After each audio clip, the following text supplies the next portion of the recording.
Follow now wherever you get your podcasts. For breaking news in our changing world, download the NBC News app. Grab your apron for a new podcast, Cooking Up a Storm with Al Roker. My forecast, yummy. Some of the best chefs spill the beans on family secrets to get you ready for Thanksgiving. This is fun. Bringing the heat for the holidays. Follow now wherever you get your podcasts. Good morning, everybody. Welcome to Today. Let's go! International Day of the Girl. The strength and courage of these women is remarkable. What's your message to girls who want to make a difference? Believe in yourself. You can make it happen. For breaking news in our changing world, download the NBC News app. Name That Tune has been so much fun to watch. Yeah. And that's just you being you, which is actually a character you don't play very much. Right. Which is to say, like, which might be for the best. here's my small doses. But you get to be funny and you get to do a little singing and dance and you get to be you, the person that I know. Well, that's very sweet of you. So how much fun is that show to do? So much fun. And I grew up watching Name That Tune. Totally. And I grew up in a very musical family, Yep. so we would, yell at the television every time we could see how many notes we could get it in and try to get the songs and try to, compete against each other in a friendly family way. So when it came to me, it was such a gift. It was at the height of the pandemic. They flew us to Australia to film it because we could with their restrictions. We were able to have a live band, live audience, and it was my first time, hosting a game show, so to speak, and it was all joy. I'm in love with Randy Jackson. Randy Jackson is such a cool guy, a great friend, and an amazing producer. He is really, really a smart guy. And considering everybody in the network was in California watching our live tapes at like 5 a.m, and it was me and Randy as the only Americans in this entirely Australian production, it was really wonderful to have Randy as a cohort out there and using his sensibility and long-standing experience in that world. Right. From American Idol and all that. And he taught me a lot, and I'm very grateful for his friendship. That's got to be a really cool thing to have grown up watching something and then to be in a position in your life where then they ask you to be the person to recreate. Yeah. Are those the sort of perspective pinch me moments along the way? Yeah, they are. I've had a bunch of those with Broadway too, because as I briefly just mentioned, my parents did a lot of community theater in New Jersey. That was their hobby outside of their professions. And so they would take me to the community theater with them. And from the time I was in a crib, I was backstage at this community theater. And I'd watch my mom make costumes for a show or be in a show, or my dad produce a show or be in a show. And I've had many of those shows I've come to be in on Broadway. A few of them, because I haven't been in that many Broadway shows, but a few of them. And those moments are the moments where I think, wow, how did this even happen? How did I see my dad and my mom be in a show in community theater, and now I'm opening it on Broadway? And those days are never lost on me, because I'm so thankful to the support and creativity that my parents infused into our lives as a child. And I've been in this business a long time, and I still love it just as much. Generally speaking, you are not a jaded person. You don't take all these things in your life and career for granted. Not a step, not a minute of it. Almost. I'm so thankful. And as a mom of a 10-year-old, I hope my son can find what he loves to do, and I can nurture it and say yes and go so he can find that for himself too. You have a life well lived series, don't you? Yeah. It's a life well lived when you can get to do what you love to do for your whole life. And you're doing it.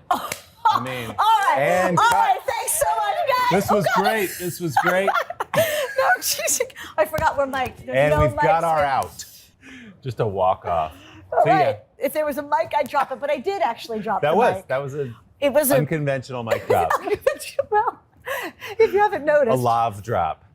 I'm not exactly conventional.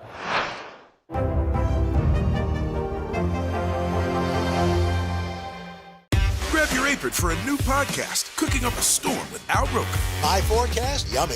Some of the best chefs spill the beans on family secrets to get you ready for Thanksgiving. This is fun. Bringing the heat for the holidays. Follow now wherever you get your podcasts. Good morning, everybody. Welcome to Today. Let's go! We're going to kick off the Pink Power and Breast Cancer Awareness Month.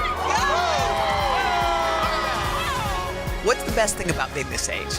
You have nothing to prove because you already proved it. What does it feel like to be in a city that you love so much? I am humbly proud that I stuck up for my town. We all have the honor of helping reopen the doors. Broadway is back! News is more than a headline. It informs, it inspires, and it still matters. To cover it, you have to be in it. And that's what we're gonna do. Every night, we take you to the front lines of the story, where it's actually happening, with NBC News journalists on the ground from all over the world. We cover what you need to know and bring your newsfeed to life. In primetime and streaming live, it's your news playlist every night. Top Story with Tom Llamas, weeknights at 7 on NBC News Now. To cover the news, you have to be in it. We'll take you to the front lines of the story, bringing your newsfeed to life. Streaming live every night.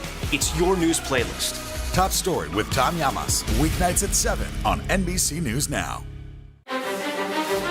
This isn't about spending going forward. This is about spending that's already happened. Do you accept the idea that we have a crisis at the border? The vaccine mandate. Is this going to work or is this going to backfire? If it's Sunday, it's Meet the Press.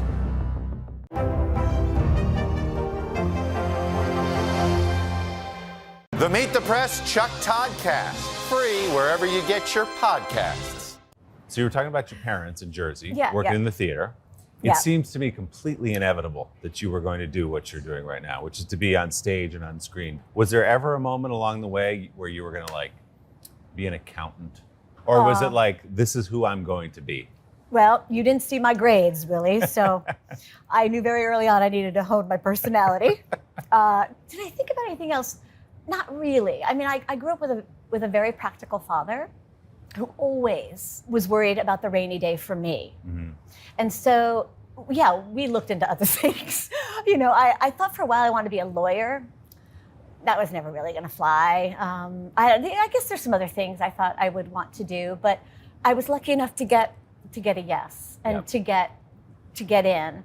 I mean, there's been years where I didn't get work, and times in our career where we're hireable or not hireable, or the right musicals aren't being done, or you're just like 2 inches too short to be opposite the leading man, or many, many weird reasons that we don't get jobs in show business. And those can knock you down, but I don't think there was ever a moment I really wanted to do anything else. Okay, so there are a bunch of great roles that you're associated with on TV. What do you hear about the most? Ally McBeal, Yeah, 30 Rock, of Yeah. course.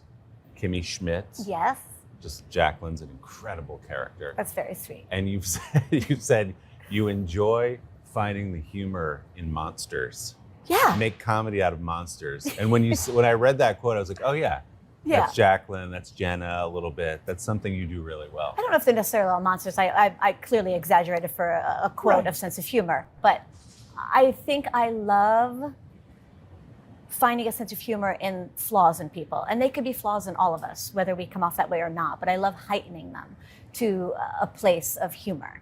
And I think definitely all those characters had that. I've also been on shows that were written by some of the greatest writers in television, or just say the greatest writers. So you can't take that out of the equation. Yeah. And it brings me to, I think, what I love most about what I do, and I feel this way even with our conversation today, really, that it's the collaboration. Yeah. It's the joint conversation.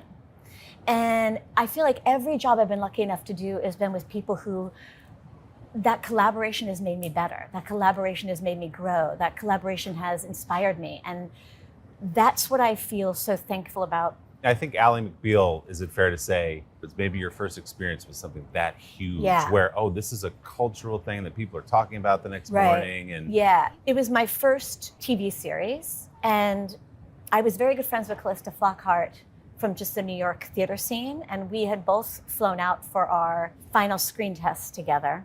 And this is sort of, I sum this up as sort of kind of what the whole experience kind of felt like. We flew out coach. We got the jobs while we were there, both of us, and we flew back first class. there you go. Warm, fresh cookies and all, which was a first for me. And it sort of explains the whole experience. Like, we went in, none of us had ever been on TV. I remember the first day I realized that Ally McBeal was a hit was I was driving home in LA traffic, and people were analyzing it. after the episode on the radio, and I don't even know if I knew what a water cooler show was. And that was the day I realized that it was out there. You know, it was something, and it was a great experience for me in general. Again, it was a very specific sense of humor, a quite exaggerated character that I adored, and I think what I like about the characters that I play, even though they're flawed, I love them, right? Yeah. I have radical compassion for them all. And I think that is something I'm so happy I infuse in my characters. And now I want to infuse that everywhere in life. I think we're at a time in life where we all should have radical compassion for each other. Amen. Did you feel your life changing? And just in terms of going into a restaurant, people know who you are. Okay, oh, you're from Ally McBeal. Was that the first time that started to happen for you? Yeah, for sure. And did that feel strange at all? It felt strange, but exciting until it didn't, right? Until it backfires on someone. And I didn't really get the negative experience of that during that show. And maybe because I was more of a supporting player, it was definitely an experience where our lives all changed. Yeah. And I remember the first year we all got to go to the Golden Globes. So I asked everybody to come over to my rental apartment before, and we all had a glass of champagne and got into the same limo. I was like, it worked for the Friends. Maybe this will feel safer if we all go together. It's like the prom. You all pile into the limo. It was like the prom. We did all those pictures outside of my apartment building, and we were all suddenly going to the Golden Globes, and it was a great, joyful memory. But when that series wraps up, there's something in your mind, back to the Broadway theme, I want to come back to New York. Yeah. And then, boy, does that work out well for you. God, you have really done your timeline and Is it behind my head? No. Really? It's all kicking around up here. Well, it's you, too. Come on. That's so sweet. But you Write Something told you that it was, TV was fun. We did a successful show. Right. Back home to the stage. Yeah. At which point you won Tony. Very sweet of you. Yes. I'll slip you the 50 when we're done. Ally McBeal went on for 5 seasons.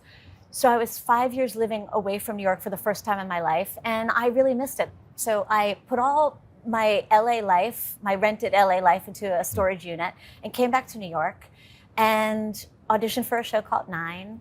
It became my homecoming back to the Broadway community, but maybe one of the most satisfying and wonderful creative experiences as well in my career. And yes, a lifelong dream came true that I won a Tony for that show, which, I'm still kind of wowed by that fact. When they call your name, does it all come back? The parents taking you to the theater in the crib, that whole road that got you to that stage? When they called my name, I went blank. I think I had a moment of an out-of-body experience. My speech is awful. Please don't play it on the show. Because I'm literally I can't believe what just happened to me. I think it seemed like too far of a reach. That would never happen. And I really did go into some lost zone. Good morning, everybody. Welcome to Today. Let's go. We're going to kick off the Pink Power and Breast Cancer Awareness Month. What's the best thing about being this age? You have nothing to prove because you already proved it. What does it feel like to be in a city that you love so much? I am humbly proud that I stuck up for my town. We all have the honor of helping reopen the doors. Broadway is back!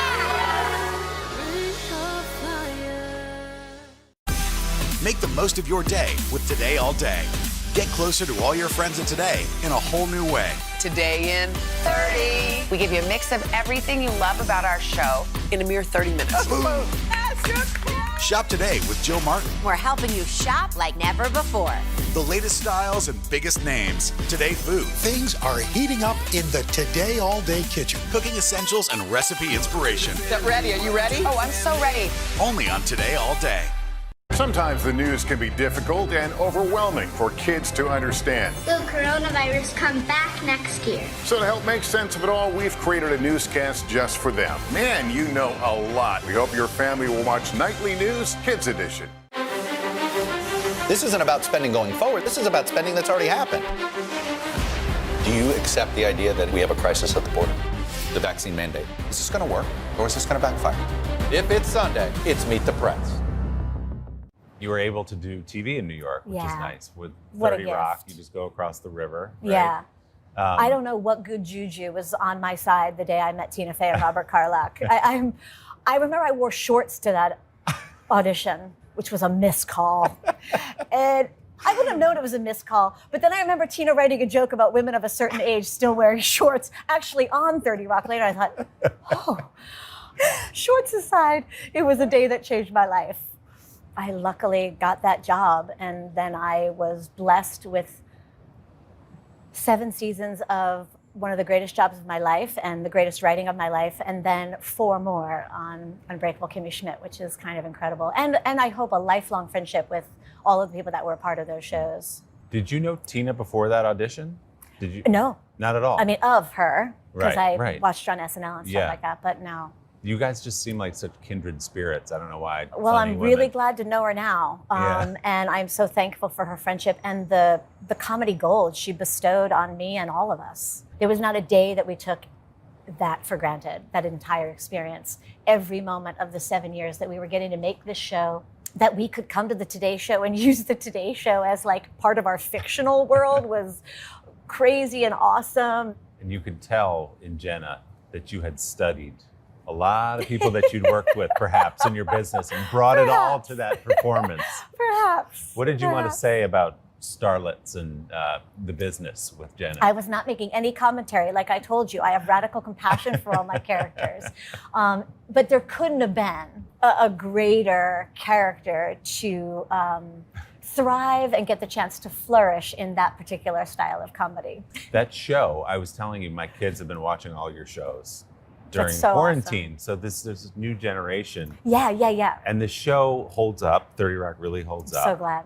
Absolutely holds up. And it had some edge to it that we were saying, like, Yeah. you know, today it might be a little more difficult to pull off. I think so.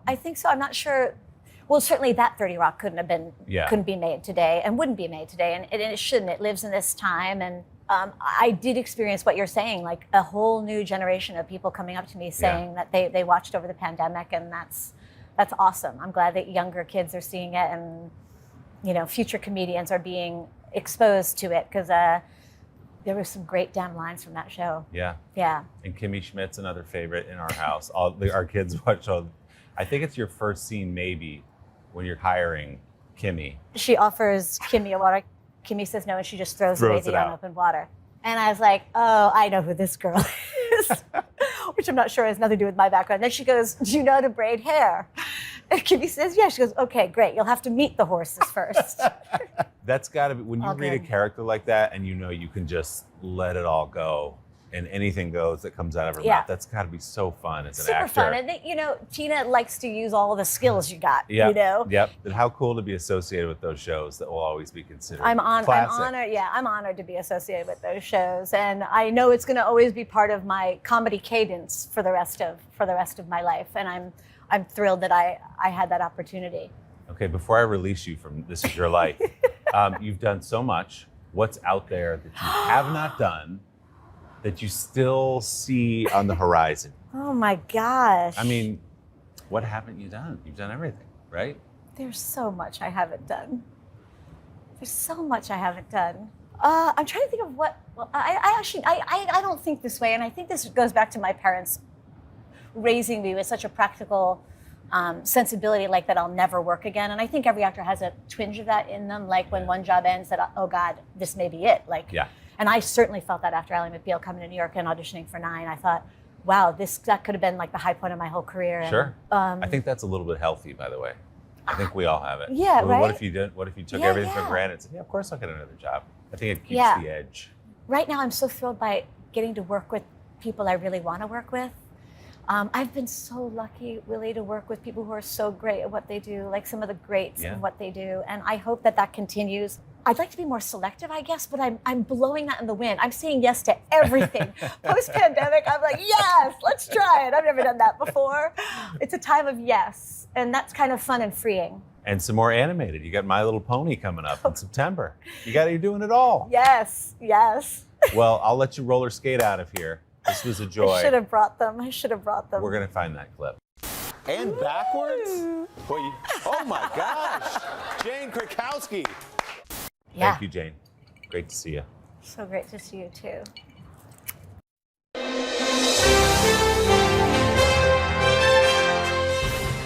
Sean, thanks so much for doing this. I appreciate it. Great to do it with you. Thanks. First Flag Day, extraordinary film. You direct it, you star in it, and you direct your own children, including your daughter Dylan, who stars across from you. When the idea came across your desk, direct this film based on a true story, but also direct your daughter, what was your first reaction? Well, it was an inverse of that, really, because what happened was that I had been sent the script with the offer to act, direct, or both. And I got to about page 30, and that's when my daughter's face got imprinted on that character in a way that occasionally had happened with other actors, but not to the point where it could now only be that face for me. And she was quite young at the time, and when I first approached her with it, and reluctant, and wanted more time to live her life, more time to spend on sets. And so it took 10 years before we ended up, and that the opportunity was still there, was great. But originally I was just going to direct her in it with another actor. And it was really out of a kind of very surprising situation where we had an actor fall out for his own personal reasons about a month before shooting, that I had to jump in or let the movie fall apart. So Dylan was not obviously an experienced actor at that point. What was it that told you she can do this and she should do this? Yeah. There was something I was so confident in, blindly confident in, about just observing her over the years growing up, the way she would tell the story and inhabit characters that she would tell the stories about. And I was always just so sure, but it wasn't until the first day of shooting, the first scene we shot together, when she just nailed a long scene, where I realized I had no right to that confidence, and I have all the relief in the world that I was right, because what if I hadn't been, for her sake? And I remember immediately being thrilled, admiring, moved, but mostly relieved. And I looked off camera to one of my trusted crew members, and they had just seen what she did. And, what the, was like, where does that come from in that young woman? And so, we were off to the races at that point. How do you walk that line of being her real life dad and directing her?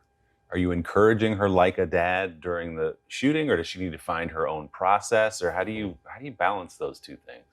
Well, what was also interesting is that part of Dylan's reluctance to do the movie was because she never saw herself in front of the camera growing up, though her parents both did it. She did see herself behind the camera.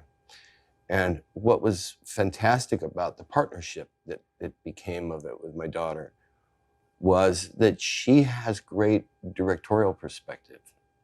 Even in the way that one would color a scene, the different colors between the characters and so on. She had and I think we immediately found we had a shorthand in that. So there were so many times where I might have to explain why I was putting the camera in a certain place with a certain lens at a certain time to certain actors. She already has a kind of grounded concept of that, and with a similar bent to my own. So what happened, Sean, in that decade from the time she was, 20 years old until now, that convinced her, do you think, that she was ready for this? Because I was saying to you before, what maturity for a young woman that age to say, no, I don't want to be in a movie with you. I think a lot of people would jump at that opportunity. But for her to know that she wasn't ready, when did she make that leap?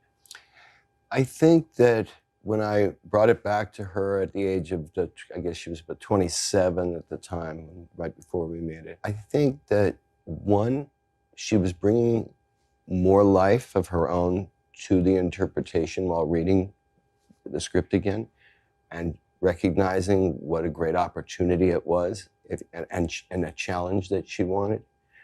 And then to hear her tell it, she got great encouragement to do it from her mother, and in particular, one of our producers, John Killick. And I think that both of those were really important. And then she had a second moment of great reluctance, which is when the other actor fell out, and I took over because she felt it was, this is a big enough risk to work with my dad. Let him pick one job. But we didn't have a choice, and it ended up working. In our view, both Dylan and I think, feel very lucky that it ended up happening that way. Yeah, you guys are phenomenal together. I mean, I was saying to you before that there was this real life dad energy that comes through all the time with a guy who's trying to do his best, but he can't stay on the right track, and she's trying to pull him back in, and he's lying to her, and there's deceit and all these things that we all experience in our life. So I think we should take a step back and just explain who John Vogel is. Real life person. Jennifer is his daughter, played by Dylan. Who is this guy, and how did you see him as an actor? What appealed to you? Yeah, so John Vogel, who at the time of his death was the second largest counterfeiter in U.S. history. He had robbed banks. He had been an insurance arsonist. He was also revered Chopin. He was also a very talented sketch artist. He took that talent later into his counterfeiting activities. He was, by all accounts, and particularly Jennifer's account, in many ways a larger-than-life, big personality, very charming, so on. I met this character initially not through Jennifer Vogel's book, but through Jez Butterworth's interpretation of it, his adaptation of the book as a screenplay. And as I said about Dylan's face being imprinted, I got an impression of who this character was initially from the fiction. Mm-hmm. And with Jennifer's permission, as I went back and read her beautifully written book, with all the complexities of character borne out as well as anybody can speculate on the mind of another, as she did with her father's and so on, there were a lot of clues. And I'm sure I carried some of those into it, but I feel that because Jennifer was willing, both for me as a director and as an actor, to encourage a lot of poetic license, that I didn't approach it specifically to achieve the real John Vogel, because I was really going to be making this, not mine as Sean Penn, but mine as the director, of a slight expression of what that kind of relationship is, what the theme of deception and truth, and which has only become more poignant, in this era. And so I think it was a very intuitive kind of process. I think it was for Dylan, and I know it was for myself. People really don't know what's going to happen. Nearly a dozen hours after the Eye roared ashore. More good people than bad people, right? 5 seconds. 4, 3. There is some late-breaking news. 4 hours into the Iowa caucuses. By the hand deliberations. All right, it just did too. Sometimes the news can be difficult and overwhelming for kids to understand. Will coronavirus come back next year? So to help make sense of it all, we've created a newscast just for them. Man, you know a lot. We hope your family will watch Nightly News Kids Edition. This isn't about spending going forward. This is about spending that's already happened. Do you accept the idea that we have a crisis at the border? The vaccine mandate. Is this going to work, or is this going to backfire? If it's Sunday, it's Meet the Press. For breaking news in our changing world, download the NBC News app. This isn't about spending going forward. This is about spending that's already happened. Do you accept the idea that we have a crisis at the border? The vaccine mandate. Is this going to work, or is this going to backfire? If it's Sunday, it's Meet the Press. The Meet the Press Chuck Todd Cast. Free wherever you get your podcasts. Cooking Up a Storm with Al Roker, a Thanksgiving feast and a podcast. Listen now. Directing and acting at the same time, something you've never done before. And correct me if I'm wrong, I don't think you've ever done it. You've directed, of course, and done all your movies, but you've never done both at the same time. Right. How do you begin to manage that? Yeah.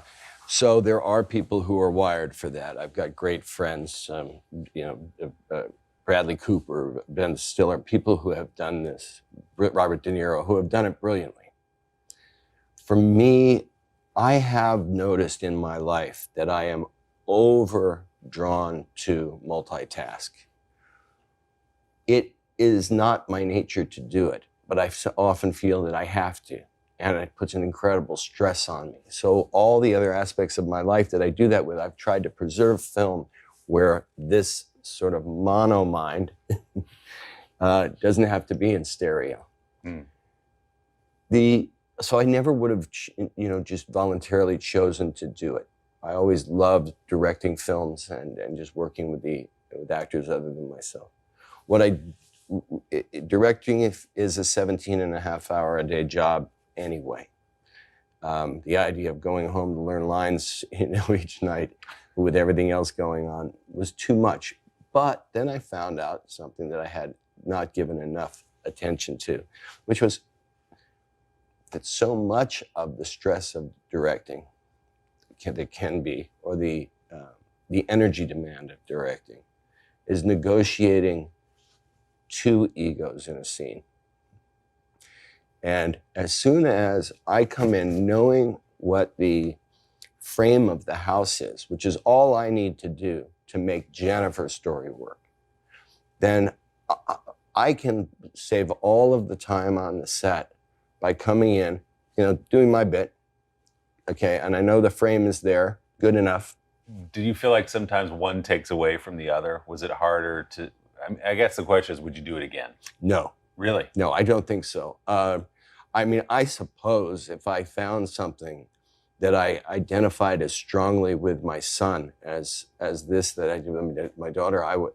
Well, my instinct would be the same as it was on this, which would be I would certainly direct my kids again. I would love to do that.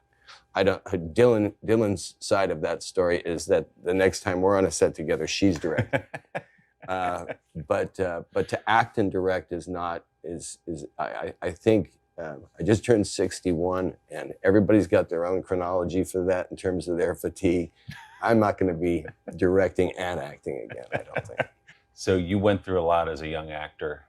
Have you talked to her about that side of it, that you're going to be in magazines, people want to take a picture, and there are pieces of this that, hey, I learned a few things along the way, and here's what I can tell you about it? She's very self-aware. She knows everything that I know. I mean, it's a funny thing, because I remember when she was 3, she was in the child seat in the back of my car. And we were having a conversation where she said something that was just so astute.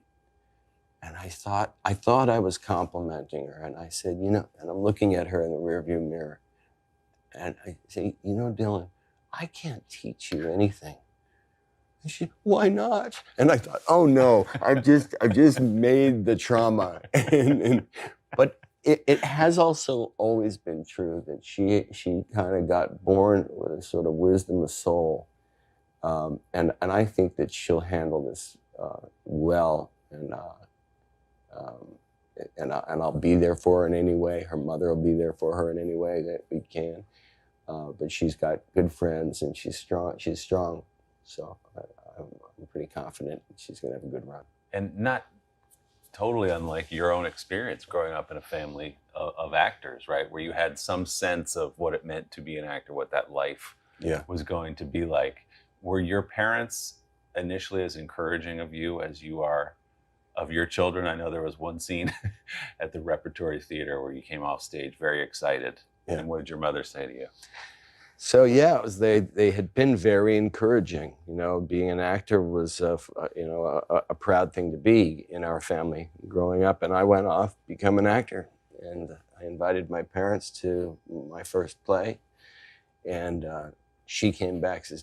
They came backstage afterwards, and she said, "You were terrible. You have to go to university." and have something to fall back on. She's liked other performances better than that one since that time. I hope so. It got better from there. Yeah. When did your mom finally give you a rave? What was the first performance? She said, you're pretty good at this. She's been extremely encouraging, with the exception of that particular moment. And I remember when she said, you got to have something to fall back on.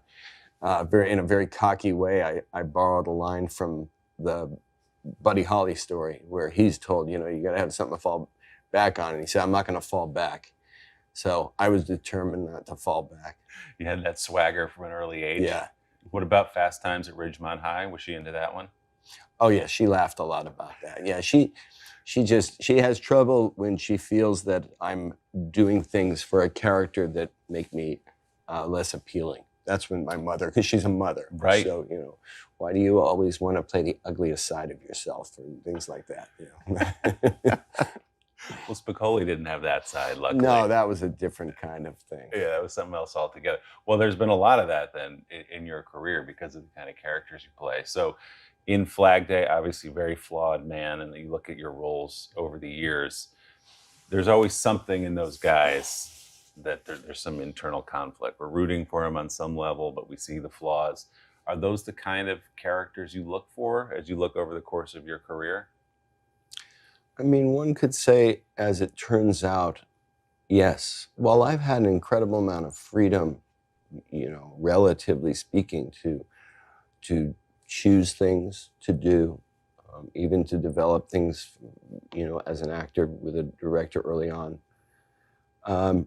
I haven't, without been offered every kind of part. For example, I haven't been offered a lot of comedies, right, and so on. So when I am developing or choosing things of my own, I tend to go into what is it that's interesting to me in human nature right now. Like what am I asking myself questions about now? Mm. And that can be difficult when you're just waiting on scripts to come from somebody else, to time that to the moment that's what's.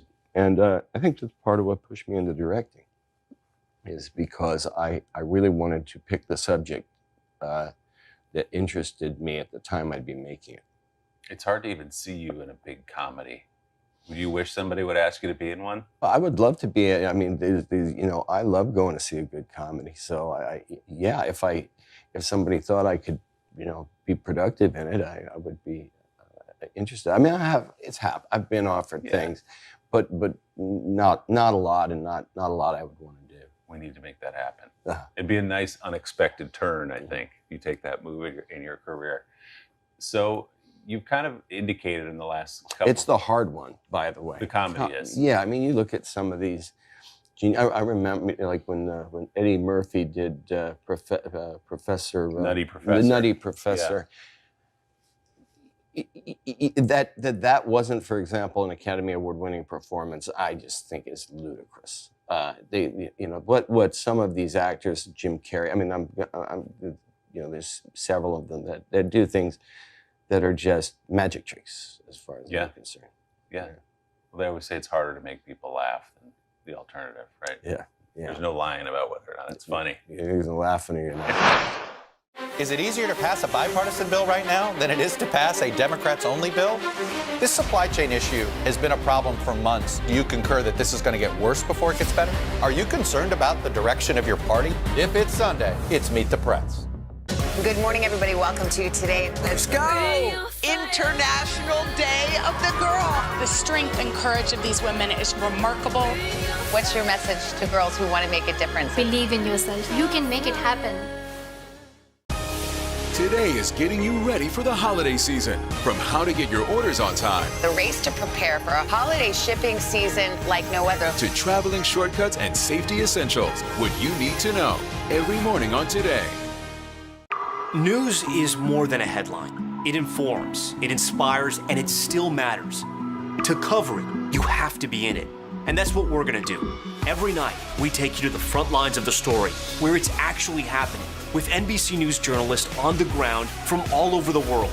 We cover what you need to know and bring your newsfeed to life. In primetime and streaming live, it's your news playlist every night. Top Story with Tom Llamas, weeknights at 7 on NBC News Now.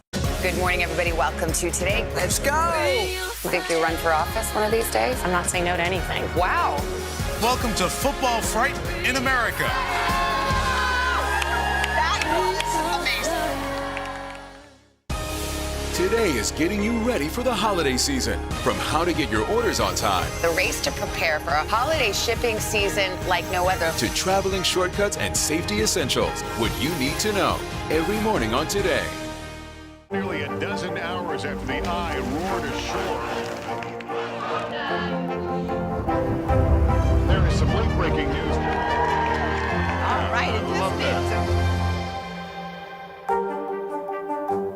Your organization, CORE, which you co-founded after the 2010 Haiti earthquake, sadly has become essential during COVID. You guys doing testing, you guys doing vaccinations, and now again another earthquake just a few days ago in Haiti. I know you said you'll be heading down there soon. Next week, yeah. What does it look like from what you're hearing on the ground? It's grim.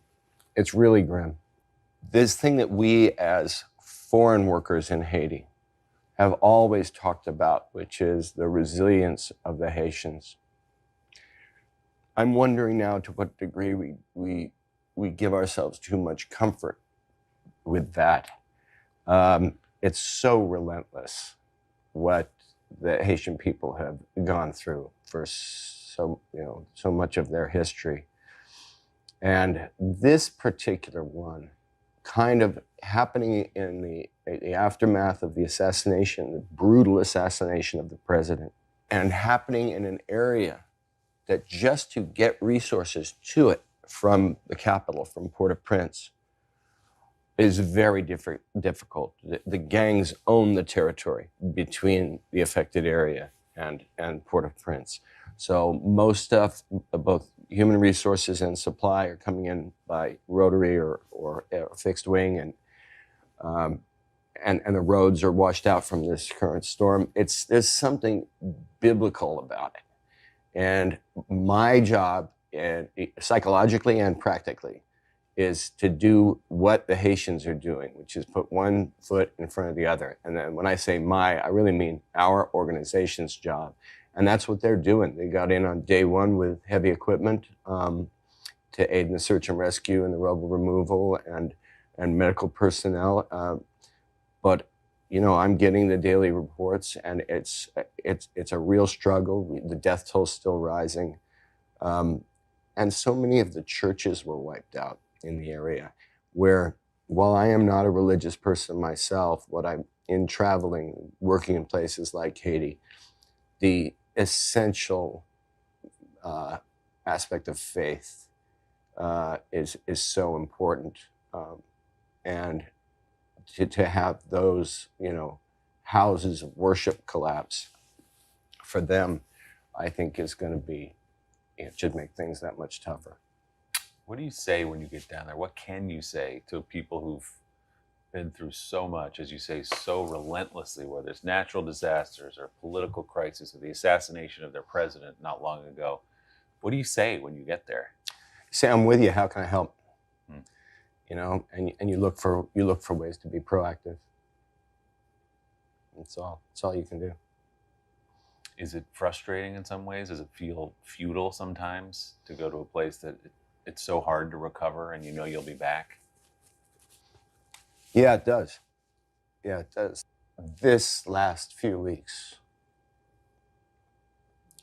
since the assassination, and with this earthquake, it feels futile, but that's not an operating principle, for any of us. Mm-hmm. And when I joke about the sky falling, I feel like this guy, poor little me, feels like the sky is falling here all the time. But imagining it through Afghani eyes or Haitian eyes, the lead you take is, you can say all day, I don't know how they do it. But as long as they're doing it, we got to, find our way to do it with them. What changes the trajectory down there, Sean? What can be done? People have tried, maybe not hard enough in many ways, but how do we change the story of Haiti from what it seems to be perpetually? I think the Haitians are going to do that. And I think the way that they're going to do that is because of this resiliency that they do have, this incredible strength, because they have absolutely no addiction to comfort. That in this world where my state's on fire right now, right, with all of the things that are going on in the world, they're going to be the population most tested for the difficult days ahead, the climate issues, it's everything. And they're going to be where the human spirit that we look to find strength. To cover the news, you have to be in it. We'll take you to the front lines of the story, bringing your news feed to life. Streaming live every night. It's your news playlist. Top Story with Tom Llamas, weeknights at 7 on NBC News Now. Good morning, everybody. Welcome to Today. Let's go. You think you'll run for office one of these days? I'm not saying no to anything. Wow. Welcome to Football Fright in America. That was amazing. This isn't about spending going forward. This is about spending that's already happened. Do you accept the idea that we have a crisis at the border? The vaccine mandate. Is this going to work, or is this going to backfire? If it's Sunday, it's Meet the Press. Cooking up a storm with Al Roker, a Thanksgiving feast and a podcast. Listen now. Is it easier to pass a bipartisan bill right now than it is to pass a Democrats-only bill? This supply chain issue has been a problem for months. Do you concur that this is going to get worse before it gets better? Are you concerned about the direction of your party? If it's Sunday, it's Meet the Press. Nearly a dozen hours after the eye roared ashore. There is some late-breaking news. All right,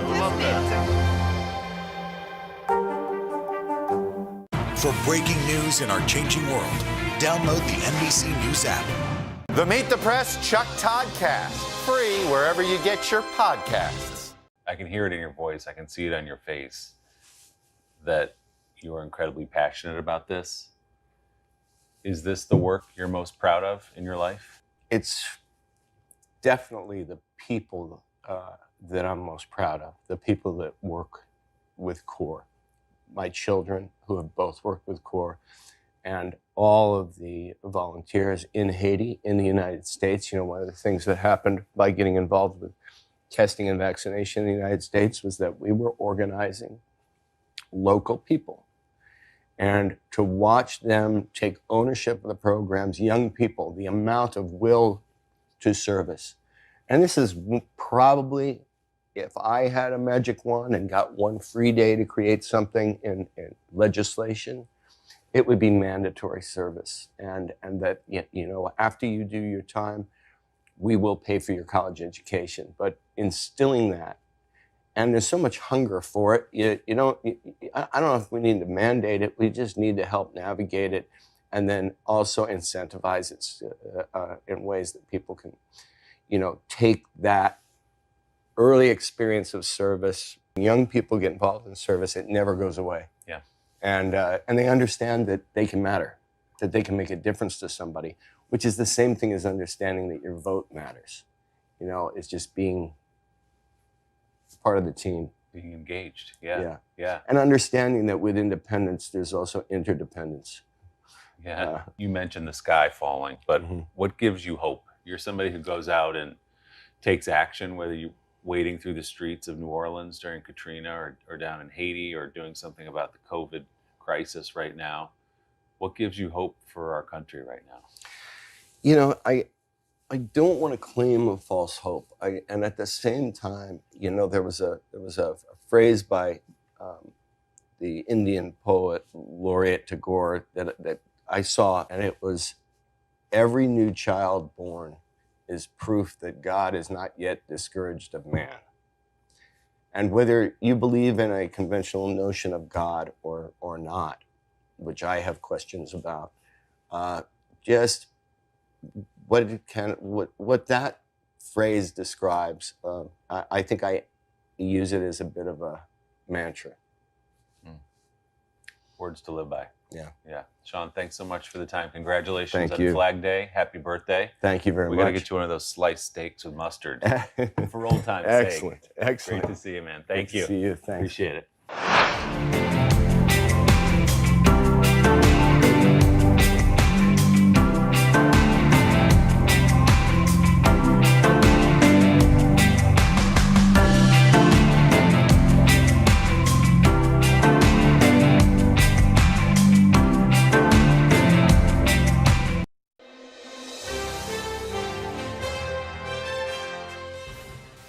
Sandra, thanks so much for doing this. It's great to see you. Hi, Willie. Great to be with you. I'm very anxious to talk about The Chair. I told you I just got to see the first 2 episodes. Before we do that, though, I want to wish you a very happy milestone birthday. Happy birthday. Yes, thank you. You had an amazing post where you stopped and sort of took stock of your life and career and thanked just about everybody you could think of and recalled all these great shows that have made your career what it is. Yes, you know, I'm not a big poster, but I woke up early that morning and my mom had already texted me from her, and she's like, "Well, basically, they tell us at 8:00 in the morning." And I'm like, okay. I woke up and I basically spoke with my parents. And milestone birthdays are wonderful times to take stock of things. And I was really thinking about, you know, my friendships and my family and actually my work. And I just really wanted to thank everybody, you know. It's a great immediate way to send out a message. It was great to do, yeah. Is it overwhelming in some ways to stop at this point and say, oh, because you are moving so fast in your life and your career, to stop and say, oh wow, look at all the things I've done in these years?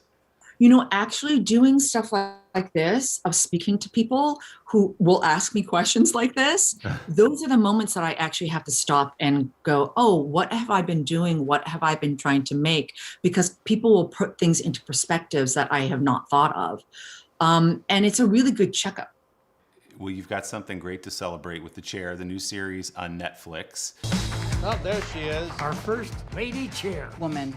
Explain for people who are thinking about watching it, sort of the plot, and also what about this great character drew you in? The Chair is a dramedy, and it's kind of like a workplace comedy that's set in academia. So I play the role of Ji-Yoon Kim, Professor Kim, who's just been the newly minted chair in the English department at Pembroke University, it's a fictitious university. And it's centered around a transgressive act that one of the fellow professors, Bill Dobson, played by Jay Duplass, does in class. And it's then navigating as the chair how to manage the fallout from a very ill-informed mistake, and how to keep the department, the English department, and in like the humanities relevant. But it also touches on so many things without being pointed at it. It's like what it is to be a woman and a person of color who enters into a leadership role, who's trying to change a very antiquated and patriarchal white system. You know what I mean? How she relates to her students and to her coworkers, how she relates to her elderly father, how she relates to her adoptive daughter. So it was a great opportunity to play such a dynamic and full-fleshed role. And I give all the credit to Amanda Peet, who created this world. As you say, she steps into this place that has been run forever by old white guys. And in many cases, these are cartoonish old white guys kind of fumbling around, hanging on to their tenure. Could you dig into some personal experience as a woman of color who stepped into these prominent roles and roles of leadership and sort of understand what she was going through? Sure.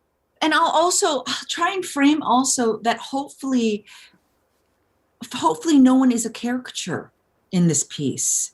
So even though you have, you know, older white professors, male professors, one, you know, the brilliant Bob Balaban, who plays Professor Elliot Rance, hopefully you're seeing his perspective on the effect of being the older generation and perhaps not have paid enough close attention to what the students want and how they need to learn. So I'll just start with that. And then the next part of your question, which is like, do I know what it's like? Yeah, I do. And I think that has got to have informed how I approach, you know, Ji-Yoon. I can't exactly specifically point to what, but one of the things that I feel like I have learned in my career that is a little bit ahead of Professor Kim is that change is slow when you are an individual facing an institution. And for me not to lose heart, because for anyone who knows, who's tried to enact change, it's never the way that you think it's going to happen. Right. And the challenges are there for you to only get more specific and deeper into your commitment to change. And you just see Professor Kim just trying to balance all these things at once. And so you have a real good balance of comedy and pathos. This isn't about spending going forward. This is about spending that's already happened. Do you accept the idea that we have a crisis at the border? The vaccine mandate. Is this going to work, or is this going to backfire? If it's Sunday, it's Meet the Press. For breaking news in our changing world, download the NBC News app. Today is now a podcast, available every morning. Listen wherever you get your podcasts. Make the most of your day with Today All Day. Get closer to all your friends at Today in a whole new way. Today in 30. We give you a mix of everything you love about our show in a mere 30 minutes. Shop today with Jill Martin. We're helping you shop like never before. The latest styles and biggest names. Today food. Things are heating up in the Today All Day kitchen. Cooking essentials and recipe inspiration. Get ready. Are you ready? Oh, I'm so ready. Only on Today All Day.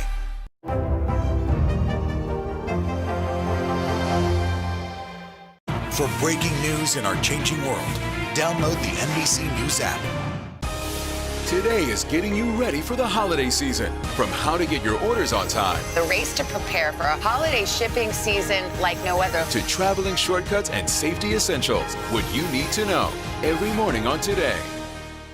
For breaking news in our changing world, download the NBC News app.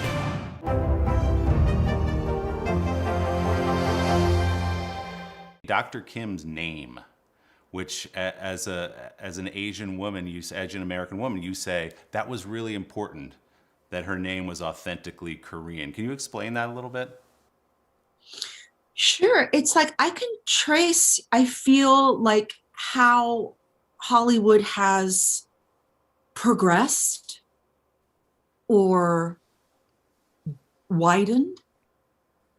You know, when I was on Grey's Anatomy for 10 years as Christina Yang, it was the Obama years.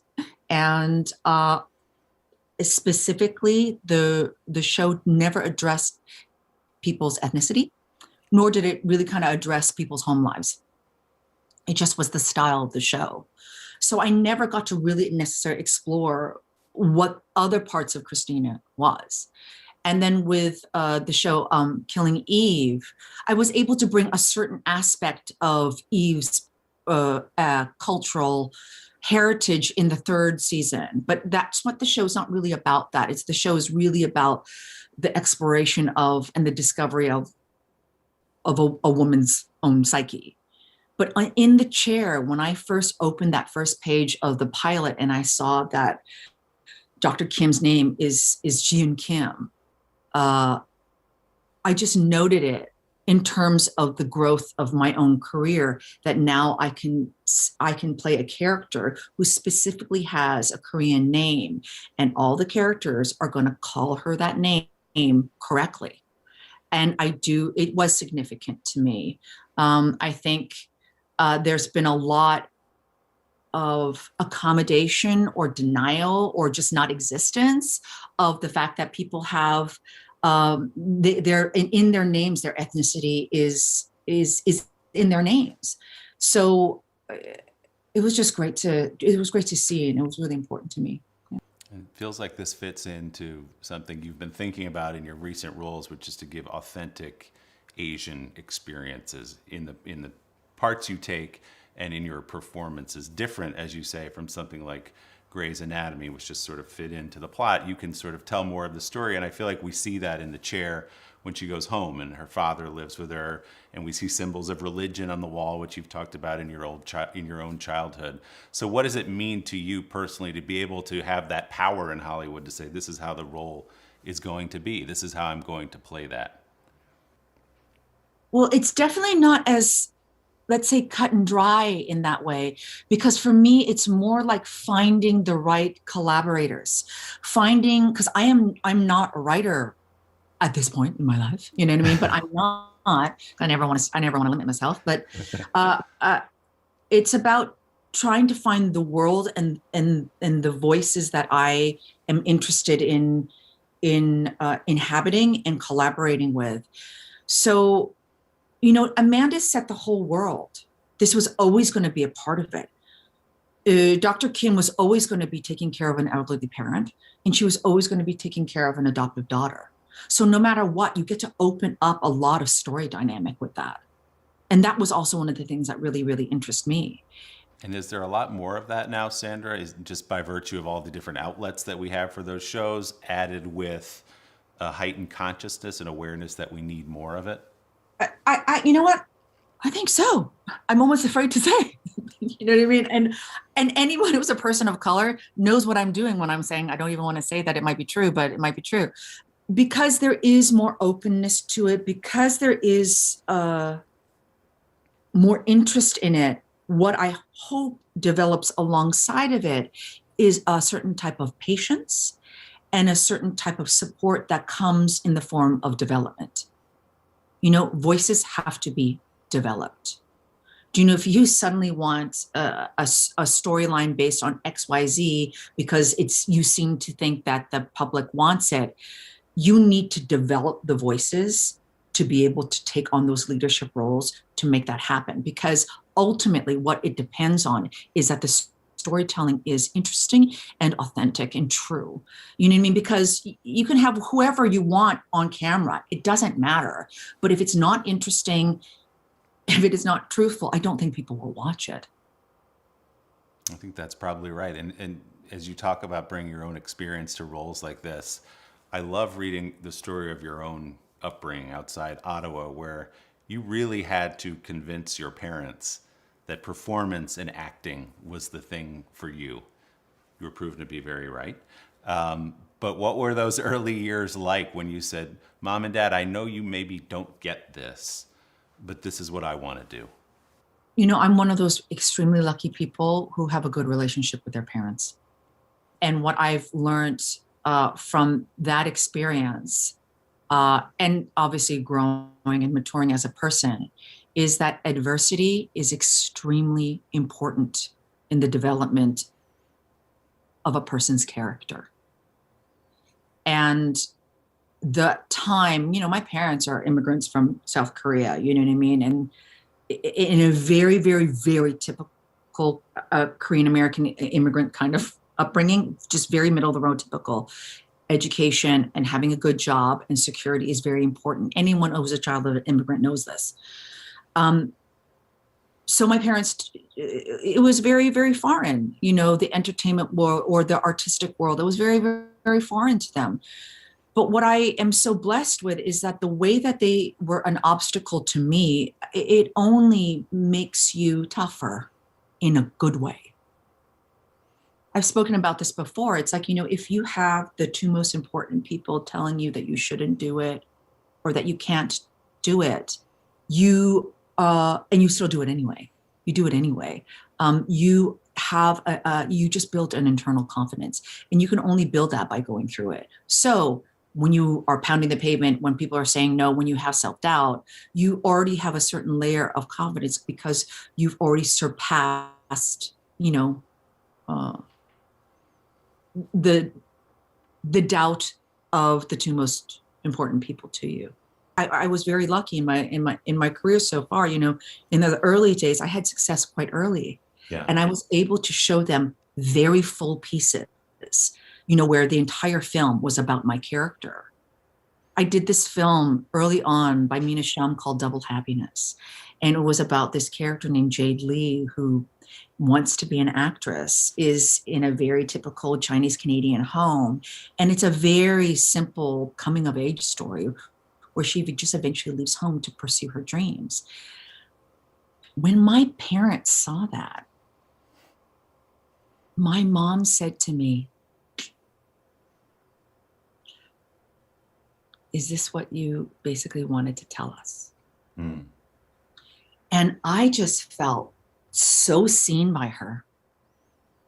Like she got it. I mean, my parents really eased off the gas pedal because I was fortunate enough to be able to show them my work. and they could understand that that there's meaning in that work. And I think it's a little tricky and hard for immigrant parents, let's just say, to understand that if their child is an artist, just to not be afraid, even if they fail, or even if they're hungry and just eating pizza for 3 days. If you see your child that wants to be an artist in some sort of way, just to give them a little space to try it out. Good morning, everybody. Welcome to Today. Let's go. We're going to kick off the Pink Power and Breast Cancer Awareness Month.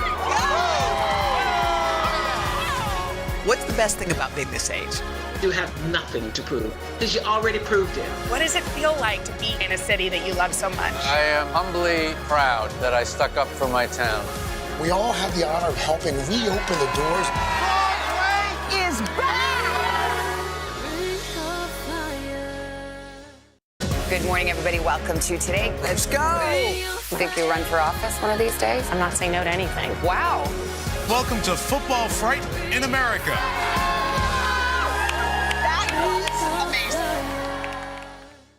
Grab your apron for a new podcast, Cooking Up a Storm with Al Roker. My forecast, yummy. Some of the best chefs spill the beans on family secrets to get you ready for Thanksgiving. This is fun. Bringing the heat for the holidays. Follow now wherever you get your podcasts. Good morning, everybody. Welcome to Today. Let's go. You think you'll run for office one of these days? I'm not saying no to anything. Wow. Welcome to Football Fright in America.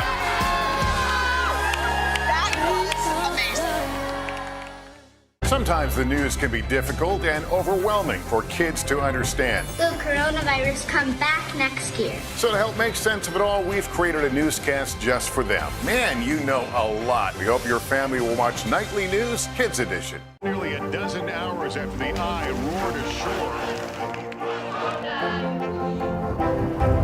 There is some late-breaking news. All right, it Is it easier to pass a bipartisan bill right now than it is to pass a Democrats-only bill? This supply chain issue has been a problem for months. Do you concur that this is going to get worse before it gets better? Are you concerned about the direction of your party? If it's Sunday, it's Meet the Press.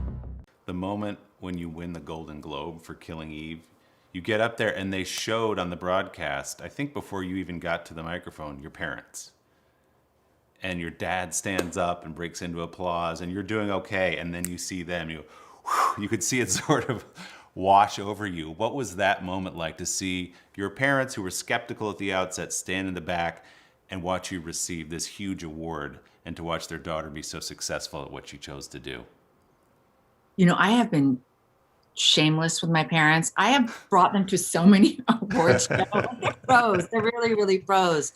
But it's profoundly, profoundly satisfying that when you reach a certain type of milestone, and I would say that for me, it was hosting the show, that your parents who support you so deeply are actually there in the audience. Yeah, it's profoundly satisfying to be able to come to a certain point in your career when in the moment that you're celebrated, that your parents get to witness it. I mean, you should ask them what they felt about it. I honestly, it's such a blur. You know, it's such a blur. But it was also really important to me to be able to publicly thank them. You know, and you know, you don't. I mean, I'm honestly just doing it in the moment because my parents are there.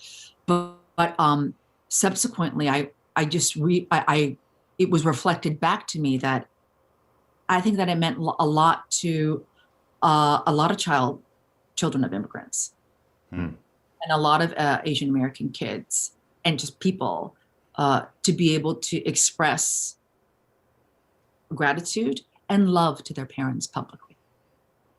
I don't think I have to ask them. I saw their faces that night. I think they were pretty proud. So you talked about that early success in Canada, and then you make the leap over to American television, and you mentioned Arliss. I think most people point to Sideways as the breakout moment for you. Did it feel that way in real time when everyone said, "Oh, who's she? I like her. Let's put her in more stuff. I think it was actually a timing thing because Sideways and Grey's Anatomy happened at the same time. Mm-hmm. You know what I mean? So those are those, just mysterious times of the stars are aligned. And I think that did happen. And, working on Sideways was one of the highlights of my career. I think it still holds up. It's Definitely. been a while now, but I think it still holds up. So that kind of 1-2 punch of Sideways and then Grey's Anatomy, it was a real shot out of a cannon. But I also am so happy that, it happened in my early 30s. So I already had a career behind me and a fairly good amount of grounding to be able to receive what that meant to suddenly come into people's consciousness. And it kind of felt like it seems that with that Sideways success, you said to yourself, I don't have to do the girlfriendy, sidekicky thing. I can be front and center, be a central character. When you make those certain leaps in your career, you change the point of view of what you're going to accept. Mm-hmm. And for me, it was not in the terms of I don't want to be XYZ. Right. It was very much like I only want to play dynamic characters. I only want to play things that inspire me. And that's always a really challenging time to be able to move your career into a place of inspiration as opposed to of necessity. So I was very lucky to be able to decide and start practicing that. And that's definitely when Grey's Anatomy came along. For breaking news in our changing world, download the NBC News app. Is it easier to pass a bipartisan bill right now than it is to pass a Democrats-only bill? This supply chain issue has been a problem for months. Do you concur that this is going to get worse before it gets better? Are you concerned about the direction of your party? If it's Sunday, it's Meet the Press. Today is getting you ready for the holiday season. From how to get your orders on time, The race to prepare for a holiday shipping season like no other. to traveling shortcuts and safety essentials. What you need to know every morning on Today. Nearly a dozen hours after the Eye roared ashore. There is some late breaking news. All right, Cooking up a storm with Al Roker, a Thanksgiving feast and a podcast. Listen now. Sometimes the news can be difficult and overwhelming for kids to understand. Will coronavirus come back next year? So to help make sense of it all, we've created a newscast just for them. Man, you know a lot. We hope your family will watch Nightly News Kids Edition. Grab your apron for a new podcast, Cooking Up a Storm with Al Roker. My forecast, yummy.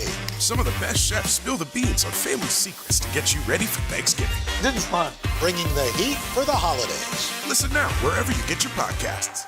Today is now a podcast available every morning. Listen wherever you get your podcasts.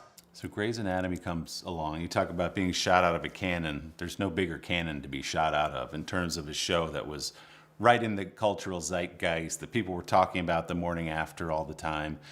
What was it like in your life to be thrust onto that show, to have this big role on the biggest show on TV, to have more and more people interested in your life, to know who you are, to say hello to you on the street? How did it change your life?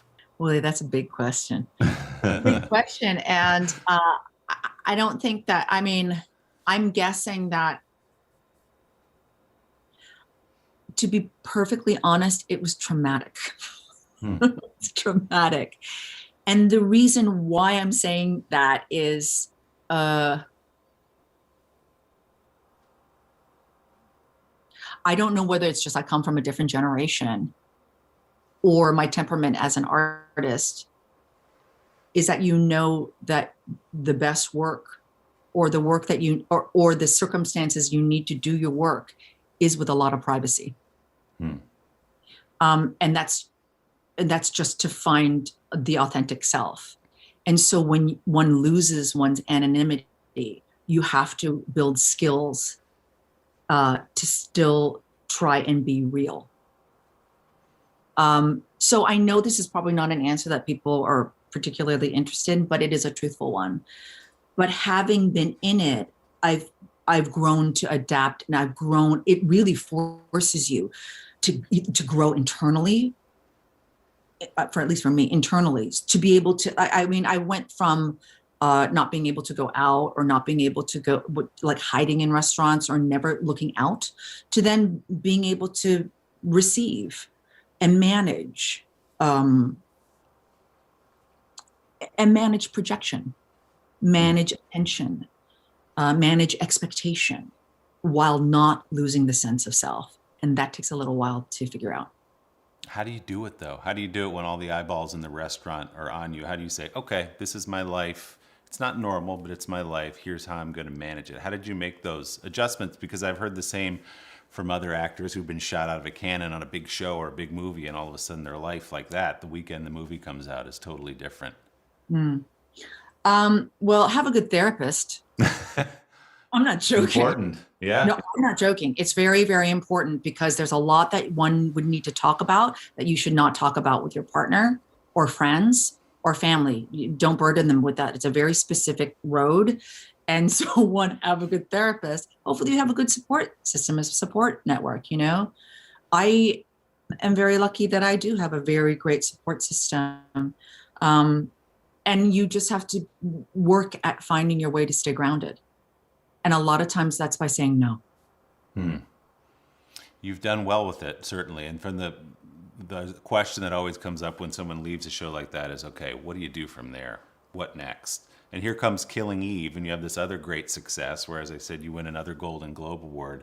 What was it about that part that so attracted you, and what makes that show so popular that people are so obsessed with it?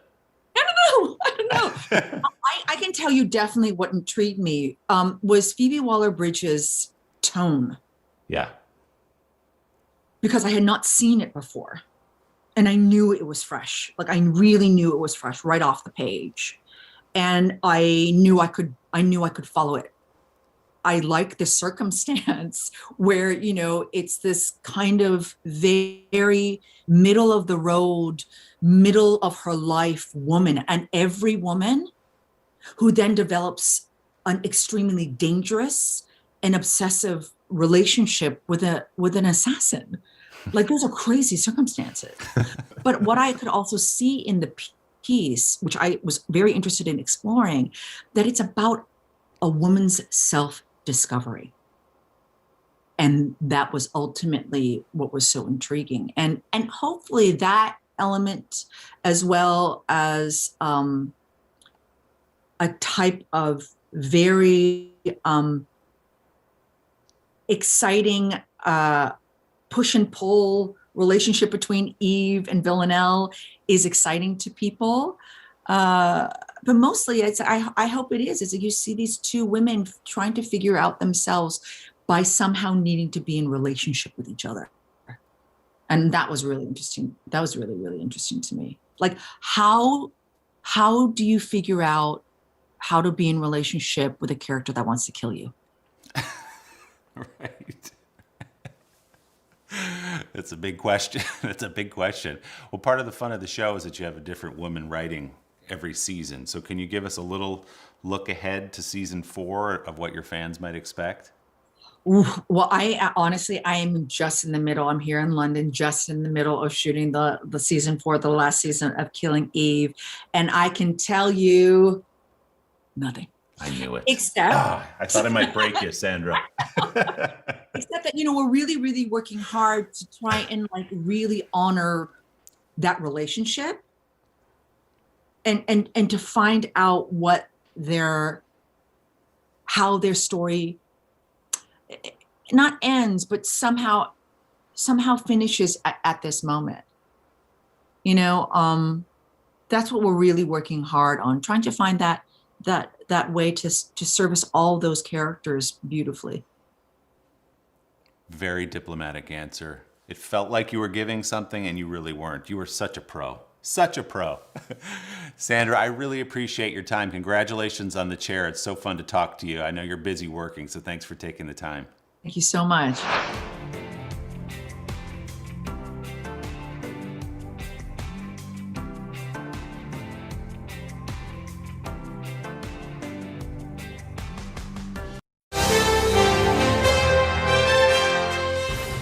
Hey guys, thanks for doing this. So good to see you. You too, man. This is awesome, dude. Look at this vibe we got here. This is sort of your vibe, matches the shirt, Dan. Like, we've got it all going on for you here. It's intentional, man. It's perfect. Thanks for having us, man. It's good to see you. I want people to know that you guys are in the middle of rehearsals for the tour, and you flew here to New York, flying right back to Nashville to do this, so I cannot thank you enough. That's one part of it. Number two, I'm going to put the temperature at 103 in this greenhouse right now. It's not the heat that gets you. You know, it's the humidity. It's what they say. I read it in a book somewhere. So I want to thank you doubly for doing this. Of course. So Dan, tell me how rehearsals are going. I mean, you were out on tour for 3 shows, March of 2020. You're selling out Bridgestone in Nashville. It's about to explode. And then boom, everything stops. It's so crazy, man. I mean, you never expect that to happen. We work our entire lives for this. You know, it's a dream to get to the level. I mean, it's just such rarefied air to get to the place where we can do an arena tour. You know, we've had such great support from everyone around us, our team, our families, our friends, our fans, and you get there, we get a taste of it. Like, we're all in. I mean, we're looking at MSG's sold out, all these amazing bucket list venues. And all at once, I mean, the entire world shuts down. And it was just, it got to our heads a little bit, man. You know, I think everybody, I speak for the music industry when I say it's like, we were all looking around like, do we still have a career? Are we going to be able to do this? You know, and I think the first couple weeks were sort of shell shock. I remember a lot of pacing around my yard, like just pulling weeds, doing all kinds of like odd jobs, landscaping, you know, trying to stay busy. And then I think, you know, after a few weeks of that, it was like, man, this is a crazy opportunity that we have. There's, you know, blessing in disguise, silver lining, not being on the road for a year and a half. Like, let's make the most of it. So we made an album, and now here we are a year and a half later, like with a new album out to the fans.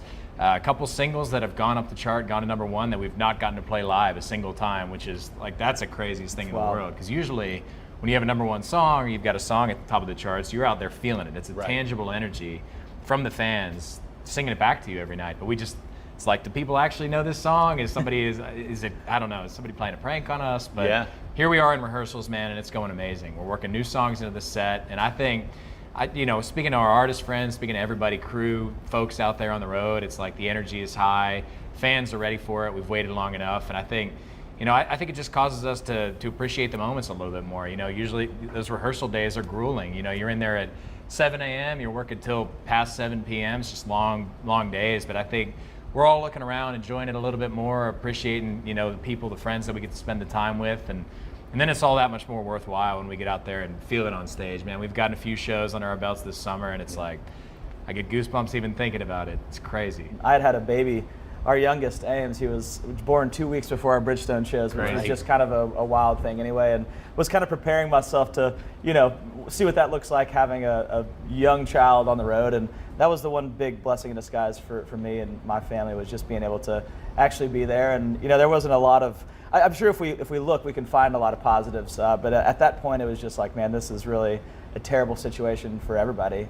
And, you know, as the time went on, I think it was a learning curve of everyone just being like, okay, we're in this, we have to figure this out and kind of settle in together. And there was a lot of time. I think the biggest helps were just the community that we have there in Nashville, and being able to talk, and the technology that we had, you know, being able to get on Zoom or whatever it was, and to be able to still write songs and to be able to kind of help each other cope, I think. And, you know, Dan and I were always constantly texting of, you know, what's going on? What are you doing? 300 days to our next show. Are you ready? Yeah, man, I'm prepared. You know, a lot of people, it was like, you know, working remotely, and a lot of people were figuring that out and what that looked like with their jobs. And we're just kind of like, we don't have anything else besides this. You know, we can't get out on the road right now. We are forced to be in our homes. And for us, that was a difficult challenge, because we're so used to go, and we're, you know, preparing for tour and always kind of thinking about tour and can't wait to get out to our fans. And that was just like, all right, you have to wait and you have to take this time. And at first it was hard, but I feel like we definitely grew a lot in that moment. And I think we appreciated moments from our past even that we had never truly gotten to appreciate. You know, Dan and I would sit down and have talks for, you know, an hour of just being like, man, we do need to appreciate, you know, what we've already gotten to do, because we are the luckiest guys in the world to have ever been given this opportunity. Because just to say that we were about to do arenas and then it was pulled out from under us, just being able to say that is incredible. And realizing that there is, you know, you need to find the positive in that of, you know, thank God that we got here. You know, we actually made it, and we're able to sell out these arenas, and the people want to come see us, and that in itself is a huge blessing. And just very thankful to the community that we had around us and our friends and our family for helping us get through that and figure out what life was going to look like in those moments in this last year and a half. And I think Dan and I maybe took like 2 months off of quarantining ourselves, and then we got back together, and it was, I think that first song we wrote was I Should Probably Go to Bed, and that was just kind of where it started right there. Cooking up a storm with Al Roker, a Thanksgiving feast and a podcast. Listen now.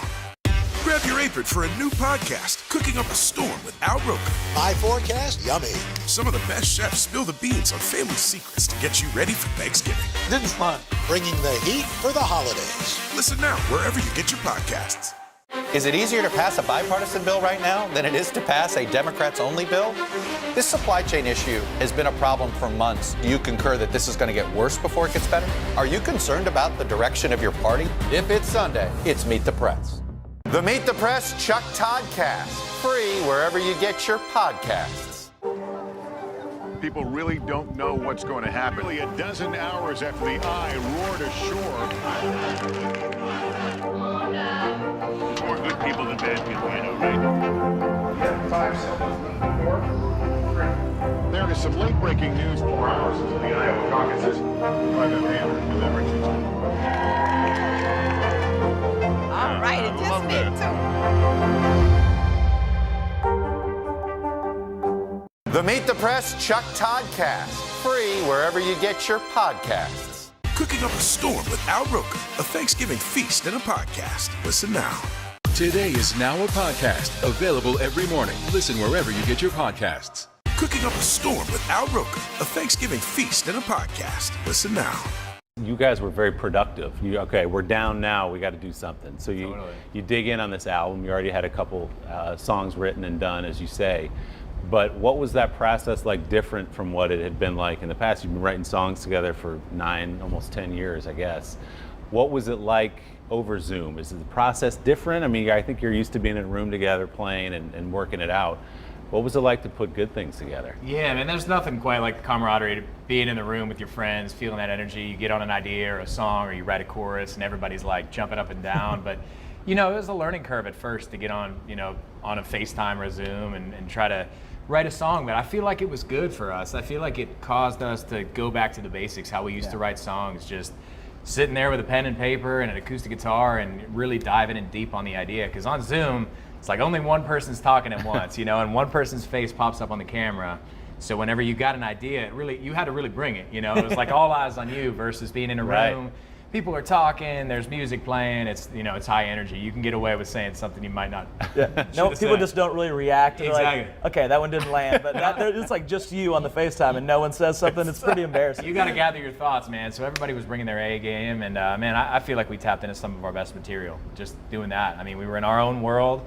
You could put everybody on mute and kind of just dive in and focus on your own and be in your own space, and I think it was cool. And it was then for us when we made the album, when we recorded it. Luckily we've kind of always done that, just on my laptop, for better or for worse. I apologize to the fans out there. I wish you guys would do it more pro.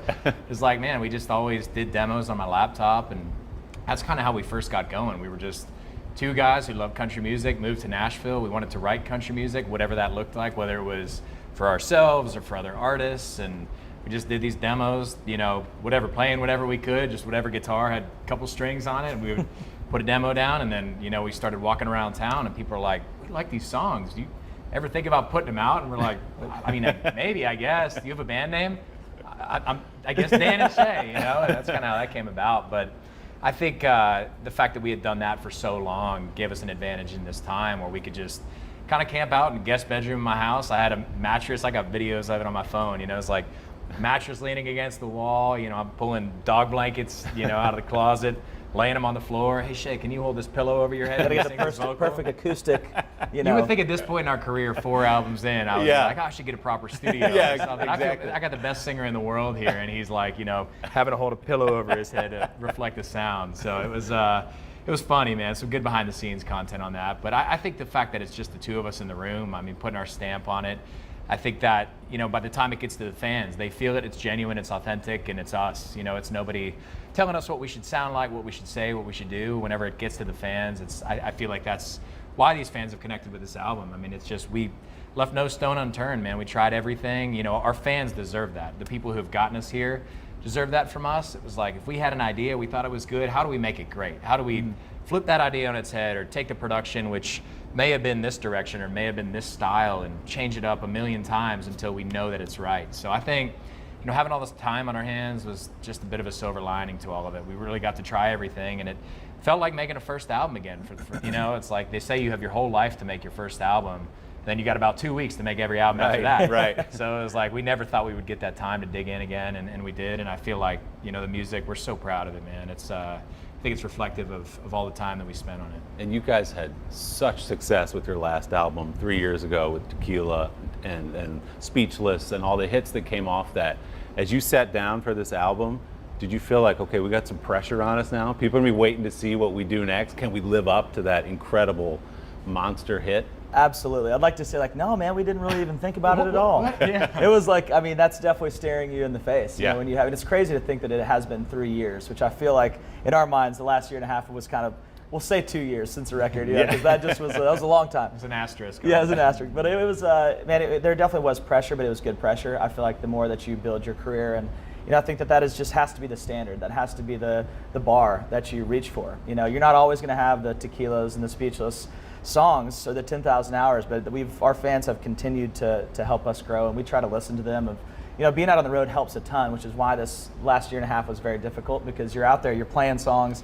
We didn't get to play I Should Probably Go to Bed after it went #1. We still haven't gotten to do that at our show yet, and that was a crazy thing, because you can feel the songs reacting as you're playing them live. I mean, you can feel it as it's going up the chart. There's a direct correlation between what's going on kind of, on the radio and just overall all the socials. You can feel it kind of in that moment. So it was definitely a bar as we were trying to reach, and we'd had, I guess, 3 #1 singles off this record already, which was, as we were writing it, we had, I guess, 2, at that point, and it was like, man, we really have to make sure that we're bringing our A game, because if you don't, these are gonna be standouts. It's like, yeah, they had a couple of hits on there, and then it seems like they might have quit halfway through. I'm not really sure what happened there, but it was it was a good process, because I feel like everyone felt the pressure in a good way.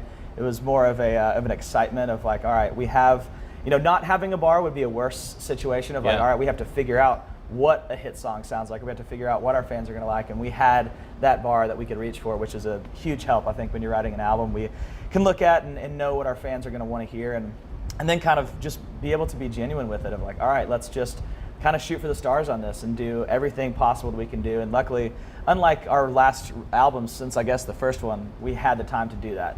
Like Dan said, you don't have the time to truly put together, an album like that. And there's so much that goes into it that people don't think about. And we were on the road and trying to prepare for that and making a good show. And there's so many, and we're very hands-on with that. So we're like trying to design a stage and design, a tour and everything. So we never really had time to truly dive into an album. So this was a very welcome, I guess it wasn't so welcome. We obviously did not want to go off the road, Right. but it was a nice surprise to be able to have, the time to be able to work on that and really dig in. And Dan could spend 2 months on a kick drum sound and EQing one little sound. And we could do that with the songwriting process as well. And that was it was a lot of fun, because it did remind me of kind of those early years whenever we weren't trying to think too much into it. We were trying to get in there and write great music, something that we connected with. Because I think at the core of it, songs that your fans are going to like. I think from those early years, we weren't thinking about like, okay, we're just writing stuff that we loved. Right. And we're just like, we love this. We were bumping it in my car and like blowing out the speakers in my Jeep at 2 in the morning, and just so excited about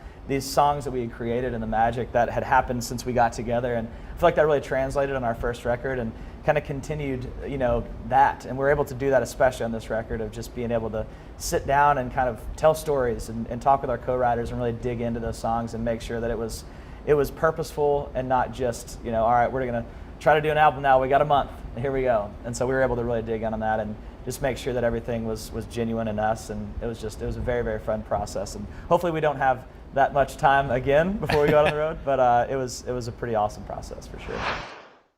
News is more than a headline. It informs, it inspires, and it still matters.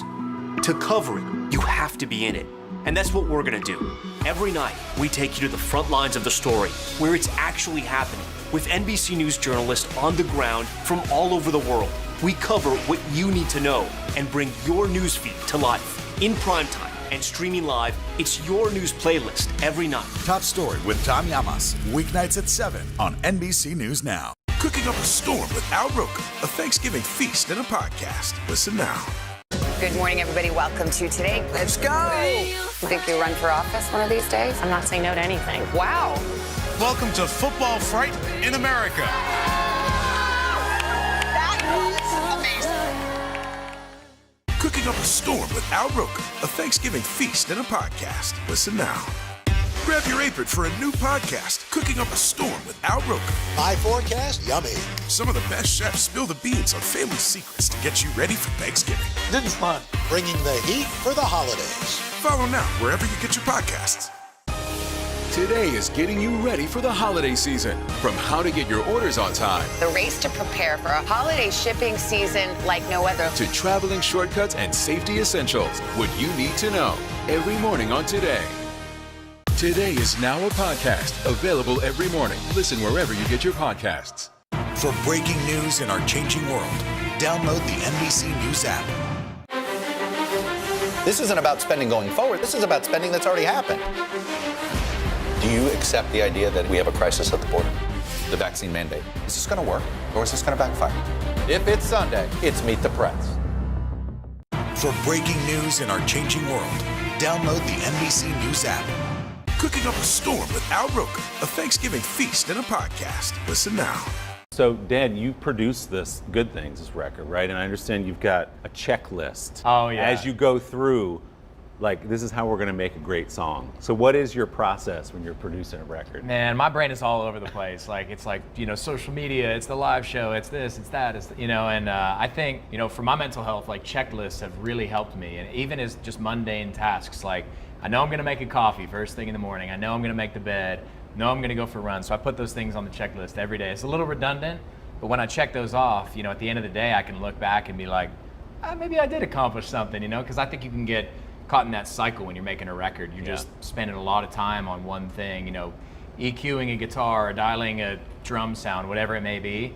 And you look back on the day and you're like, I didn't accomplish anything. And then you get in your own brain and you feel like you've slowed the process. But having that checklist, gives me just an objective thing to work towards every day. And I just went old school, man, analog, like how records were made back in the day. You had the board and it was like drums, bass, guitars, acoustics, piano, lead vocals, background vocals, and all those things. I think it allowed me to simplify the album process a little bit, because it's daunting to make an album. It's a lot of work. Not only us, but our entire team. It's like there's album art, there's all these different platforms. You have to deliver something different to everybody, and it's great. It means the music's getting out there, and it's nice that there are enough fans out there that are demanding the music, that we have, that we can put different versions of songs and different videos out to different folks. But it's a lot of stuff. So I think at the beginning of the process, it was like, all right, cool, let's keep the focus, let's draw this out. And I as it started going, as I was like checking away drums, all right, we're making progress here, we almost have an album. And it was it was such a good feeling, man. It's never done. I know anything in the creative process, it's hard to say it's like it's done. I always tell this story, but we had a song from the ground up on our second album. Song was released before the album came out. It went #1, country radio, it was like double platinum, did its thing. And there were still like 5 little tweaks that I heard in there. I was like, it drives me crazy. So every time it would come on the radio, no one would ever hear it. It was like the smallest little edit in a breath and a vocal.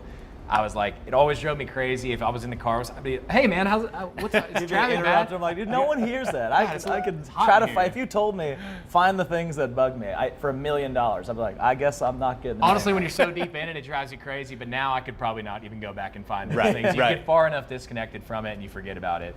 But that I went back after the album, or after the song had gone #1, and I changed those things. So I got it right on the album. So I felt good about that. It was a sigh of relief.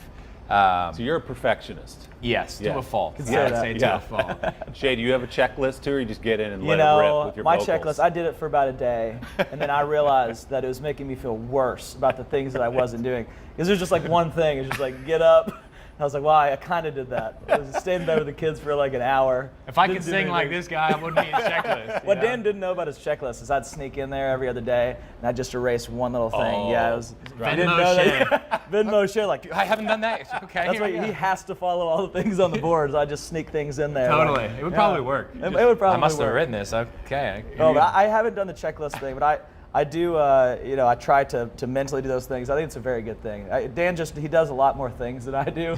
And so like, it would just not feel as good for my checklist. I'm like, got up with the kids, heard screaming for an hour and a half, like ate breakfast kind of at 11, But no, it's awesome. And I love being able to see the process too. For him, it's like watching that from, the outside perspective of, when we sing the vocals and as the process is happening, I was going over to his house a lot. And I mean, every time I'd go back and this guy, I mean, it's like, the thing was just filling up, and I was like, "We're gonna do this, dude! Like it's gonna get done." And it was a really cool thing to see, and I feel like the checklist thing has definitely been a nice process to watch. Yeah, from the that's outside, right. for sure. It was like not fully committal though. It was a dry erase, so at any point I could be like, wipe it off. "Oh, the drums aren't right."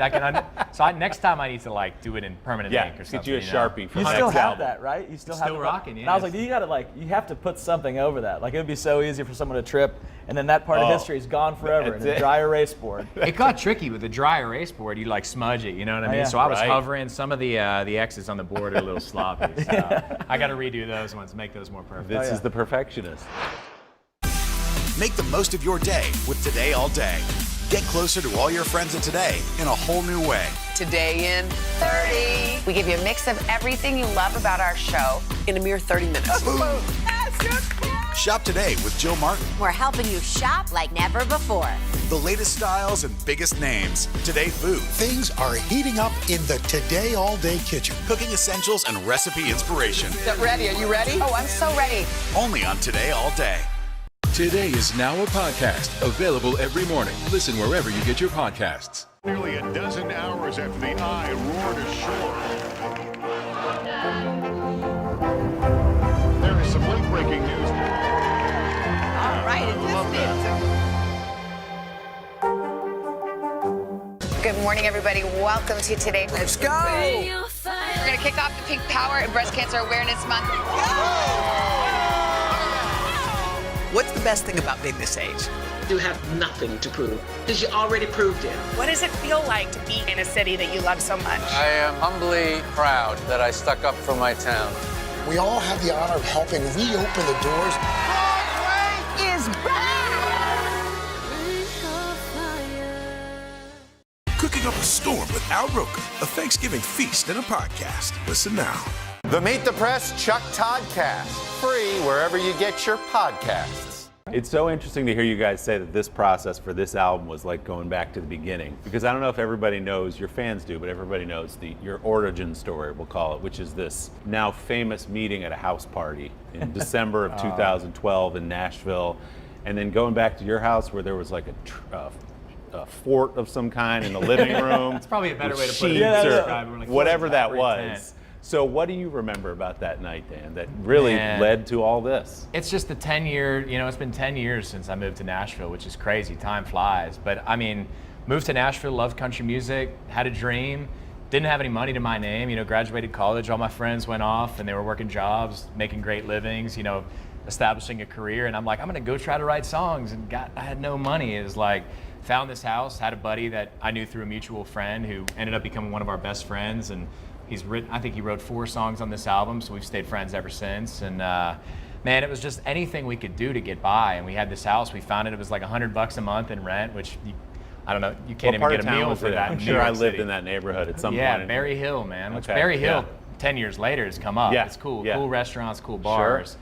Not at the time. Not 10 years ago. It was ago. a little suspect. Yeah. But found this house and the heat didn't work, the AC didn't work, the locks didn't work on the doors, like a folded plexiglass thing you could reach in. That's all you've got in the house. It is, but the keg in the back worked. There was a keg that somebody left over, probably a previous tenant. A keg of PBR, was probably growing things on the surface, but hey, we were drinking it anyway. You had the important things covered. Exactly. The important things were definitely good. I think the first time, so I came in, my friend Andrew, that I think I was living with, actually at the time I think I was staying on his couch, my buddy Brandon's couch. We all lived kind of together in this thing, and he was like, there's these 2 guys that are they're having a house party tonight, mutual friends of Dan and our friend Andy, who was talking about earlier. And he was like, let's go to this house party. He's like, they got a house over here in Berry Hill and they have a keg. And I'm like, I'm in. I didn't even need to know the details. I was like, I don't need to know their character. Like, they have a keg. Like, I'm down. Let's go. And none of us had any money. It was like anytime there were going to be free drinks involved, we're like, I think we should really seize the moment here, guys. I think we need to do this. Sure, we haven't slept in a week. Let's go to this party. And it was crazy. I walked in and I remember getting to the house thinking, I don't know if I'm in the right house or not. because I got to the front door and the door was kind of like locked. And so I reached inside. The window was kind of did like this. And I reached in there and I was like, this is either going to be a great time or I'm breaking and entering and I'm going to jail. Yeah. And at that point for the keg, I was willing to risk it all, really. Yeah. And I was like, I'm going in. And so we went in there and I remember, Dan and Andy and our guitar player now, Justin, was there at this party. And it was just it was a great time. I think we ended up staying up till probably 2 a.m. And there was a moment where everybody was passing around the guitar and kind of playing their songs. And I was like, I'd like to take a crack at that. You wouldn't believe it. This guy hadn't said a word the entire night. I was too busy back at the keg. He's completely quiet, and everybody's passing the guitar around Nashville style in this tent. We overlooked that detail. Yes, that's right. The tent is in the living room. Dude, I mean, we went to this place called Music City Thrift, just down the road from where we live. We bought like $6 worth of sheets. We tented it out. I mean, that was the only way we could stay warm. We had a little space heater. We huddled around it and wrote songs, whatever it took. And when he walked into the tent, he's completely quiet, like chilling, like this shy little guy hanging out. Shy guy. Yeah. Which I found out later is not the case. We're all singing, and then it's like 2 a.m. He's like, can I try one? And he starts singing, and I was like, everyone was like, oh my gosh, this is the best. It was the best singer I ever heard in my life. Pulled out my phone. I still have the voice memo of this, and I like held it up. I didn't know what would come of this. I didn't never expect to be sitting here talking to you in New York City and all these crazy accolades behind us, but I recorded him. I was like, and I labeled it best singer ever. It was December 7th, 2012. Wow. Still, he was doing a cover, and the next day I was just like, we need to write songs. Like, we had both been chasing this dream separately, obviously without much success. We wrote the next morning. I think it was like 7 a.m. Yeah. Don't know why. I think we were still up from the night before. Yeah. I would say the next day, but I think it was that morning. Yeah, it was the same day. Probably a better way to describe it. We wrote 2 songs that day, and honestly, we haven't stopped. It was insane. I mean, the first song we wrote got put on hold by a major artist, and it was like, man, up to that point, we couldn't get anyone to respond to an email or, take a meeting with us. We were sneaking into the CMT Awards. We were doing all this madness, and then from there, it was just like, it happened. It was like it was meant to be, and one of the craziest stories about this is we didn't realize this till like a few weeks after we met. Shay had lived in Pittsburgh, like, I don't know, less than a mile from where I grew up. We didn't know each other. Oh, wow. You went up there. Pretty insane, man. I mean, it was like, I was describing like where I was like, I lived in Pittsburgh for a second. He was like, where at? Well, where at? And I was like, well, I was over here. It was like near Allison Park and all these places. And he was just like, yeah. He's like, that's where I grew up, like a mile. And it was just kind of a crazy, like. And how long were you there? I was there for about a year. Okay. About a year or a year and a half. Honestly, I'm not great with time nowadays. Really. Could have been 7 years. I don't know. But I was there for about a year, and I just remembered like discovering that and thinking like, wow, we were probably there at the same time. And you think about those things, man. You look back and you're just like, those moments, thinking back to that house party, you never think that those are the moments that are going to kind of change your life. I mean, if there was one pivotal moment, I mean, that was it. Meeting Dan there in that house party, and I was just thinking that I was going to go for some free beer. So the moral of the story is always go to the party. Yes, if there's free beer, go to the party. If you're in Nashville, you got to go. Your life philosophy really paid off. It did. Okay, last question before I get you out of the greenhouse. Was there ever any consideration at the beginning of being Shay and Dan rather than Dan and Shay? Dude, it's a great question. I don't know how the name came about. It was always just like, we never set out to be a band. We were just 2 best friends writing songs. We would walk into a place like a publishing, somewhere that we were trying to get a free meal. Hey man, you want to take us out for lunch or a beer? Oh yeah, you've got a company card. Let's go. Dan and Shay are here. Dan and Shay are here. Oh, Dan and Shay are here. It was just like that was the way it went. But now that I analyze it in reverse, it was like maybe it was because if it was Shay and Dan, the word "and" ends with a D, and then Dan starts with a D. So there's a little bit of gray area due to Shay and Dan. You got to it's a little more difficult to say. It doesn't roll off the tongue as much having the D of and the D of Dan back to back. We have a whole chart written out if you really want to see thought it. about this. You know what I'm saying? We really dove into this. He's got another checklist. Yeah, he's got another checklist. On the other side of that is a reasoning. It also Shay and Dan just sounds a little silly. I think it's a. See, exactly. You tied the 2 letters, the Shay 2 D's there together. Shay and Dan. You're right. Basically, like because Shenandoah was already a band, so Dan and Shay was. Everyone just called us Dan and Shay, and it was just kind of went from there. And also, we had a couple band names that were absolutely atrocious that we will not talk about in front of the country, Willie. Come on. And there was, I'll say one because it wasn't our idea. My lawyer one time, like early on, we did this showcase thing, and he wrote down this thing thinking like, had an aha moment of like, guys, you might want to get over here because this is about to be. It took him 10 minutes to type it on his iPad. It was kind of a peck situation where like, and he clearly, I mean, it looked like he was writing a 1,000-page document, and he was just writing this thing out. And he has this big reveal, and he kind of does this with the iPad. And we're sitting there, we're like, oh, like things are about to heat up, dude. This is our future. Welcome, and he flips it around and it says "School's out." And Dan and I, we just like, you know, I mean, you should have seen the look on our faces. We didn't know how to react. That's crazy. He was, so "School's out" did not make the cut. Dan and Shay, history was made. That's great. right. Guys, thank you so much for doing this and for coming all the way from Nashville and sitting here with us on a hot summer day. You're the best. Thank you for taking the time, man. This is a blast.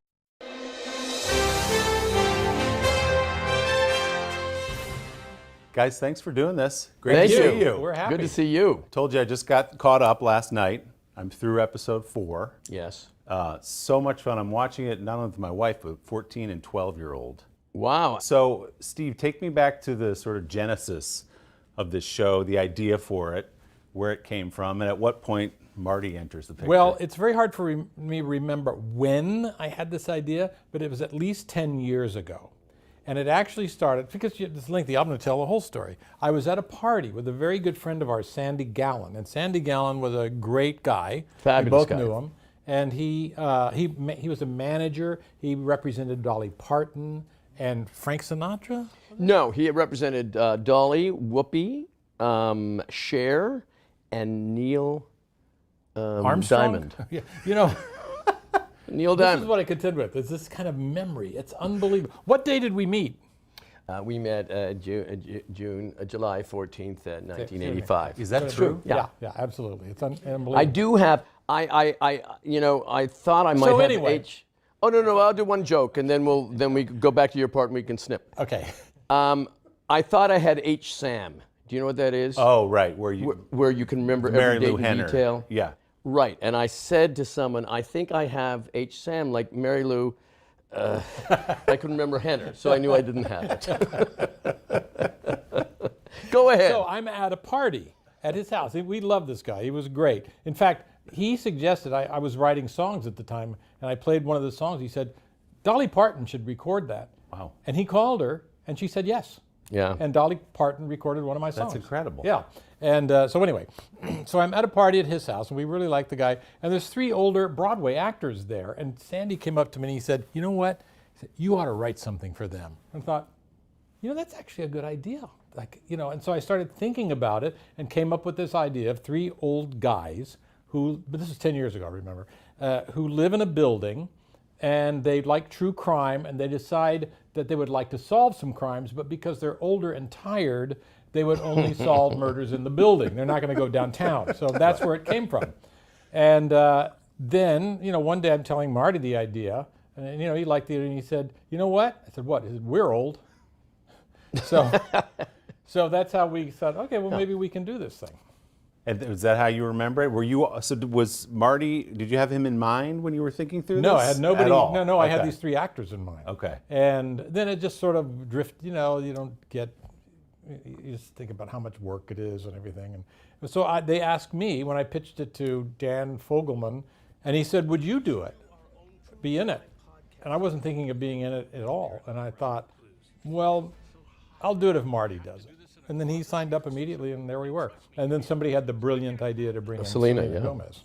Well, that is really, I talked about my 14-year-old daughter. That's where the interest is peaked. Yeah, no. We love you guys, and my daughter says, Selena Gomez is in it? And boom, now she's in it. And by the way, it's such a perfect, unexpected match. Yeah. It's like there's us doing our thing, and then when the camera comes to her, it's like it rests on her face and her thinking and her internal acting. It's beautiful for the triangle of performances. There is some, to anybody who lives in New York, there's a real familiarity to the building. It's sort of the Apthorpe and the Ansonia and all those kind of mashed together.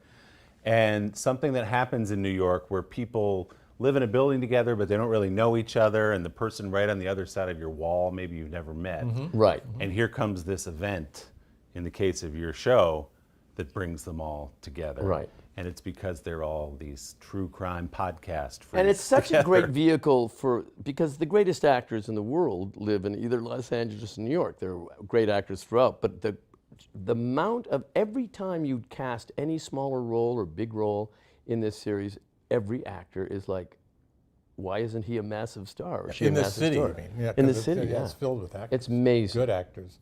We've got great, we've got Jane Lynch, Tina Fey. Yeah? Yeah. Sting. Sting. I didn't know if we went. Nathan Lane. How about Nathan Lane? It's incredible. Amy Ryan. We were in awe of Nathan Lane. We would have scenes with him, and we weren't acting. We'd just stare at him. It's like, Nathan Lane is so unbelievable. Then your line would come up, and you go, "Oh, Nathan." I mean. So when the idea for Selena Gomez comes through, you two guys, I suspect, are not terribly familiar with her music, unless you want to surprise me with that. No, I would, yes. So what did you think when you heard that name? Well, I thought it was kind of a brilliant idea because right away it seemed all generations brought in. Instantly, I thought it was a good idea. Yeah. And I never heard any other name besides Selena's. That's true. Yeah. There was no other name. I know they probably have lists. You know, it was always with a list. But when it got to us, it was only Selena. Yeah. And we thought, would she do it? And then we had one of those Zoom readings. And that was an audition. She was hired. And we hung up, and Marty and I called each other, and we said, she's fantastic. Yeah. She's got this slight, people are picking up a slight kind of a New York accent. I don't know if she's doing it, or that's her, or what. She's from Texas, so probably not. Yeah, but she's got that. In a later episode, at one point, Steve says to her, "I want you to be less mean," and she just looks at him and says, "I know you do." By the way, that was already been on. Oh, has that been on? Yes. Was Yes. that before show? Okay, Yes. good. Yes. All right. You should watch the show or read the scripts. No, I don't want to. I got other fish to fry. She also has, I think, on the show, but also when I watch you guys do press together, she has sort of a charming eye roll at the two of you. Absolutely. So, generally does, speaking, yeah. like, here they Yeah. go again kind of thing. It's surprising. First of all, people say, is there a generation gap? And I say, well, of course. Yeah. You know, it's what you want. I don't want to be up and talk the lingo of a 29-year-old. No. You know, so there is that. But I'm always surprised. Just using the word lingo kind of covers that idea. I'm always surprised at what she's shocked at us by. Because it's always something, I'm like, really, you're shocked at that? And it's kind of a fun shock. He goes, oh, like we just said something shocking. And, she outshocked us by, 10 million. So it raises the obvious question, do either or both of you listen in real life to these crime podcasts? Because you play it well. I do not. Not I at do. all. No. I do. And I've listened to a lot of crime podcasts and watched a lot of true crime shows. And I think, I know what you're saying, that guy's sick. Well, that means the rest of the nation is sick too. Yes. But I like the solving part. I find that I like the scientific solving and clues and tracking down and CCTV. In fact, even now, because of this show and watching these shows, I'm always thinking, just walking around my life, thinking, what's my alibi? If something were to happen right now, could I prove I was in my car? Yes, I've got the GPS and there's a CCTV camera and I wave at it. Well, there's and then enough I also. What is your crime that you're afraid of? I don't know. It could be anything. Are you planning anything? No, I'm No. not planning No. anything. No, it's some other crime, like, God forbid. But I could always prove I'd be the first suspect. I would be. Oh, I'd be absolutely. the first suspect. And then replay, my eye rolls at you on television when you do, some joke that doesn't work, which is often. So Steve, do you watch Dateline and those kind of shows? Yeah. Are you that deep into it? Mm-hmm.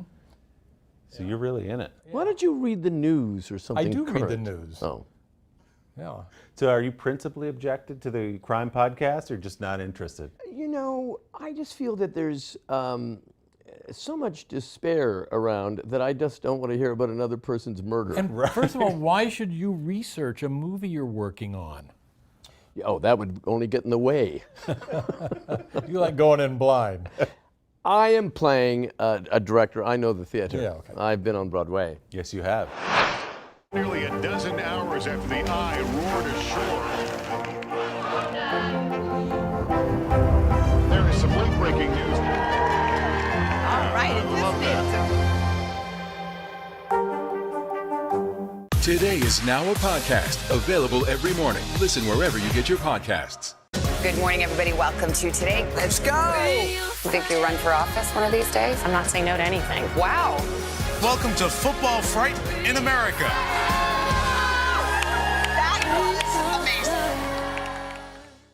Good morning, everybody. Welcome to Today. Let's go. International Day of the Girl. The strength and courage of these women is remarkable. What's your message to girls who want to make a difference? Believe in yourself. You can make it happen. Good morning, everybody. Welcome to Today. Let's go. We're going to kick off the Pink Power and Breast Cancer Awareness Month. What's the best thing about being this age? You have nothing to prove because you already proved it. What does it feel like to be in a city that you love so much? I am humbly proud that I stuck up for my town. We all have the honor of helping reopen the doors. Broadway is back!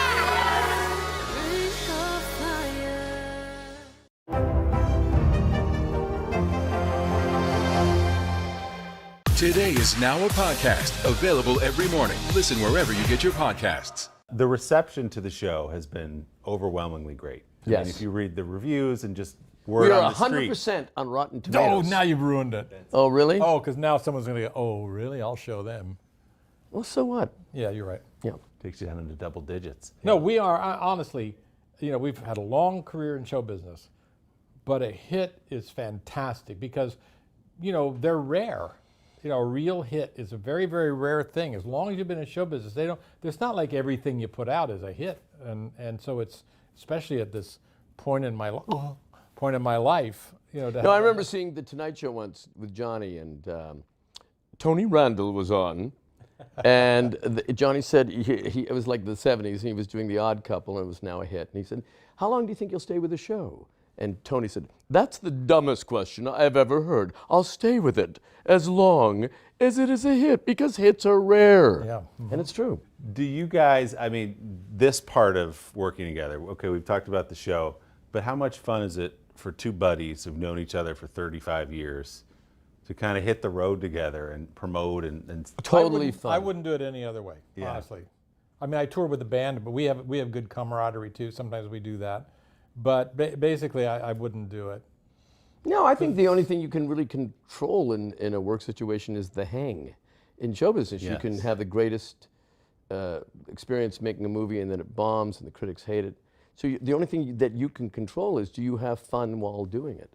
And Steve and I, we do live shows together, but we also have a great dinner the night before, and we have great glasses of wine afterwards and discuss it with the band. That's the fun of it. And you've been doing it, as I said, for 35 years since you met doing The Three Amigos. Well, people ask me, they say, what's your favorite movie that you ever made? And I say, well, I don't know, because here's why. There are three things to a movie. How much fun you had doing it, was it a hit, and is it any good? Right. And when those things land together, it's fantastic. But sometimes you can love a movie just because you had such a great time making it. Right. And was that the case with Three Amigos? Was it instant for you two guys? It was not an instant hit. No, I know, but this relationship, because it feels like... Yeah, no, we got along instantly. Instantly, all three of us did. And again, you make a movie or you're on location for months, and sometimes you never see those people again. So you make a conscientious effort. I think I'll keep up with that guy. And it was mutual. And also, we got lucky because we did other movies together. Father of the Bride, 1 and 2. That's true. Prince of Egypt. Prince of Egypt. But we were already friends by then. But I'd say Father of the Brides really put us in a comedy frame of mind, to be friends. Grab your apron for a new podcast, Cooking Up a Storm with Al Roker. My forecast, yummy. Some of the best chefs spill the beans on family secrets to get you ready for Thanksgiving. This is fun. Bringing the heat for the holidays. Follow now wherever you get your podcasts. People really don't know what's going to happen. Nearly a dozen hours after the Eye roared ashore. More good people than bad people, right? 5 seconds. 4, 3. There is some late-breaking news 4 hours into the Iowa caucuses by the mayor deliberations. All right, it just me too.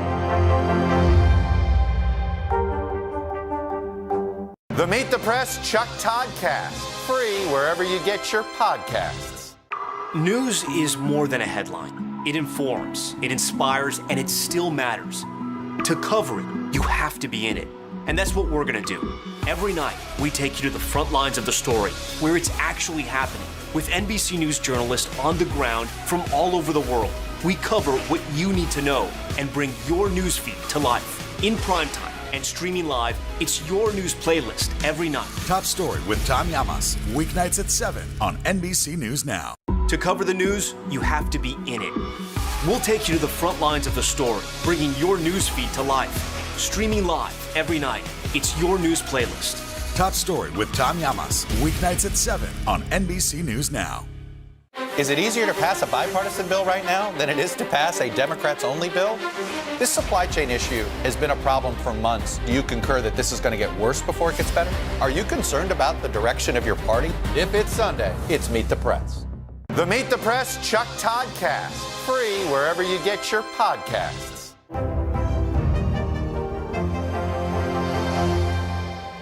I didn't realize, I guess I should have known this, Marty, that Three Amigos was your first movie. Because we'd known you on SNL and you were movie in the bloodstream. So that was your first movie. So what was it like to walk in with Steve Martin, who's already Steve Martin, and Chevy Chase, who's already Chevy Chase? Well, it was a little bit intimidating, but they were very nice to me. They're very, we had to play three close friends. So I had to, the first couple of weeks, do an impersonation of someone really relaxed.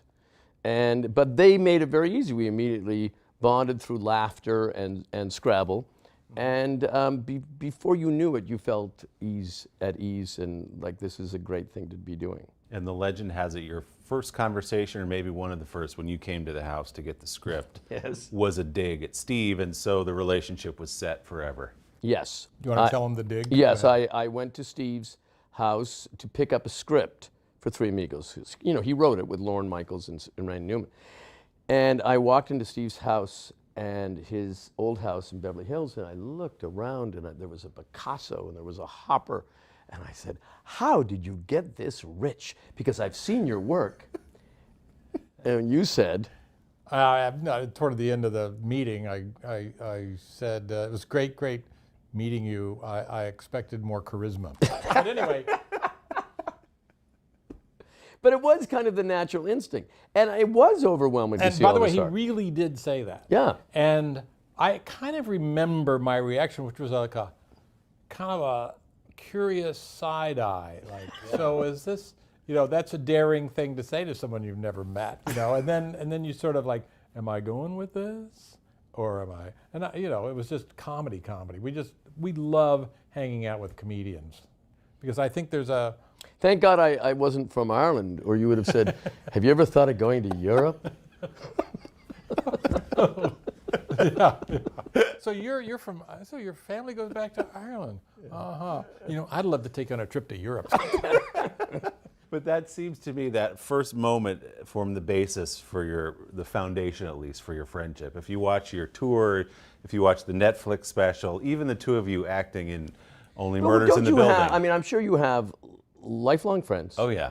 And a big connection has been humor. That's it. I think it's... Is that true? Yeah. Oh, sure. Absolutely. But I would say, like, I'm guessing, you probably have friends in the business who do the same thing as you. Or do you have rapport with them? Yeah. Because you know what it is. Absolutely. And that's, we have that with comedians of all stripes. Yeah. But there's also something about a person you're comfortable with enough that you can insult them constantly. Oh, yeah. That means you're and really close. we're often asked, did we ever go too far? Do we ever have to apologize? And it's never. You mentioned Father of the Bride when you guys did that in '91, 30-year anniversary coming up, by the way. That's crazy. Obviously a great movie, great script, great characters, but you never could have imagined how well it would do, and commercially. And through time. And it's held up. I always thought, I don't know what your questions would be, I'll wait. No, go ahead. Okay, I've always thought this, we did a remake, and now they're doing another remake. And at the time, I thought, this movie, this subject will be remade through time, as the times change, because it's a universal subject, a father and his daughter, and getting married. I mean, what could be more fundamental? So I already knew they were headed for another remake, and probably another remake after that, because times change, but the core heart of it will always remain. Well, it's also a powerful. perfect title. Yeah. Because Right. they're abroad. It's like First Wives Club. You knew that had to be a hit. Right. Perfect title. And how did you shape and create Franck, one of the great characters in movie history? Wow. Well, you heard him. Sure. Yeah. Yeah. I heard it, I didn't want to hear it. Yeah. Well, it was written that way that when they meet Franck, that Diane Keaton and Kimberly Williams, mother and daughter, would understand it, but Steve couldn't understand him. So it symbolized his isolation from the process. And so we just did 1 million takes, variations, and the director and producer were a little apprehensive about this idea too, because it was a sincere film, and this was this heightened character. But I kept thinking, as long as I didn't wink into the camera and say, "Aren't I funny?" we'd be fine. And then I went to a wedding after we stopped shooting. I won't tell you who, but I'll tell you later. And it was a big fancy wedding with a wedding planner, and he had his initials embroidered on his shoes. And I thought, wow, we missed that. Oh. So, you can't, life is broader than any character. Was it based on anything you'd No. seen? No. Just a kind of person? Yeah. Right. And Steve, what did you think when that movie exploded the way it did? I mean, Here's what I thought. I thought, because I've watched movies come out, movies that I've done, and then there'll be like massive hits at Christmas or something like that, other people's films. And then when that came out and it opened just before Christmas, and it was doing so well and building, I thought, oh, it's my turn. There you go. You felt it was just justice, really. Yeah, I really did. I was like, yeah.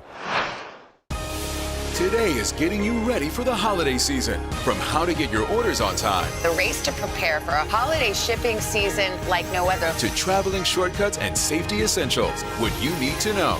Every morning on Today.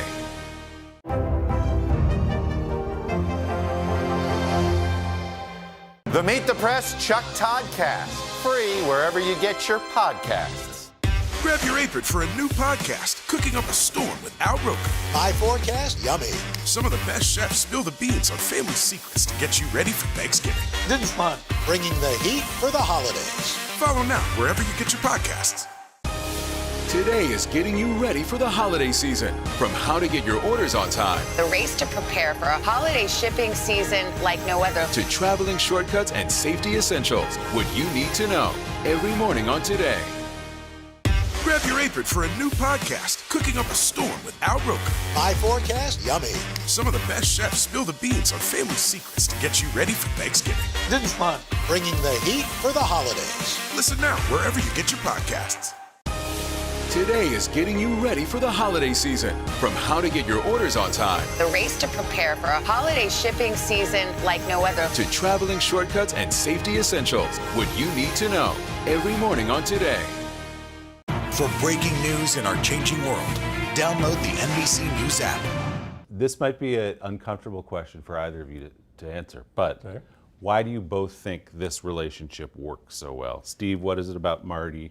Marty, what is it about Steve? There's definitely a yin and a yang thing that goes on here, but why do you think this has endured, this friendship and this professional partnership?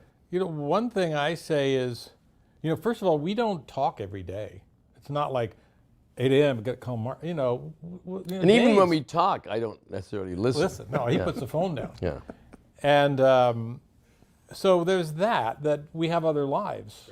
This is like a fun thing. We get along on a humor level. I don't know. And humor is very superficial.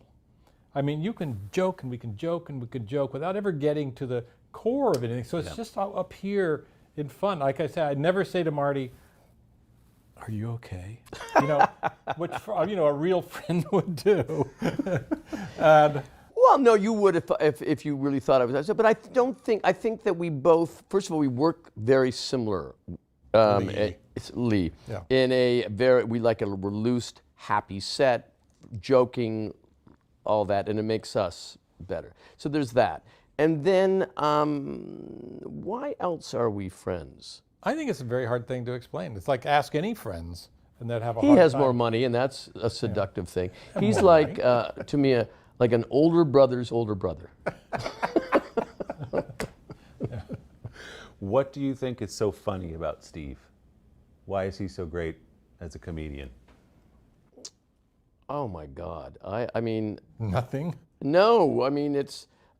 You always feel self-conscious of the story, but in 1980, I didn't know Steve, and I'm watching the Grammys, and Steve comes out to present the best album of the year, and he's in tails, and a shirt, and studs, and no pants, boxer underwear, garters up to here. and he makes no acknowledgement of it. The audience is hysterical, and he starts reading the nominations. And by the third nominations, a little bald man comes out running with a pair of pants on a hanger. And Steve looks at him and says, "Well, it's about time." And then he puts the pants on and continues to read. And I thought, that is the most brilliant joke. I would pay $1 gillion if I could have done that joke. So, and I didn't even know him then. So I think his mind is hilarious, and he's deeply kind. You know, I think if you were that talented but a bit of a jerk, there would be no relationship. Mm-hmm. You know, there wouldn't be. I find, you know, first of all, we just have you know, we're going to talk ourselves out of a friendship. That's what's going to happen. I can't believe you said that. No, we just have a kind of an ease. But in terms of his comedy, whenever I look at his old specials and things, I go, that's outrageous. I can't believe you're doing that. And the ears and the big head and all By the way, it's my head, but thank you. I know, yeah. No, you wear pieces. You know. I know, that's true. And I find the characters are completely so big. Jackie Rogers Jr. is an albino pop star. Yeah, an albino pop star. That makes sense. Yeah. How about Jiminy? Jiminy, I mean, you've been interviewed by Jiminy. Yeah. I'm shocked that he gets away with it. I mean, it's so devastating to the person you're interviewing. Yeah, but they were all generally my friends. But you're playing an idiot, so. No, I know. But when my favorite lines was to Mel Brooks when I said, "What's your big beef with the Nazis?" And he said, "What's my big beef? What's my big beef? I don't know. I think they're rude." So it worked out. Oh, it's brilliant. Oh, it's so good. And do you have a favorite character of Steve's through the years? Well, something he's done. Or a favorite special or moment that stuck with you? I think Roxanne is my ultimate favorite. I mean, I love, you know, the first 4 comedies, and I love it. But Roxanne seemed to combine it all and great, great acting. So I would say that's your high water mark. Well, that was a long time ago. Yeah, I killed for you to hit that mark again. Yeah, that's why I like Only Murders in the Building. Yeah. No, remember, I once said to him, it was like the 90s, and I was at my cottage, and I said, you know, all my 2 sons and all their friends are obsessed with the best of Steve Martin, SNL on DVD. And Steve went, "It's a resurgence."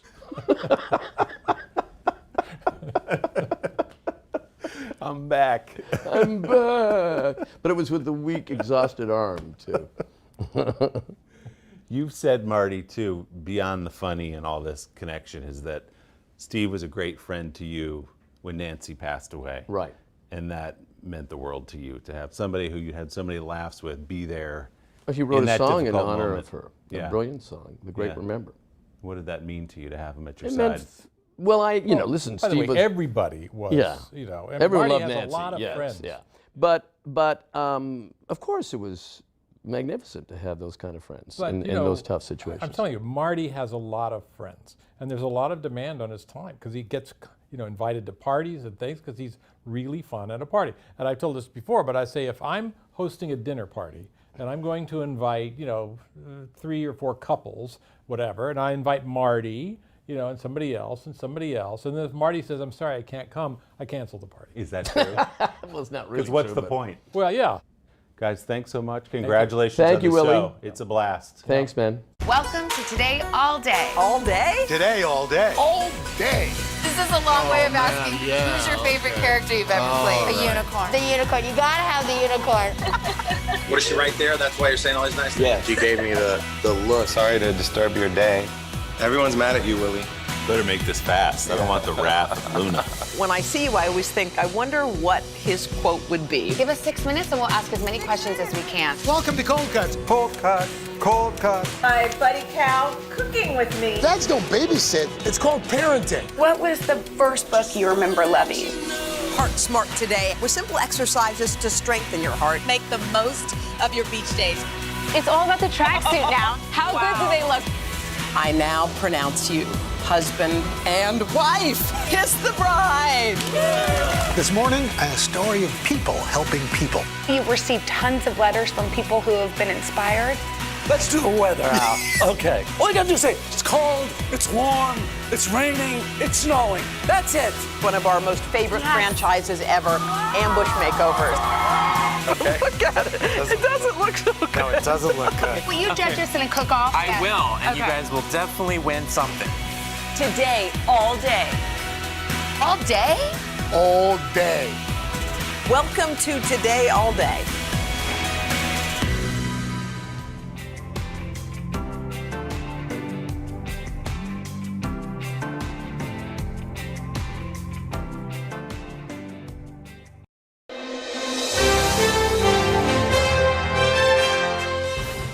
Candidate Johnson has come a long way since we started our all-access coverage of his campaign. We captured the good, the bad, and the surreal.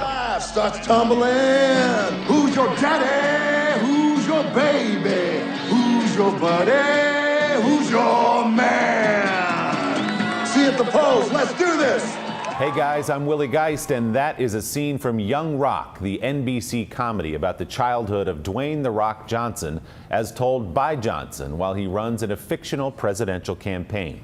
Some people, including many of Johnson's hundreds of millions of Instagram followers, have suggested the magnetic professional wrestler turned Hollywood superstar should consider a real-life run for the presidency. His thoughts on that in a moment. Growing up, Johnson bounced around the country as the son of a barnstorming pro wrestler named Rocky Johnson. Dwayne eventually got into the family business and became the biggest star in wrestling, known as the People's Champion. He made his first major appearance in a movie 20 years ago. The Mummy Returns was the beginning of a film career that has put Johnson at the top of the list of Hollywood's highest paid actors for the last 2 years. Dwayne and I got together recently for a Sunday Today Sunday sit-down, and now we bring you an extended cut of that interview, including a birthday toast with his very own Teremana tequila.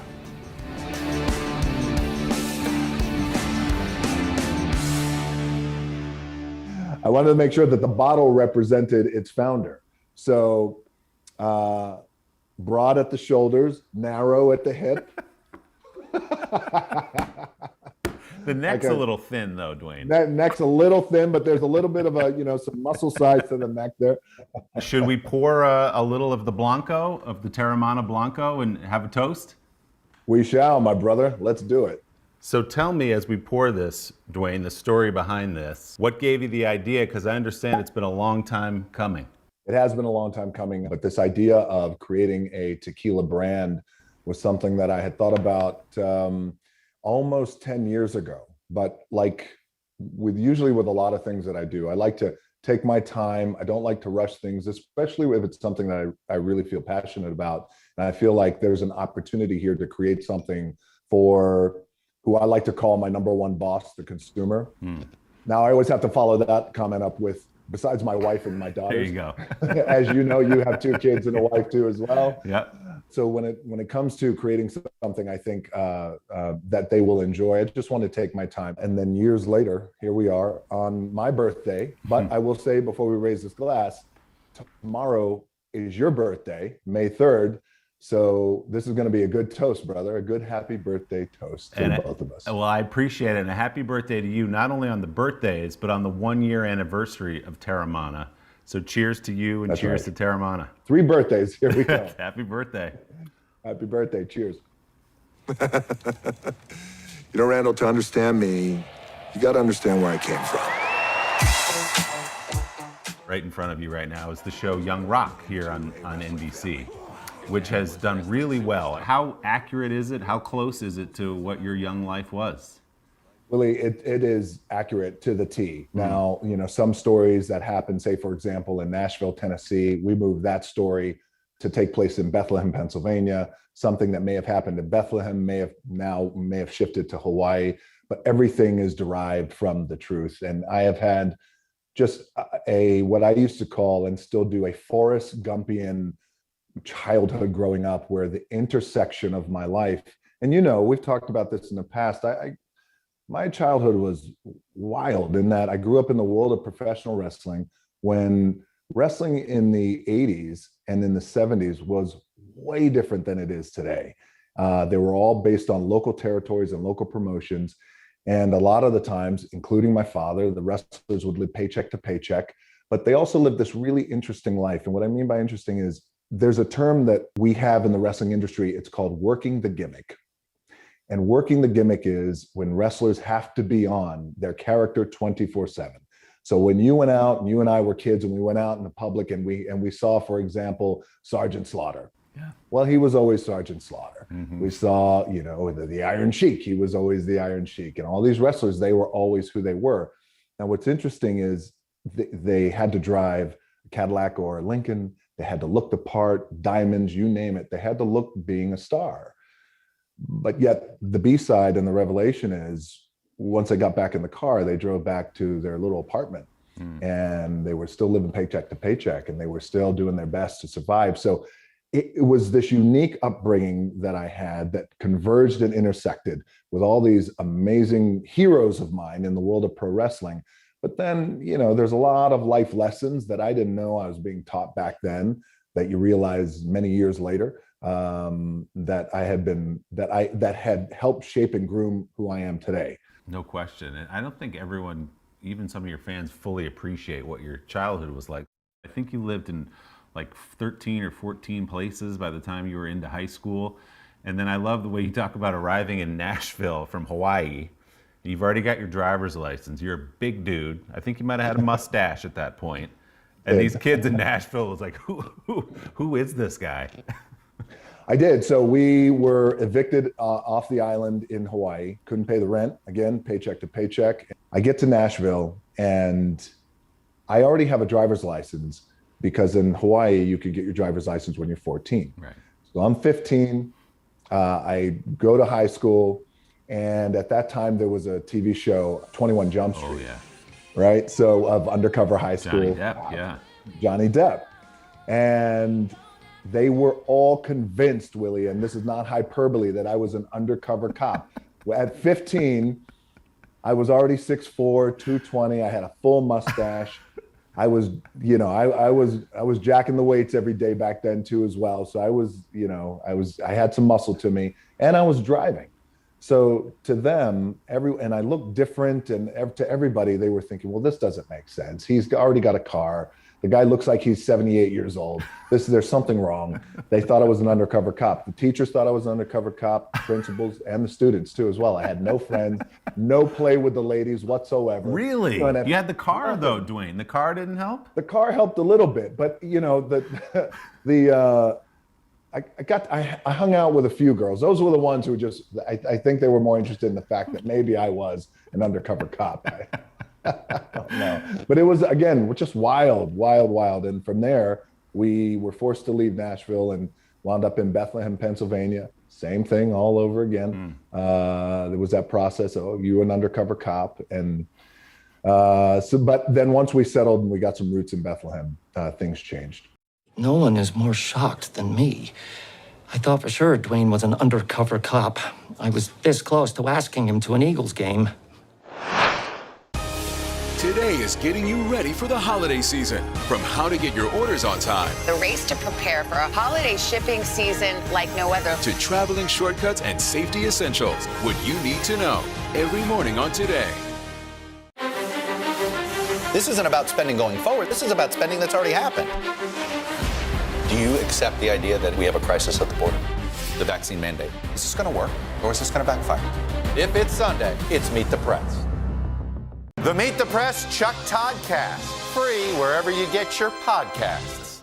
Good morning, everybody. Welcome to Today. Let's go. We're going to kick off the Pink Power and Breast Cancer Awareness Month. What's the best thing about being this age? You have nothing to prove because you already proved it. What does it feel like to be in a city that you love so much? I am humbly proud that I stuck up for my town. We all have the honor of helping reopen the doors. Broadway is back! Grab your apron for a new podcast, Cooking Up a Storm with Al Roker. My forecast, yummy. Some of the best chefs spill the beans on family secrets to get you ready for Thanksgiving. This is fun. Bringing the heat for the holidays. Follow now wherever you get your podcasts. cooking up a storm with Al Roker, a Thanksgiving feast and a podcast. Listen now. Today is now a podcast available every morning. Listen wherever you get your podcasts. Yeah, I mean, you laugh about it now, but you watch Young Rock in the show. That had to be tough on a young kid to just put some roots down and feel like, okay, I'm getting started at this new school, and now we're up and moving to a different town. That must have been a difficult childhood. It was, but you don't know it at that time. You know, Willie, it's just, I was an only child, and it's just what I knew. And there was no, there really was no anchoring in. So we never lived in a house. It was always apartments and mobile homes. So there was really no anchoring in, and we would move about every year and a half. But it was just my life at that time, and I didn't know any different. So I would adjust. But now looking back, yes, it was challenging. However, it did force me as a kid to adjust and to be and to be flexible and show a little bit of agility on my feet, you know, to try and make new friends. And on top of all that, by the age of, I would say between the ages of 7 and 11, people thought that I was a little girl because I was so. Why? Because I had really soft features and I had really soft afro hair.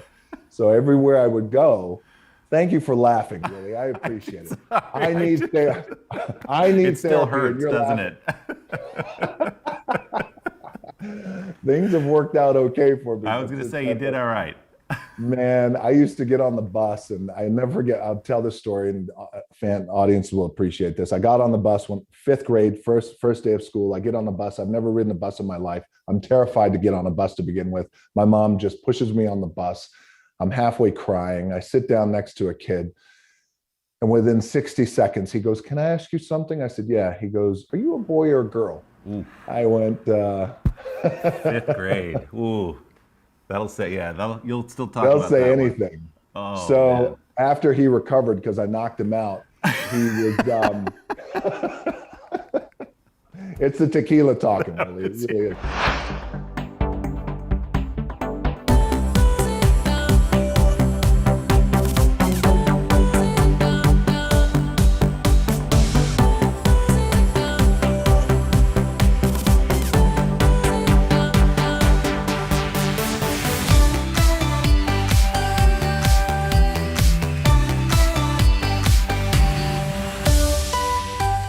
Nearly a dozen hours after the eye roared ashore. There is some late-breaking news. All right, Today is now a podcast available every morning. Listen wherever you get your podcasts. Good morning, everybody. Welcome to Today. Let's go! International Day of the Girl. The strength and courage of these women is remarkable.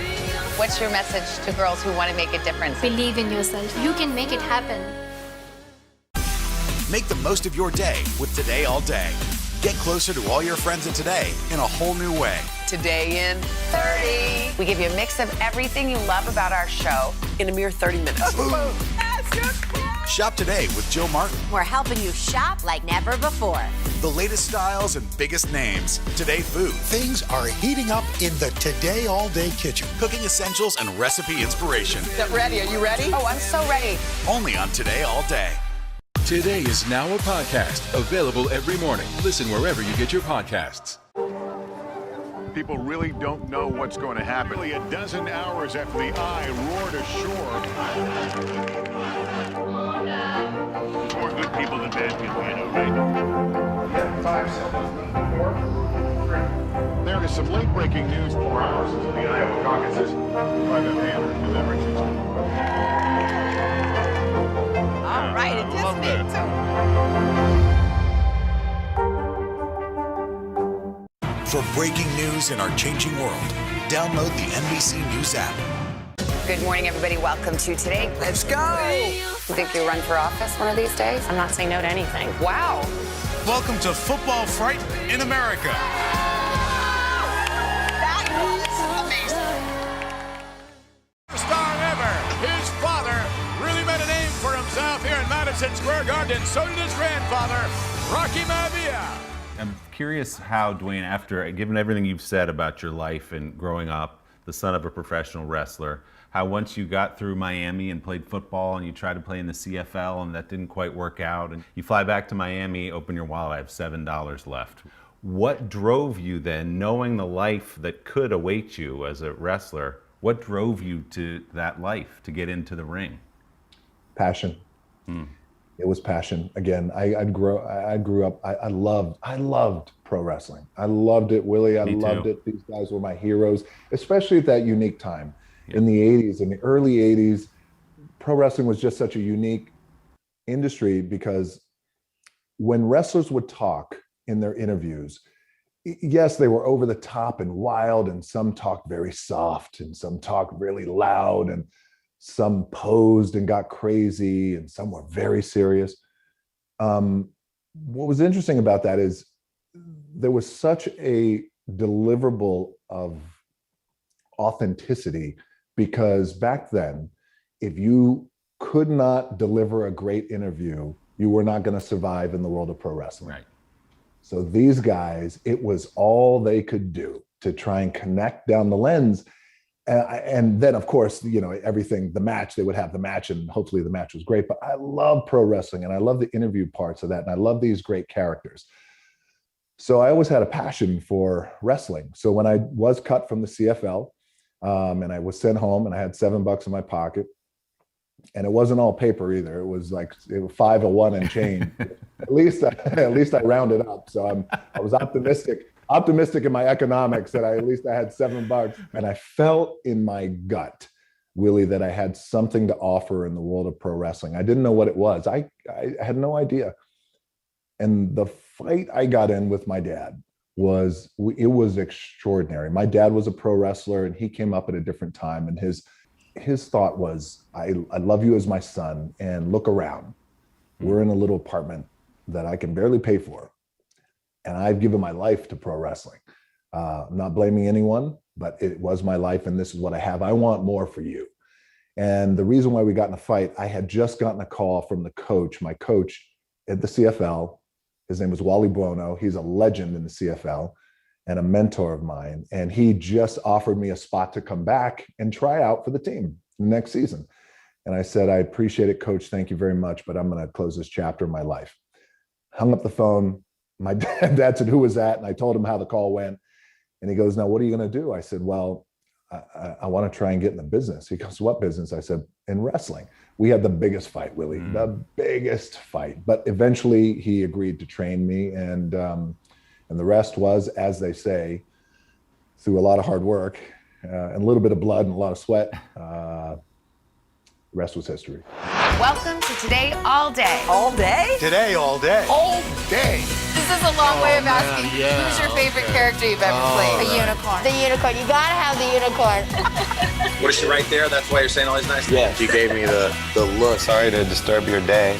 Everyone's mad at you, Willie. Better make this fast. I don't want the wrath of Luna.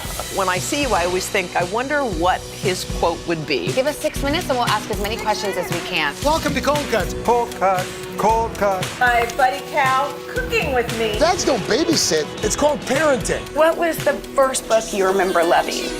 Heart Smart Today, with simple exercises to strengthen your heart. Make the most of your beach days. It's all about the tracksuit now. How good do they look? I now pronounce you husband and wife. Kiss the bride. This morning, a story of people helping people. You've received tons of letters from people who have been inspired. Let's do the weather out. Okay. All you gotta do is say, it's cold, it's warm, it's raining, it's snowing. That's it. One of our most favorite franchises ever, Ambush Makeovers. Okay. Look at it. It doesn't look so good. No, it doesn't look good. Will you judge us in a cook-off? I will, and you guys will definitely win something. Today, all day. All day? All day. Welcome to Today All Day. Grab your apron for a new podcast, Cooking Up a Storm with Al Roker. My forecast, yummy. Some of the best chefs spill the beans on family secrets to get you ready for Thanksgiving. This is fun. Bringing the heat for the holidays. Follow now wherever you get your podcasts. Make the most of your day with Today All Day. Get closer to all your friends of today in a whole new way. Today in 30. We give you a mix of everything you love about our show in a mere 30 minutes. Shop today with Jill Martin. We're helping you shop like never before. The latest styles and biggest names. Today food. Things are heating up in the Today All Day kitchen. Cooking essentials and recipe inspiration. Get ready. Are you ready? Oh, I'm so ready. Only on Today All Day. Grab your apron for a new podcast, Cooking Up a Storm with Al Roker. My forecast, yummy. Some of the best chefs spill the beans on family secrets to get you ready for Thanksgiving. This is fun. Bringing the heat for the holidays. Listen now wherever you get your podcasts. News is more than a headline. It informs, it inspires, and it still matters. To cover it, you have to be in it. And that's what we're gonna do. Every night, we take you to the front lines of the story, where it's actually happening, with NBC News journalists on the ground from all over the world. We cover what you need to know and bring your newsfeed to life. In primetime and streaming live, it's your news playlist every night. Top Story with Tom Llamas, weeknights at 7 on NBC News Now. Which means finally, The Rock has come back home. And it wasn't like flip on the switch and you're at WrestleMania. It was car dealerships, right, in the parking lot, county fairs, all that kind of stuff to build to where you ultimately arrived. Correct, because in no way was I ready for the big leagues of the WWE. You got to cut your teeth somewhere. Now, as we were talking about earlier, luckily when I broke into pro wrestling, it was in 1996. So at that time, there were still a few small wrestling territories. Mm-hmm. And one of the territories that was still around was what's considered the Memphis territory, the USWA, where every star eventually came through.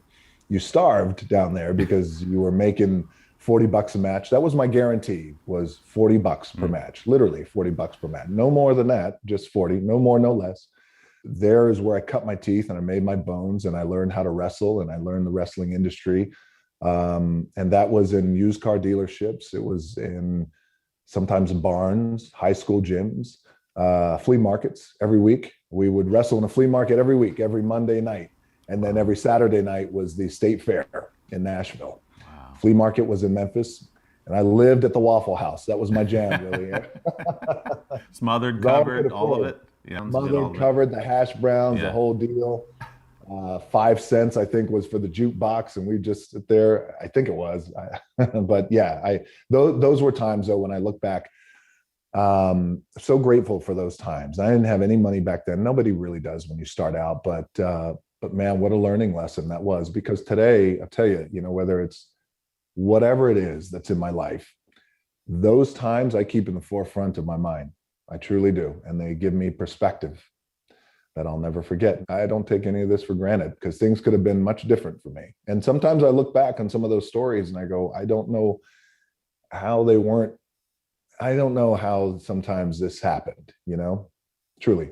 I suspect you were going to find a way to get where you are one way or another. But were there ever moments where you were at a county fair or at the flea market where you said, man, I don't know if this is going to work out. Maybe I should have listened to Dad, or maybe I should try to do something else?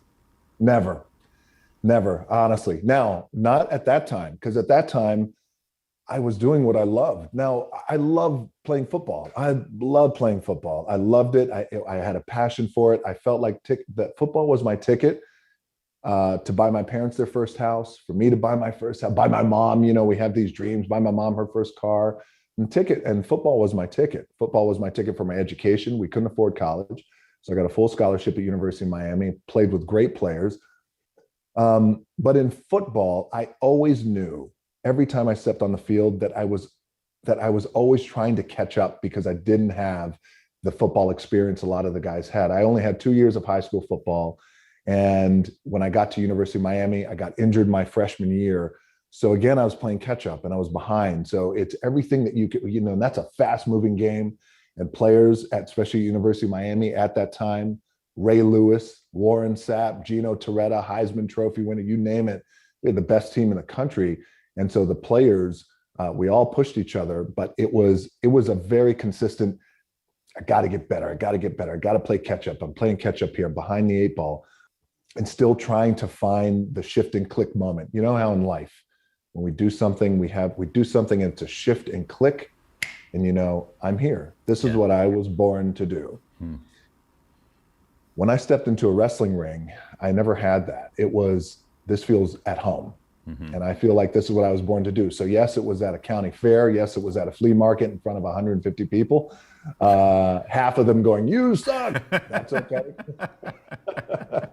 That's wrestling. Somebody's got to be telling you suck, right? That's wrestling. But I never had that moment in wrestling. No. Now, when I left wrestling and transitioned to Hollywood, there was a time there where I wondered if I had made the right decision because the movies, I was, to use a baseball analogy, I was hitting singles, maybe a double if I got lucky, but they weren't in no way, they weren't commensurate, I think, to the success I thought I was going to have. So certainly not the success I already had in wrestling, because I had left wrestling. I quietly walked away from wrestling, and because I felt like I really needed to commit myself to movies. And commit myself to that career. And if I was going to have a shot at film in Hollywood or any kind of career that had longevity in Hollywood, I got to commit to it. So when I quietly walked away, there was a time where I felt like, I don't know if this was the right decision. It's funny, Dwayne, as we sit here toasting all these anniversaries, it was 20 years ago on May the 4th that The Mummy Returns came out, which is the first prominent role you had in a movie. So 20 years since you really did make that transition over. Can you believe from that moment and all those doubts you had about it, where you've ended up now as, by a lot of measures, the biggest star in Hollywood? No, I can't believe it. No, that was never my goal. Willie, the goal was not to become the biggest this or the biggest that or most this. It was just to have a career that was good, and quality was important to me, because also I came from a world that, while very successful and consistently did good business, what we'll call in the world of pro wrestling, was looked down upon when I came to Hollywood. And because it was wrestling, and it's pro wrestling, and there's a space for it. And yes, the ratings are pretty good, but it's still wrestling. Yeah. So I had that mark, and I thought, okay, well, I'm still proud of where I came from. I'm still proud of the name that I built as a pro wrestler, and I love pro wrestling, but I got my work cut out for me. And I think in order for me to overcome these doubts, then I have to have a career that had a foundation of quality to it. And I remember at that time, someone in my life at that time had said, someone in terms of executive at that time said, "Are you sure this is the way to go? There's no lines in the movie. You have one line and it's not even English." Aku Machente! Aku Machente is the only thing. I would never forget it. It was my one line. And no one really knew what it meant at all. I said, I do. I believe this is the right step and the right transition and the right role, because I don't know what I'm doing. I love this idea of movies, but I've never been on a movie set. So here we go. Let me be a sponge. Let me learn, and let me say Aku Machente like I know what I'm talking about, and let's see what happens. Well, you nailed that line, because then they gave you another movie out of that, The Scorpion They gave me King. more words to say. But our guiding light will always be our shared values and love of country. I want to ask you, as we sip our tequila here, there's a part of Young Rock, as if you're running for president in 2032. A lot of people are reading a lot of things into that because you have been mentioned before. And the truth is, in our divided country, there aren't that many people we all agree on anymore. And I think you're one of them, and Dolly Parton, and there's a handful of them. So is that something that still interests you, Dwayne? Well, let me take another drink of Teremana before I answer that one. It always helps with the answer. I have a goal and an interest and an ambition to unite our country. And I also feel that if this is what the people want, then I will do that. So, and again, I have to contextualize it, because a lot of times the comments like this are taken out of context.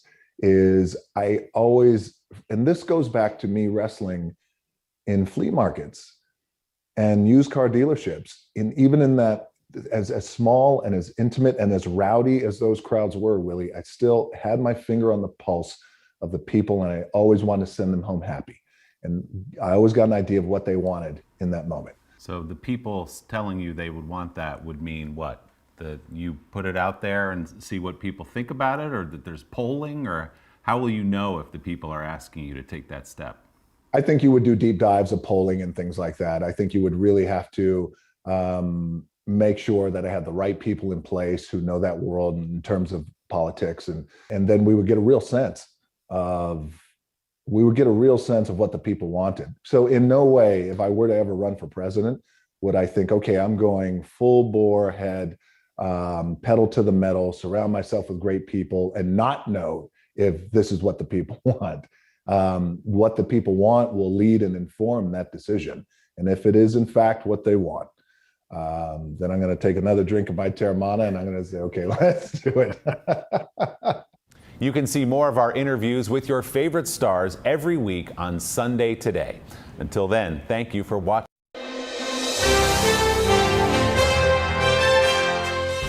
Thank you for doing this, Diane. Great to see you. Thank you for having me. Thank you for letting me do this with you. I was just telling you, I just got finished with episode 2 of Why the Last Man. Okay.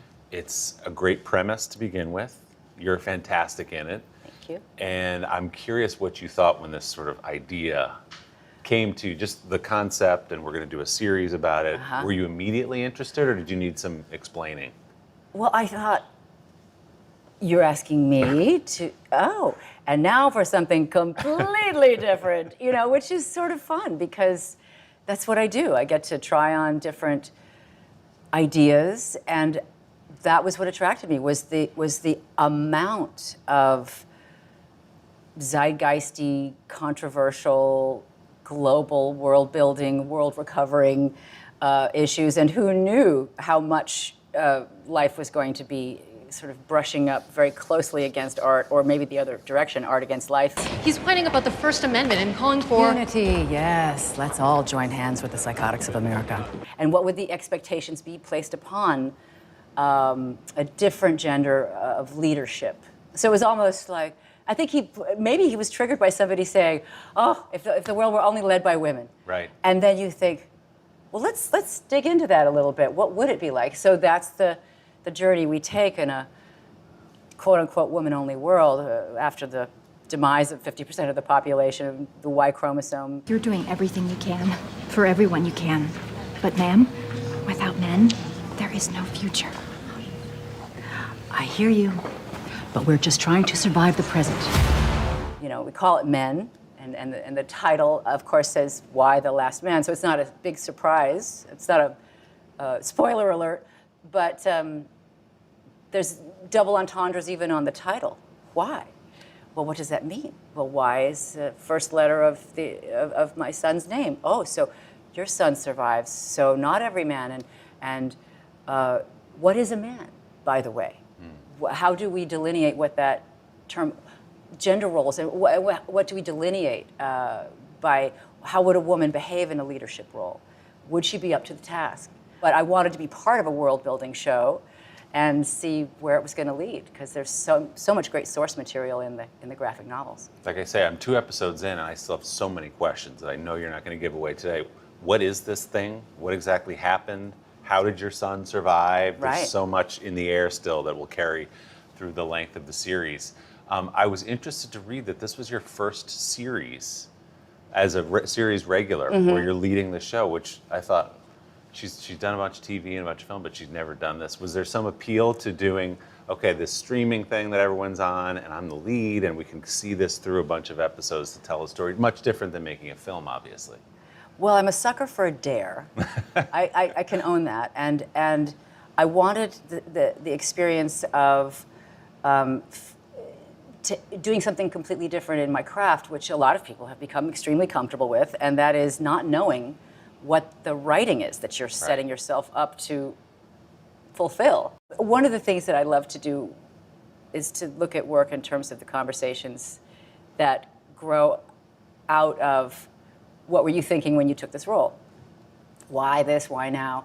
And it's so complicated to answer this question, but it's also very timely because of the many things that have occurred in the world. I mean, when I read this originally, Well, first of all, I have Googled how many women have portrayed the U.S. president.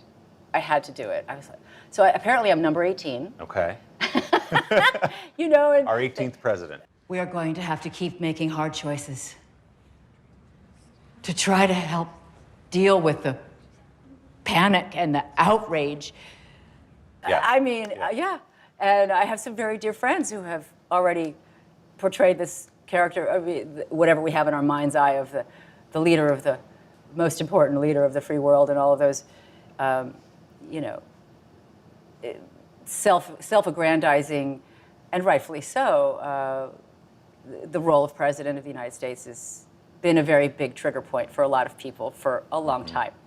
And suffice it to say that when I was describing to people when we were shut down in the pandemic and we were dealing with so many changes in the world, global, and yet also very sort of tethered to who is president and what that looks like, and what does that say about our country. Yeah, I mean, this was, as you say, written. These are based on books for people who don't know, after 9/11. I think the first one came out in 2002, and then there were more after that. But my gosh, it's about a pandemic. There are echoes of what happened in this country on January 6th, of civil society sort of disintegrating before our eyes. The frame changes the art always. You could put a piece of art, even if it's not art. If you frame it in a certain way, people will say, well, that's art. It's easier sometimes to portray somebody who's really existed in history. Then you can say, well, she did it. I'm portraying something that really happened. And this seemed so far-fetched. So to play the president confronting it was very prescient, very zeitgeisty, even more than I bargained for when I signed on. Cooking up a storm with Al Roker, a Thanksgiving feast and a podcast. Listen now. Sometimes the news can be difficult and overwhelming for kids to understand. Will coronavirus come back next year? So to help make sense of it all, we've created a newscast just for them. Man, you know a lot. We hope your family will watch Nightly News Kids Edition. News is more than a headline. It informs, it inspires, and it still matters. To cover it, you have to be in it. And that's what we're gonna do. Every night, we take you to the front lines of the story, where it's actually happening, with NBC News journalists on the ground from all over the world. We cover what you need to know and bring your newsfeed to life. In primetime and streaming live, it's your news playlist every night. Top Story with Tom Llamas, weeknights at 7 on NBC News Now. Nearly a dozen hours after the eye roared ashore. There is some late-breaking news. All right, it is. To cover the news, you have to be in it. We'll take you to the front lines of the story, bringing your news feed to life. Streaming live every night. It's your news playlist. Top Story with Tom Llamas, weeknights at 7 on NBC News Now.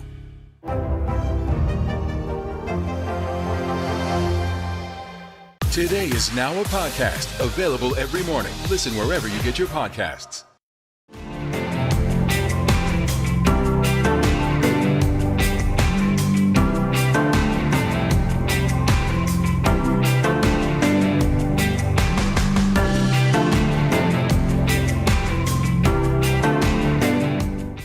What did you want to bring to a representation of a woman being president? Because there she is Well, standing. I'm wearing my patriotic colors. Yes, I noticed that. Very nice. Well, of course, the humanity of it, the shared experience of it.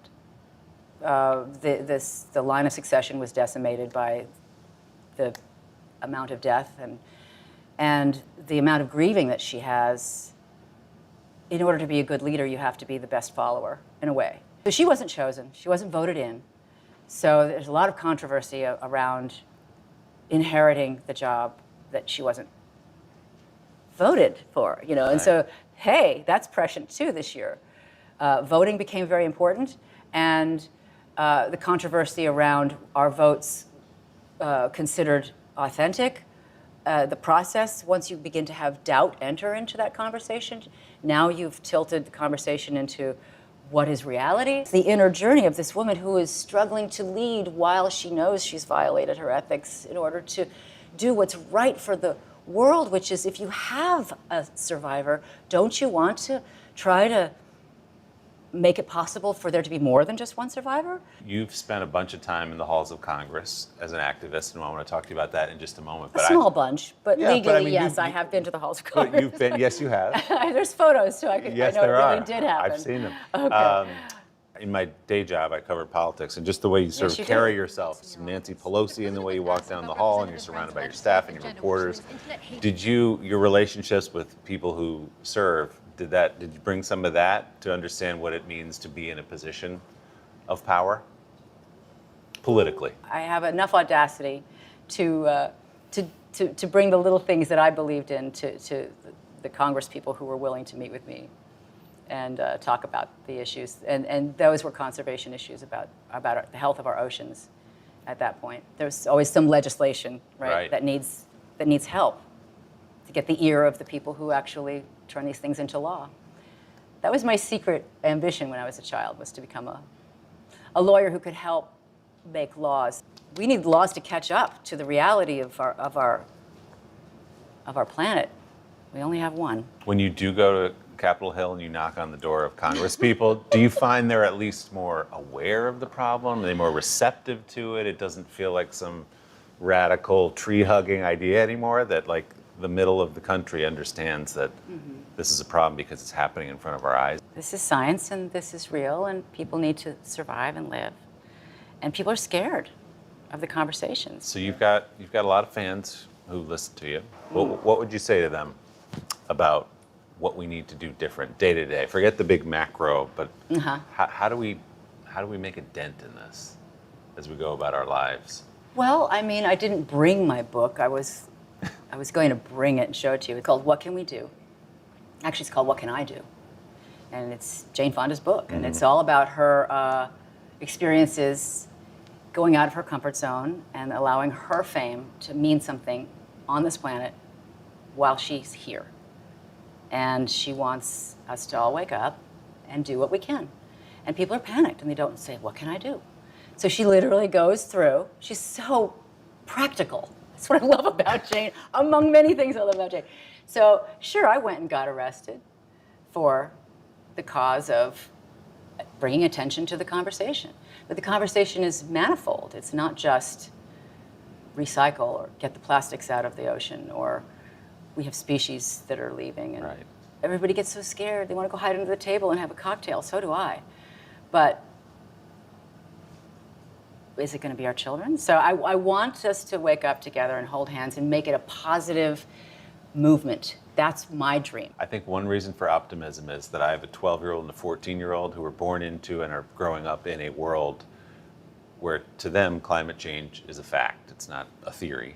Yeah. And it's what they're taught, Yeah. and they see it more on the news than certainly you or But it's I not did been growing up. politicized. It hasn't been Right. politicized They for said, them. well, yes, this is happening. Here's what needs to happen. So maybe that's one reason for optimism, is this generational turnover. Yeah. But they don't have to be convinced of it. Right. Most of them, anyway. Right. One thing Jane pointed out, and it's true, is that they make the individual feel bad, but they're supplying us with plastic everything. So we have to revisit and make things so they can be reusable and share more and include more people in our family, I think. And now I'm going to run for office. I was going to say, this is it. This is your campaign launch right here.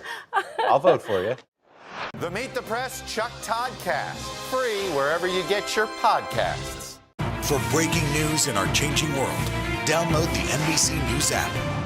Good morning, everybody. Welcome to Today. Let's go. You think you'll run for office one of these days? I'm not saying no to anything. Wow. Welcome to Football Fright in America.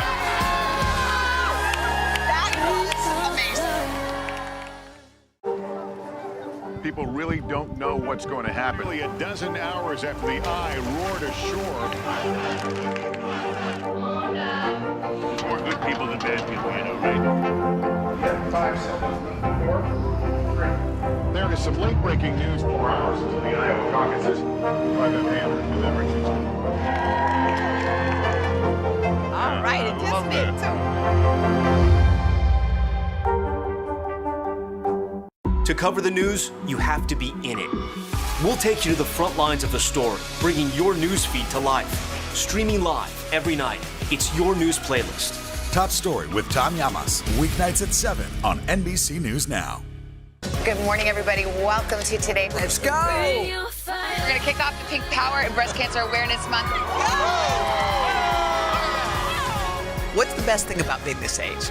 You have nothing to prove because you already proved it. What does it feel like to be in a city that you love so much? I am humbly proud that I stuck up for my town. We all have the honor of helping reopen the doors. Broadway is back! Grab your apron for a new podcast, Cooking Up a Storm with Al Roker. My forecast, yummy. Some of the best chefs spill the beans on family secrets to get you ready for Thanksgiving. This is fun. Bringing the heat for the holidays. Listen now wherever you get your podcasts. The Meet the Press Chuck Toddcast, free wherever you get your podcasts. I didn't realize until you walked in here, but we're surrounded right now by Diane Lane memories. I mean, where shall we begin as you look out these windows? Somebody had to get raised in the Midtown, right? I went to PS 59, which is on 57th Street. It's the heart of Midtown to me, and of course it's a Whole Foods now.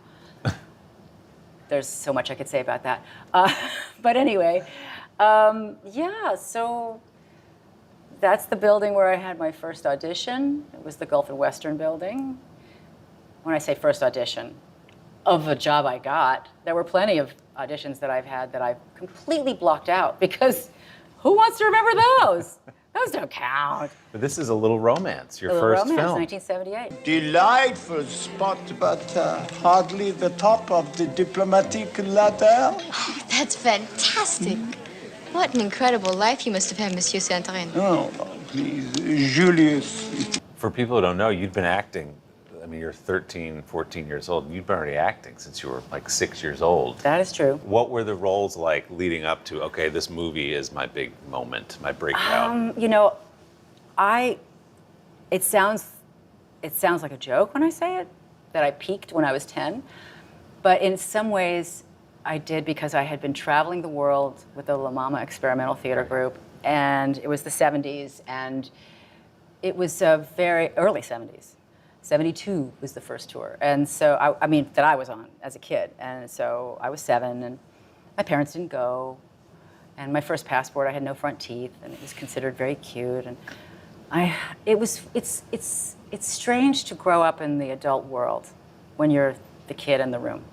Because if you know too much, you're considered precocious, right? Yeah. But they expect you to know a lot in order to fulfill the task and be a team player and be responsible and don't screw up and make the plane and don't lose your per diem. It was like joining the circus. It was like running away and touring the world with young people in the 70s. And it was a much more innocent time. So my dad and mom let me have that experience.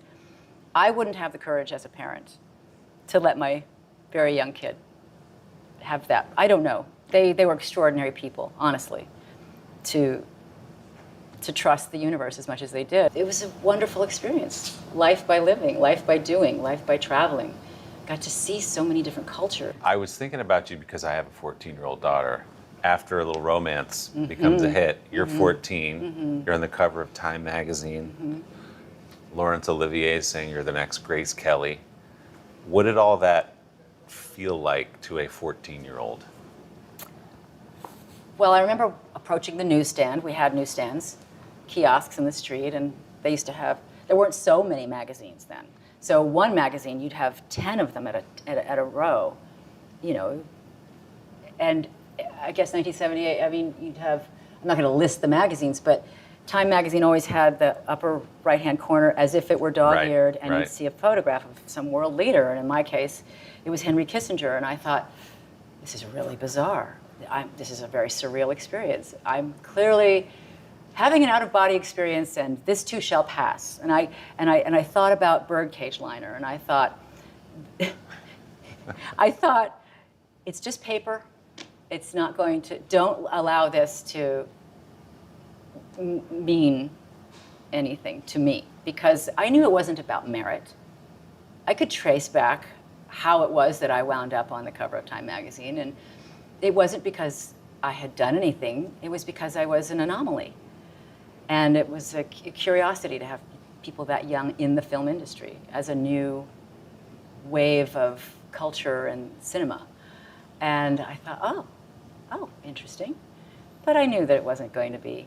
I mean, we're still dining out on the story literally because Time Magazine usually is about a very meritorious person, Sure. right? And I felt a little embarrassed, honestly, because I was playing handball under the 59th Street Bridge thinking, I have no business being on the cover of Time Magazine. This is crazy.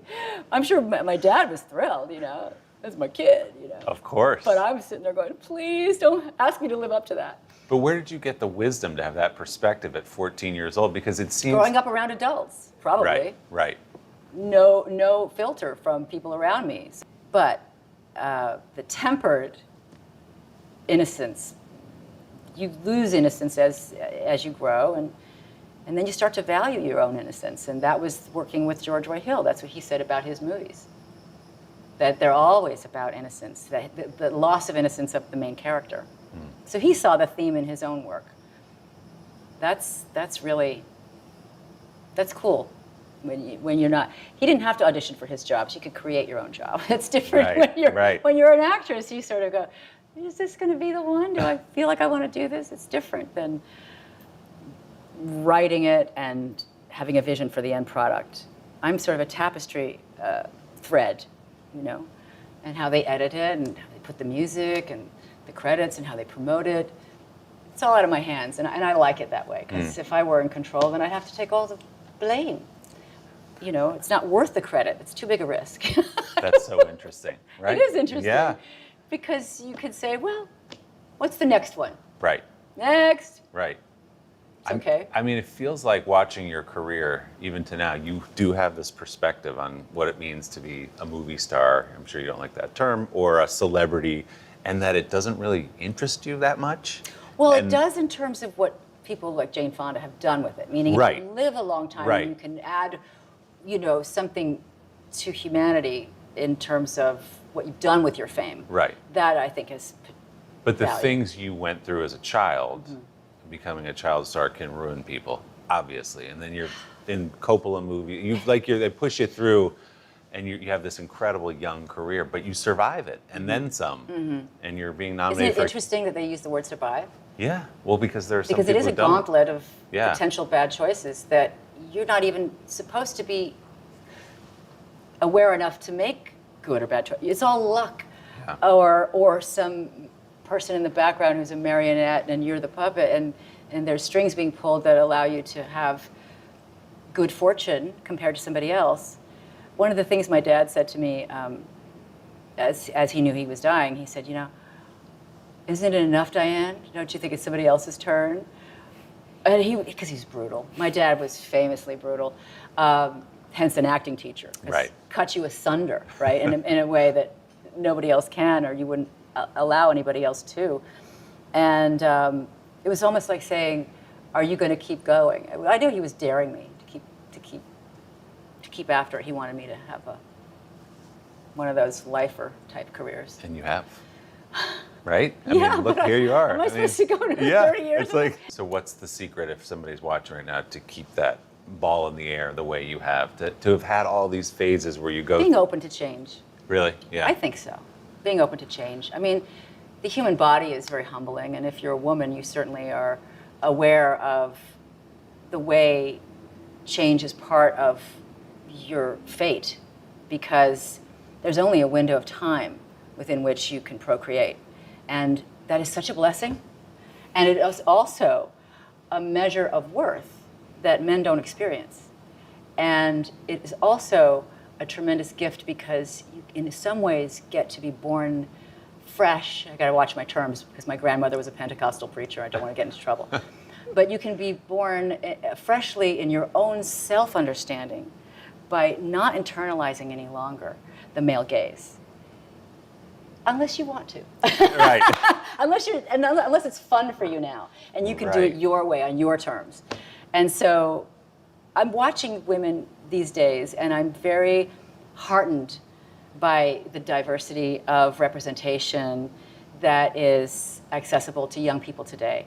But see, it takes strength. You have to be able to come up against all these things that want you to internalize them and make you an insecure person.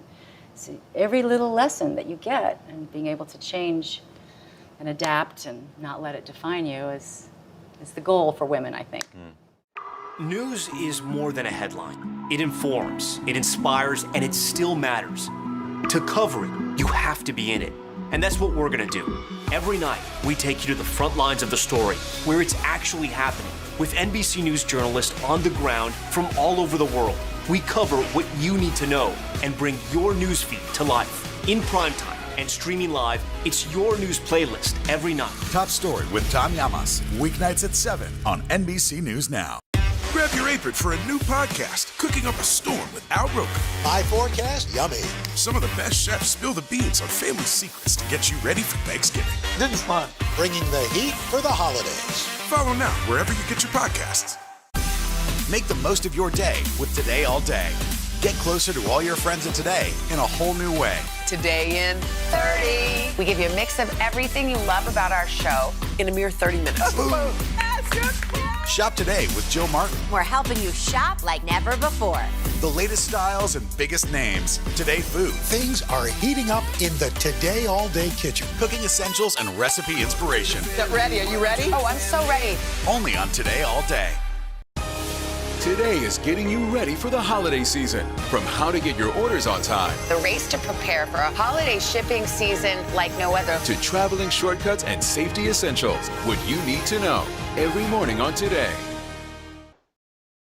You've been consistent. Was it gratifying in that run, sort of Perfect Storm, Unfaithful, Under the Tuscan Sun, to just have this? People knew you from A Little Romance, and they knew you along the way, and then here she is again, you know? John Cusack and I made a film together, and we sat in the trailer at one point, and he said something that I'm going to quote, and he's going to have to forgive me, because maybe he would disagree with himself at this point.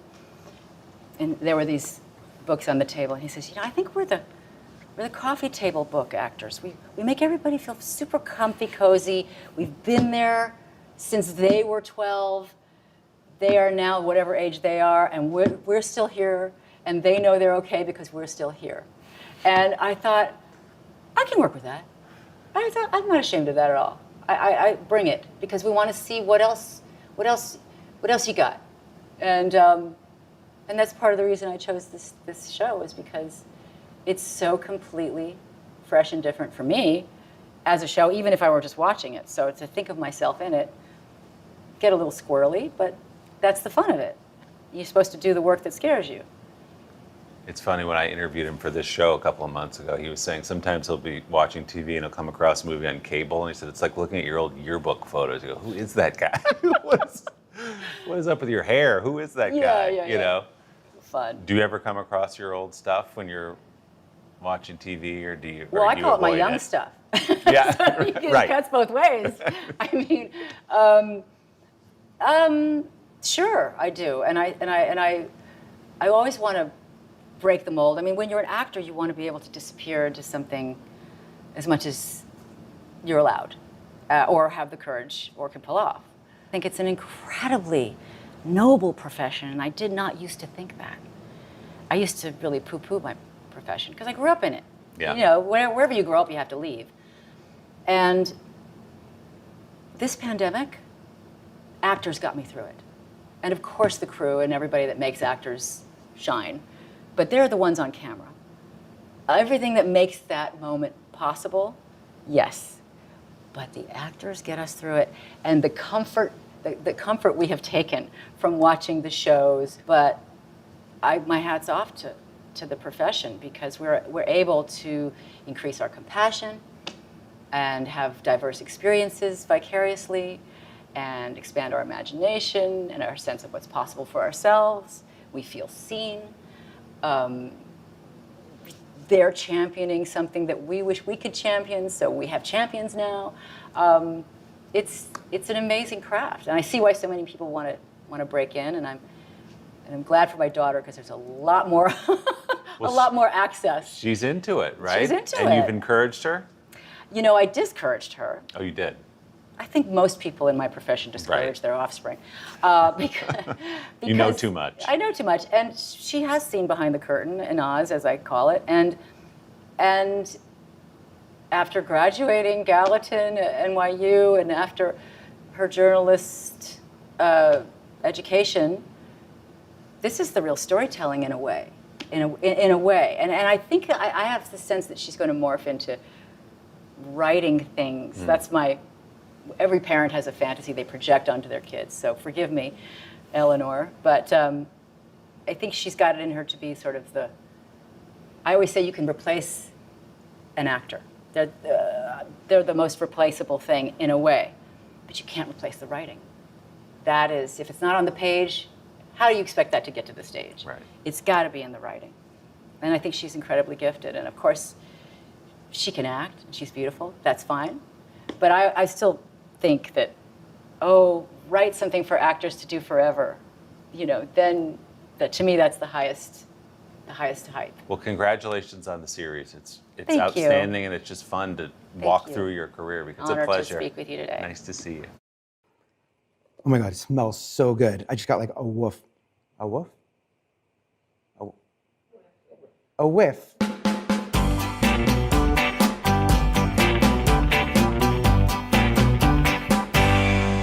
My family has a saying, never show up with your arms swinging, which basically means do not come to a party empty-handed. And for us, food is the #1 thing you can bring. So today, I'm showing you how to make 3 delicious treats that any host will adore. First up, I am making one of my most requested recipes, my perfectly spiced pumpkin bread. Then, sour cherry and pistachio bars, which are super simple to make. And finally, a spiked and spiced apple cider that all comes together in a slow cooker.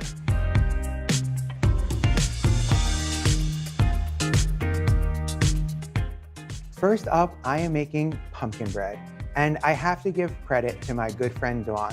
She shared this recipe with me over 20 years ago, and I've been tweaking it ever since, here and there, playing with the proportions of spices, but I think I've gotten it to the point where it is perfect. And the good news is, this recipe makes 2 loaves.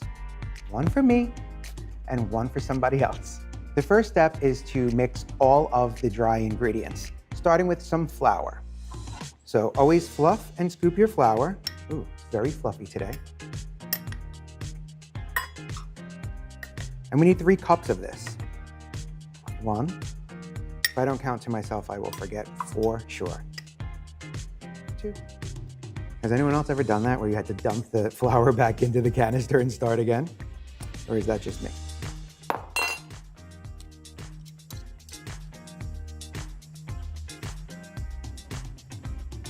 And this is just all-purpose flour. Move that out of the way. And now for the fun stuff. The stuff that makes this loaf so good, the spices. And I'm using something that used to be pretty uncommon up until a few years ago, Vietnamese cinnamon. It is similar to regular cinnamon, however, it has the flavor profile of red hot candies is basically the only way I know how to describe it. So 1 teaspoon of that.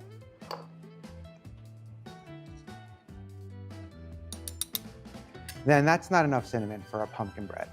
So just regular cinnamon, an additional teaspoon and a quarter. And always level off your ingredients so that you're getting the proper quantities.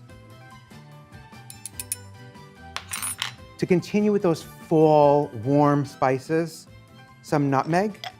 I prefer whole, that I grate fresh. It's 1.5 teaspoons.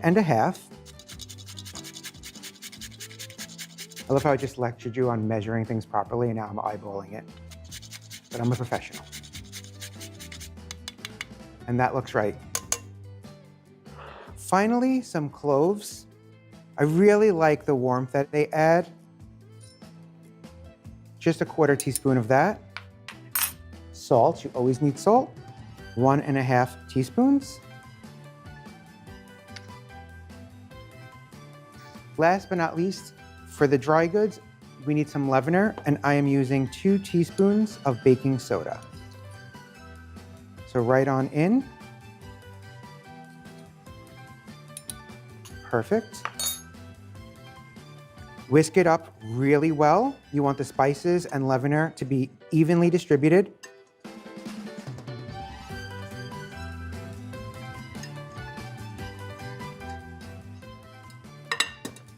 That's well combined. Now we can get working on our wet ingredients. The first thing you're going to need are some room temperature eggs. I'm using 4 large eggs. Don't forget, always crack your eggs on a flat surface. If you do it here, you're pushing the shell right on into the inside. These are some pretty bougie eggs. Okay. And then just whisk the eggs until they're smooth. Now, you may notice I'm doing this in a stand mixer bowl, mainly because it's the perfect size for this recipe that I'm doing. I also love the higher edges, make it easier to whisk and keep things from flying out when you're mixing them. But you can use any very large bowl that you have in your house. Okay, that's nice and smooth. Now we're going to add a couple ingredients. All the remaining ingredients are what makes this super moist, starting with some vegetable oil. And I'm going to just drizzle that in while whisking, just to help emulsify it. My bowl is dancing.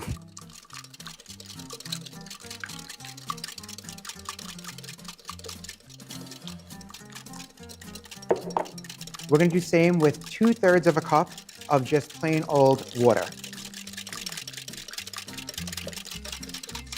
Okay. Same thing, you wanna make sure that the water, the oil are very well combined. Up next, sugar, a little bit, 3 cups worth. Listen, this is why it's so good. It's dessert or breakfast.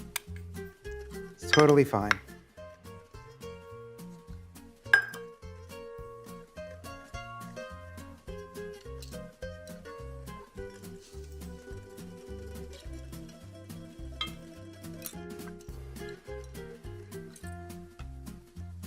Then just whisk the sugar in. Really get in there, making sure it's fully combined. Just like that. Last but not least, the star of the show, aside from me, some pumpkin puree. This is a 15-ounce can, and just make sure that it is just plain pumpkin puree. And pumpkin just such a great ingredient because not only is it delicious, but it's another reason why this pumpkin bread is so moist.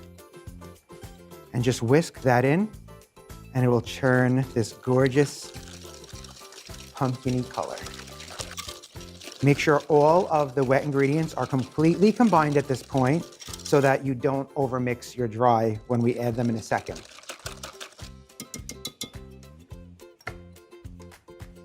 So, I just got a whiff of all those amazing spices.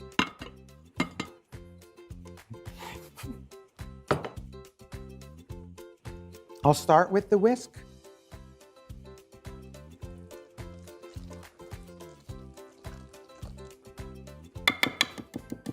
Once it's mostly combined, then I'll just switch to a spat and give it a last couple of folds to make sure everything is well combined. It's okay if there are some lumps.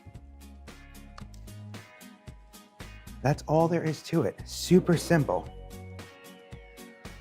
Now, I have 2 standard loaf tins here, and they are sprayed with nonstick cooking spray. And just eyeball the batter, dividing it evenly between the 2 pans.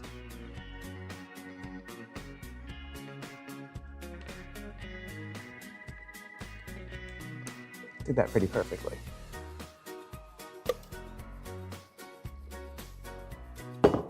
Okay, clean up your edges if you need to. I like to give it a little tap to get rid of any air bubbles. I'm going to bake these at 350 degrees for about 70 minutes until a toothpick comes out cleanly when inserted into the center. Let's see if I can do both of these at once.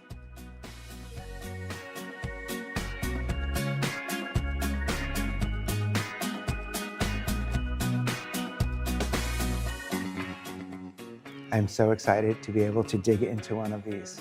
Once the loaves come out of the oven, let them sit for 15 minutes, then carefully remove them from their pans and put them on a cooling rack. Grab one.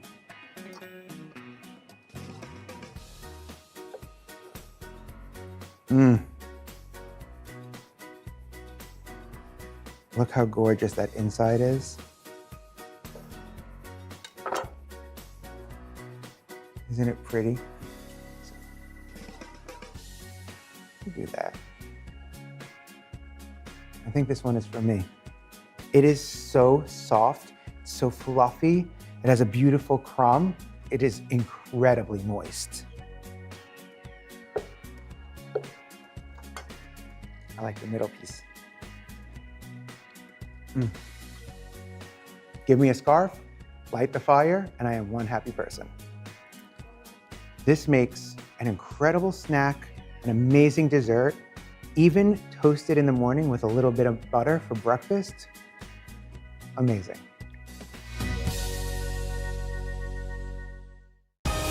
Today is getting you ready for the holiday season. From how to get your orders on time, The race to prepare for a holiday shipping season like no other. to traveling shortcuts and safety essentials, what you need to know every morning on Today. People really don't know what's going to happen. Nearly a dozen hours after the Eye roared ashore.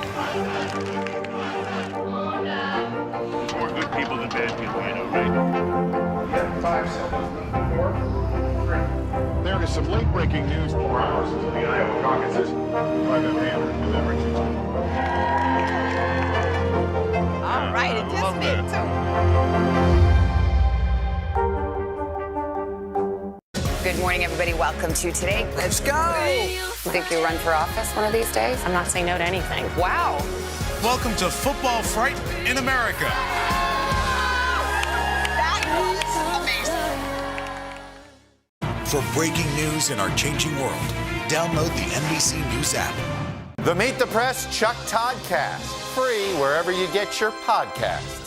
Sometimes the news can be difficult and overwhelming for kids to understand. Will coronavirus come back next year? So to help make sense of it all, we've created a newscast just for them. Man, you know a lot. We hope your family will watch Nightly News Kids Edition. Cooking up a storm with Al Roker, a Thanksgiving feast and a podcast. Listen now. One of the few things that I actually like about summer is the abundance and plentifulness of fruit, specifically sour cherries. Every summer, I make it a point to go sour cherry picking, and the window to do so is literally sometimes 2 days, up to 2 weeks. So I buy it by the bucketfuls and make some jam. By the time the fall rolls around, I have jars upon jars of jam, and I'm always looking for fun ways to use them. And this is one of my favorites, my sour cherry and pistachio bars. The first thing that I need to do is take 1 cup of pistachios. These are roasted and lightly salted, and put them in a mini chopper. You can do this by hand, but this is so much faster. So you just want to pulse this until finely chopped. Totally okay if there's some larger pieces. That is just going to mean we're going to have some really nice texture in our finished bars.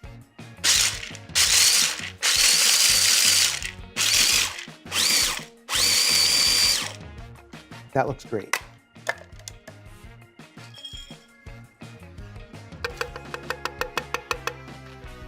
Now the remaining dry ingredients. Start with the really delicious stuff first. So some sweetened shredded coconut, 1 cup of that as well. Honestly, I call this my sour cherry and pistachio bars, but I really should throw the word coconut in there.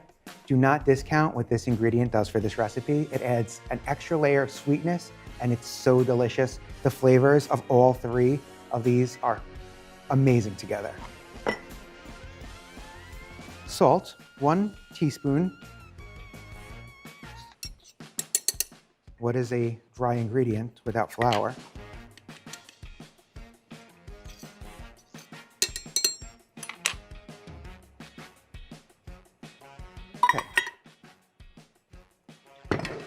Now, since we have larger pieces of nuts and that shredded coconut, the best tool to mix this, your hands.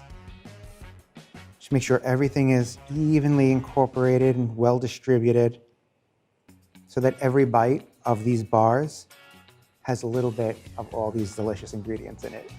I'm gonna just give my hands a quick Just set this aside and time to start working on our remaining ingredients, starting with a stick and a half of unsalted butter. When baking, I always use European-style butter if possible. It has a higher fat content and is often more flavorful.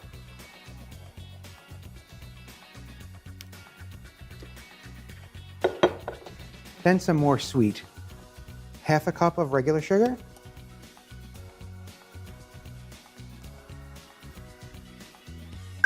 And a half a cup of packed light brown sugar. But just going to cream this until light and fluffy using a paddle attachment. It's going to take about 3 to 5 minutes depending on how warm your kitchen is.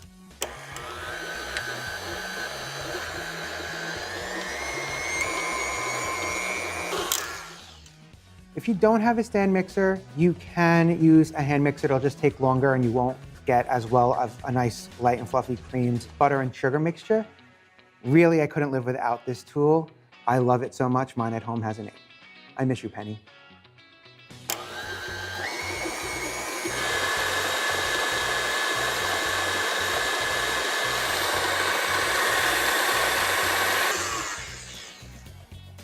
Always scrape down the sides and the bottoms periodically to make sure everything's being combined evenly.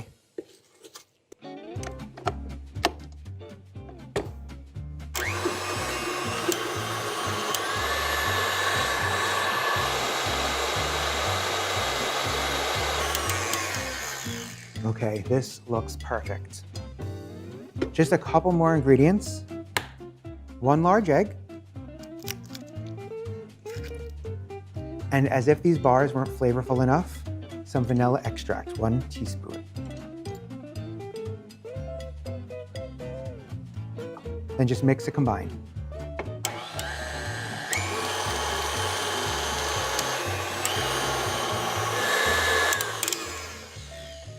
Okay, all that's left to do is mix in the dry ingredients.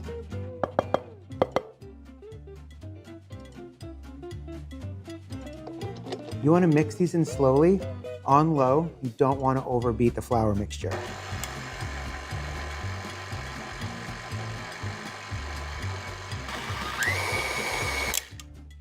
Now for the fun part, to assemble the bars.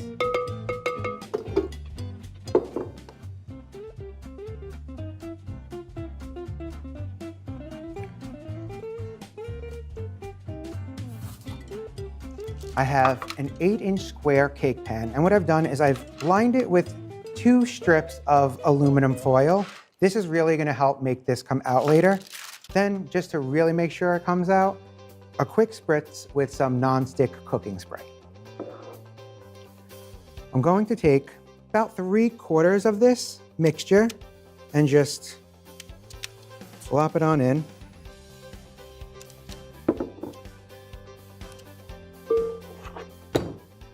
Okay, time to get down and dirty.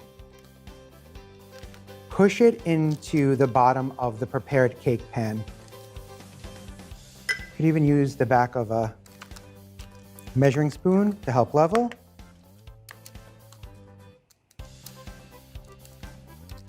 Okay, this looks great. Now for some sour cherry jam, preserves. And I always like to just kind of give it a stir to loosen it, which will make it easy to spread.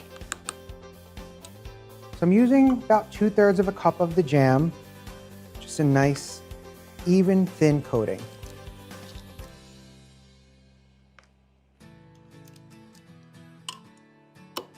Then what truly makes these super stunning is the crumb topping, which is just the same mixture we've already created. So just break it into little abstract clusters and let it fall onto the jam. Make sure you leave some of that beautiful jam exposed. Okay, this looks really good. I'm going to put this in a 350-degree oven for about 30 to 35 minutes until the top is lightly golden brown.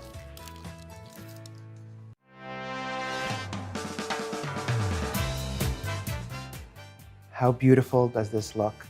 I've removed them from the pan, carefully removed the foil. They're super delicate, so you want to make sure that they are fully cool before you cut them.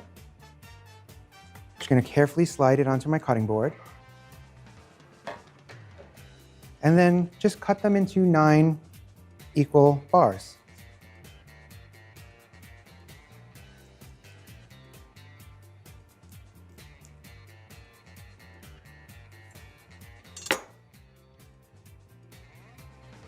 Doesn't that look beautiful?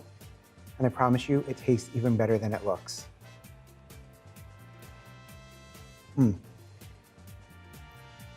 These truly are so delicious. It really is the ultimate flavor combination. The jam, the pistachios, the coconut, sweet, salty, and the perfect gift.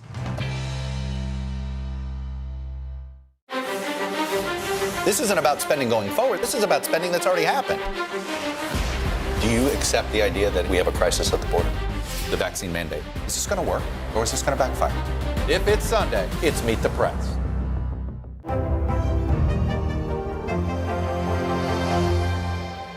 Today is now a podcast available every morning. Listen wherever you get your podcasts. Is it easier to pass a bipartisan bill right now than it is to pass a Democrats-only bill? This supply chain issue has been a problem for months. Do you concur that this is going to get worse before it gets better? Are you concerned about the direction of your party? If it's Sunday, it's Meet the Press. Good morning, everybody. Welcome to today. Let's go! International Day of the Girl. The strength and courage of these women is remarkable. What's your message to girls who want to make a difference? Believe in yourself. You can make it happen. Good morning, everybody. Welcome to today. Let's go! You think you'll run for office one of these days? I'm not saying no to anything. Wow. Welcome to Football Fright in America. That was amazing. This isn't about spending going forward. This is about spending that's already happened. Do you accept the idea that we have a crisis at the border? The vaccine mandate. Is this going to work, or is this going to backfire? If it's Sunday, it's Meet the Press. Good morning, everybody. Welcome to today. Let's go! International Day of the Girl. The strength and courage of these women is remarkable. What's your message to girls who want to make a difference? Believe in yourself. You can make it happen.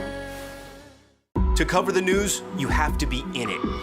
We'll take you to the front lines of the story, bringing your news feed to life. Streaming live every night. It's your news playlist. Top Story with Tom Llamas, weeknights at 7 on NBC News Now. The Meet the Press Chuck Toddcast, free wherever you get your podcasts.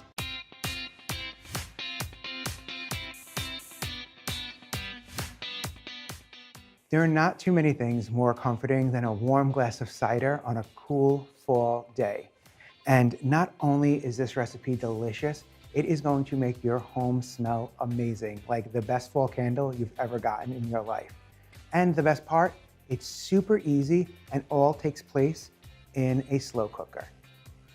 The first thing I'm going to do is slice an orange into 1/4-inch rounds or so. Get rid of the bitter ends, actually. And this is just a large navel orange. No need to peel it.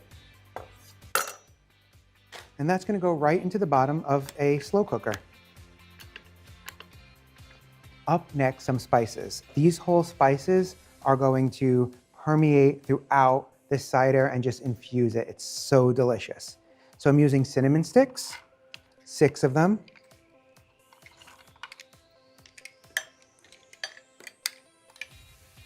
Six whole cloves. A star anise, which I'm not normally the biggest fan of, but in something like this, it just imparts just a subtle flavor and it's super delicious. And some whole allspice, 4 to be exact.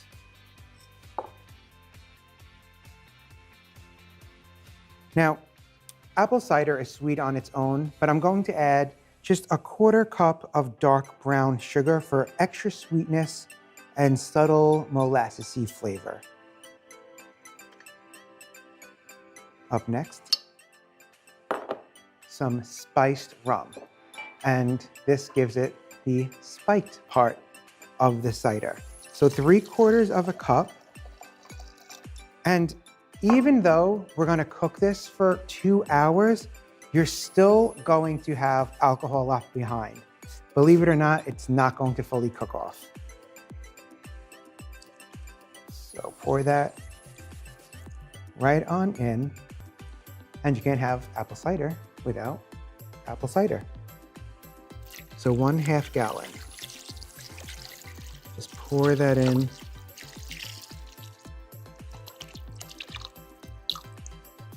Done. All that's left to do is to pop on the lid and put this on high for 2 hours, then switch it to warm, and it's ready to be served whenever you're ready to serve it. So now I have 2 hours to just clean up and relax. Today is now a podcast available every morning. Listen wherever you get your podcasts. News is more than a headline. It informs, it inspires, and it still matters. To cover it, you have to be in it. And that's what we're gonna do. Every night, we take you to the front lines of the story, where it's actually happening, with NBC News journalists on the ground from all over the world. We cover what you need to know and bring your newsfeed to life. In primetime and streaming live, it's your news playlist every night. Top Story with Tom Llamas, weeknights at 7 on NBC News Now. Good morning, everybody. Welcome to Today. Let's go. You think you'll run for office one of these days? I'm not saying no to anything. Wow. Welcome to Football Fright in America. That was amazing. Make the most of your day with Today All Day. Get closer to all your friends at Today in a whole new way. Today in 30. We give you a mix of everything you love about our show in a mere 30 minutes. Shop today with Jill Martin. We're helping you shop like never before. The latest styles and biggest names. Today Food. Things are heating up in the Today All Day kitchen. Cooking essentials and recipe inspiration. Get ready. Are you ready? Oh, I'm so ready. Only on Today All Day.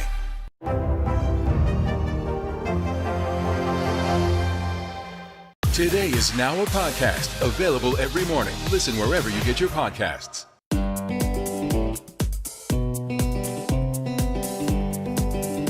Not only are you not going to go to a party empty-handed, I'm gonna show you how to bouge things up so people think, wow, he really cares. So the first thing I'm gonna do is wrap up the pumpkin bread. I wrapped it in some just craft paper, which you can get at any local craft store. It's still in its foil, which will keep the paper from getting ruined. And then I just went through the craft store and was like, oh, this looks like fall. That looks like fall. And I'm just gonna wrap it up. So this is just some simple twine. They come in all different sizes, shapes, and colors. And just give it a few twists. I like to do, when it's thin like this, multiple times in one direction. And then the equal amount in the opposite direction. Cut it, and then just fold it under. And just a quick couple of nuts. Trim the excess, flip it over. And I found these cute little maple leaf tags, perfect for fall. And I'll just tie that in the center. I think I like the little excess. And then, just because I'm extra, that's the loaf. For the bars, I'm just using one of these boxes that I found at the same craft store, and I folded some parchment to be able to slide it in and create a barrier for the bars so that they don't leave oil splotches, and then just stack them in.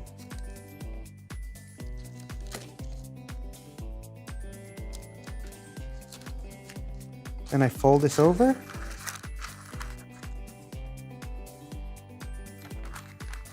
These bars are so beautiful that I really wanted something with a see-through top so that I can admire my work.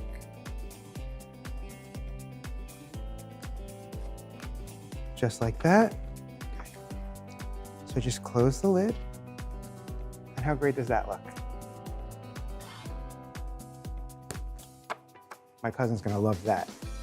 And last but not least, the cider. It still smells so good. It's cooled completely so that I can package it. And I'm just gonna ladle it into a pretty mason jar. This is great because it'll keep fresh in the fridge for 3 days. I got these little fabric swatches. Just secure it on with the lid. And then because I love to serve this with a cinnamon stick, I like to tie one to the side of the jar.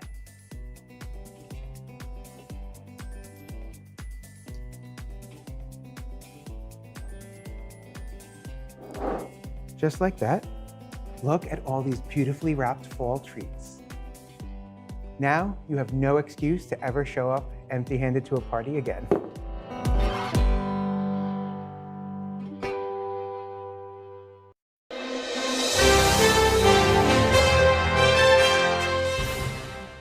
Hi, Jenna. Hi. I don't know why I'm thinking this in this moment, but I was just thinking when you very first, had your very first day at work at the Today Show, I don't picture you being intimidated, but I wonder if when you walked in on day one, if you were. I mean, yes, I think. And I think I was well aware that I was coming from teaching, that it was a total shift in what I'd been doing.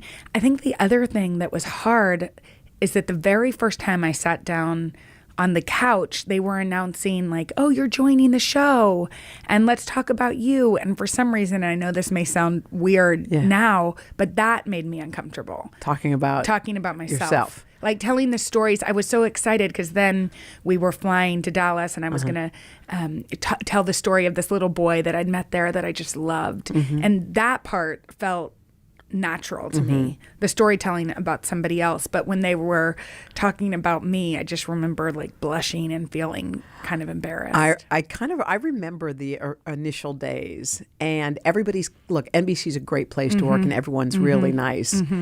But whenever you go into a new place and the people have been there for years and years and years and you're learning the skills, like I know that you're a worker, but I didn't realize how hard you worked until you came to NBC. I mean, you did not stop. You were like, I'm going to work until I learn all this stuff.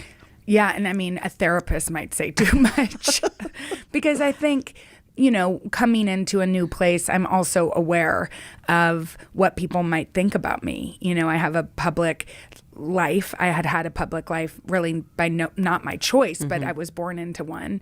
And so I'm not naive. I knew that people might think, oh, you know, she doesn't need to work. You know, why does she work hard? And so I think I tried to prove otherwise. And maybe people didn't even think that. You know, I have no idea, but I worked against that. So I don't think I've ever been anywhere with you where someone hasn't said, "Oh my gosh, I knew your grandfather. I worked with your dad," and I wondered. You always have, you know, a beautiful smile, and you're always wanting to hear how, what. Oh yeah, I'll tell them. But I wondered, like, how does that feel? Yeah, I mean, I don't think it's always been that way, and it's so funny because Poppy actually just said something to me. She said, "Daddy told me that you used to not like that people knew who you were, and now that you're okay with it." And I was like, that's probably true. I was also like, why are they talking about me? But that's probably true. I think in college in particular, you know, Barbara and I, we were normal kids. Like we had a very normal childhood. We grew up in Midland, Texas, moved to Dallas. You know, it was interesting because we had grandparents who had big jobs, but they weren't in our day-to-day. So it was foreign to us, which is weird. And I know that that's probably hard for people to believe, but it was. And so much so that when my dad became president, he was like, don't worry, you can be normal. Like he just wanted to give us what we wanted, but like obviously we couldn't. But I think he really believed that. How did they do that? Like what did they do to make life normal? Like I think they just never asked us to go on we didn't do one campaign or political event for our dad until we graduated from college. Oh, wow. I mean, when we were little, we might have done a thing or two for my grandfather. But once my dad ran for president, we didn't go to one thing. I mean, election night, you know, but during the campaign trail, we didn't want to be part of it. And that was okay with him. Like he wasn't using us as his daughters for any sort of, campaign picture or anything like that. We just weren't part of it. And I think, I think they allowed us to have our lives. I think one thing that was really fortunate for Barbara and me is that college is this really selfish time. Yeah. Meaning you're trying to figure out who you are outside of your family, outside of what the expectations your household has for you. And so we could be in that, we could explore. And so we didn't really think a lot about all that came with our dad's job. We could try to come up with our own identity. And so I think then it was hard. It was particularly hard for Barbara, who went to Yale, didn't know anybody. And she says even now, she's like, I don't think anybody voted for Dad. And even her college roommates were in the front row of some book event. I'm like, no, surely y'all voted for him. And they were like, no, we did not. So I think it was particularly hard for her. I went to a school where I was surrounded by friends I already had. Yeah. But I think that type of thing embarrassed us. Yeah. I'm just thinking about how cool it would be to have a twin sister to go through life with. You know exactly what the other's feeling. She just had a baby. I know. She's been waiting for that for so long. It's because we've done everything together, and particularly when we were little, we were in sync. One of us wasn't older and therefore cooler and had a different reaction to something that was happening. We had a really shared history because we were the same age. And so it's interesting how adulthood happens and how I just met Henry and was a child bride and had kids, and that she didn't meet somebody. She had a lot of boyfriends, but wasn't. And people always asked about it. It was kind of disheartening, to travel with her, and people would say well, why aren't you married? Painful. Oh God. Painful is the right word. And actually Condoleezza Rice once said that people asked her too why she's not married. Even now, after she was Secretary of State, after she's done all these things, when you want to ask her about the nuclear code or something, why are you asking that question? And so I think one of the things that people assume too is why hadn't she had kids? And she actually had decided before my grandmother died, she had a conversation with my grandmother where she had decided to have kids on her own. She did. And she talked to my grandmother about it. And my grandmother said, I think that's a really good idea. And so Barbara froze her eggs and was planning, if she didn't meet somebody, to go ahead and do it, and then hopefully meet somebody else, or, I don't, that was her plan. And she was so, I think she was so comforted by our grandmother's response, which was encouraging. She was so encouraged by our 92-year-old grandmother's, that she thought, that sounds like a good idea. Do you miss her, your sister? Yeah, I do. She's going to be moving back here. Oh, she is. Okay. So I'll be spending more time with her, but I do. It's interesting how our lives followed this very similar narrative as little kids, and then took this, I just started a family earlier. It'll be really fun to watch her become a mom, and she's FaceTiming me with the baby, feeding the baby a bottle, and all of those, wondering what we should do for Halloween, all of these things that where our narratives are coming back together. And I just can't wait to watch her, become a mom. I know there's so many, when you think of all these phases of life where you think, I couldn't breathe without the person next to me. Yeah. And suddenly they're not next to you. Yeah. And today is getting you ready for the holiday season. From how to get your orders on time, The race to prepare for a holiday shipping season like no other, to traveling shortcuts and safety essentials, what you need to know every morning on Today. Nearly a dozen hours after the eye roared ashore. There is some late-breaking news. All right, and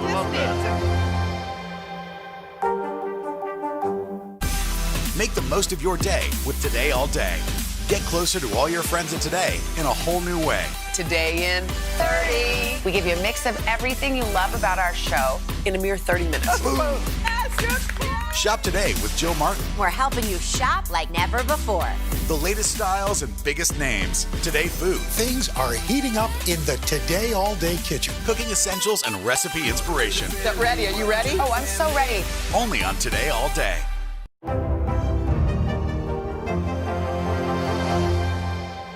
Today is now a podcast, available every morning. Listen wherever you get your podcasts.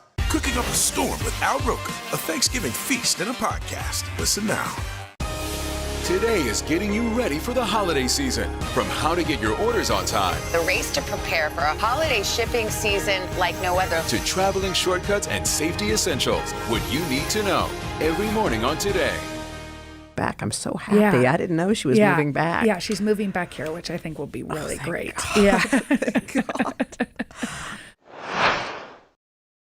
You're about to turn 40. Mm-hmm. How does that sit with you? How does 40 sit? It's interesting. It feels, I mean, in some ways, I haven't even really thought about it. Yeah. But one of the things that's interesting is that my dad had a big milestone at 40. He quit drinking the day after his 40th birthday. Wow. And I actually don't remember him ever drinking. Like, I was 5 years old, so my first memories I had no memory of him ever drinking alcohol. Mm-hmm. And so it's interesting to me because a lot of his stories, to us, just in our family, sort of begin at 40. His life I think he had like a new lease on life at 40, a really important revelation that he just couldn't, drink. And so that's something. I mean, that sits with me. That sits with me because it was just a really important part of our family. Like that choice that he made really had ramifications that, felt all the way down to us. And so that's an interesting thing. Is that something that he talks about? Yeah. He does? Well, I mean, he does. He didn't, he really just woke up on the day after his 40th birthday. I'm like, Henry, you better watch me on my 40th birthday because I don't really want to quit. I don't think I need to. But he woke up and just decided that it didn't suit him, that he wasn't as present of a parent or a husband as he wanted to be. And so, yeah, he talks about it. I mean, he talks about just how, and I think it's something that's super important that in my life, to just take stock of the choices that I'm making, and make sure that, and it's something that I think about.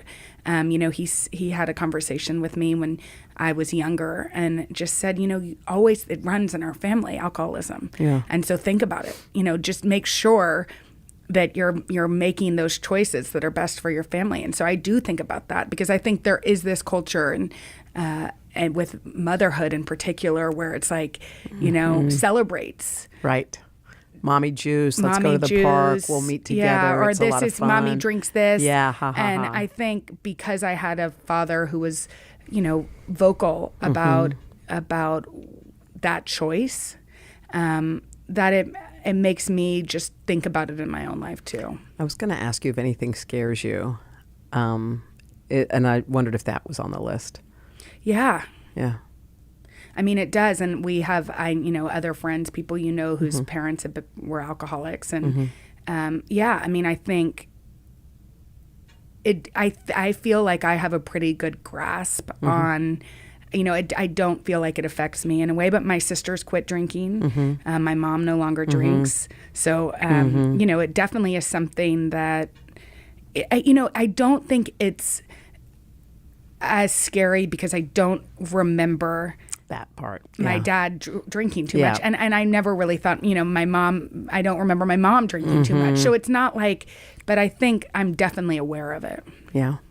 Does anything intimidate you? Like if someone were to walk, is there a person who could walk in the room right now who would intimidate you in one way or the other in terms of like, oh my God, I can't believe that person's here. I feel like we've met a lot of cool people. I know. I'm trying to think. I mean, I think, it's funny because when I was first interviewed for a book that I wrote, Diane Sawyer asked me like who I'd be starstruck by. And I think she expected me to say like Justin Bieber or something, but he wasn't big then. I mean, I don't know who would have been like somebody the 2006 like Justin Bieber, but Justin Timberlake, whoever it was. And I was like Toni Morrison. You said that when you were that? Yes. And because I loved Toni Morrison. And she actually said after the interview, she said, "What are you doing now?" And I was flying back to Washington, D.C., and she said, "Because I wanted to invite you to my house and have Toni Morrison come over." And I was like, damn. Wait, first of all, I cannot believe that's who you said. And she was shocked, and Diane Sawyer is friends with Toni, friends with Toni Morrison.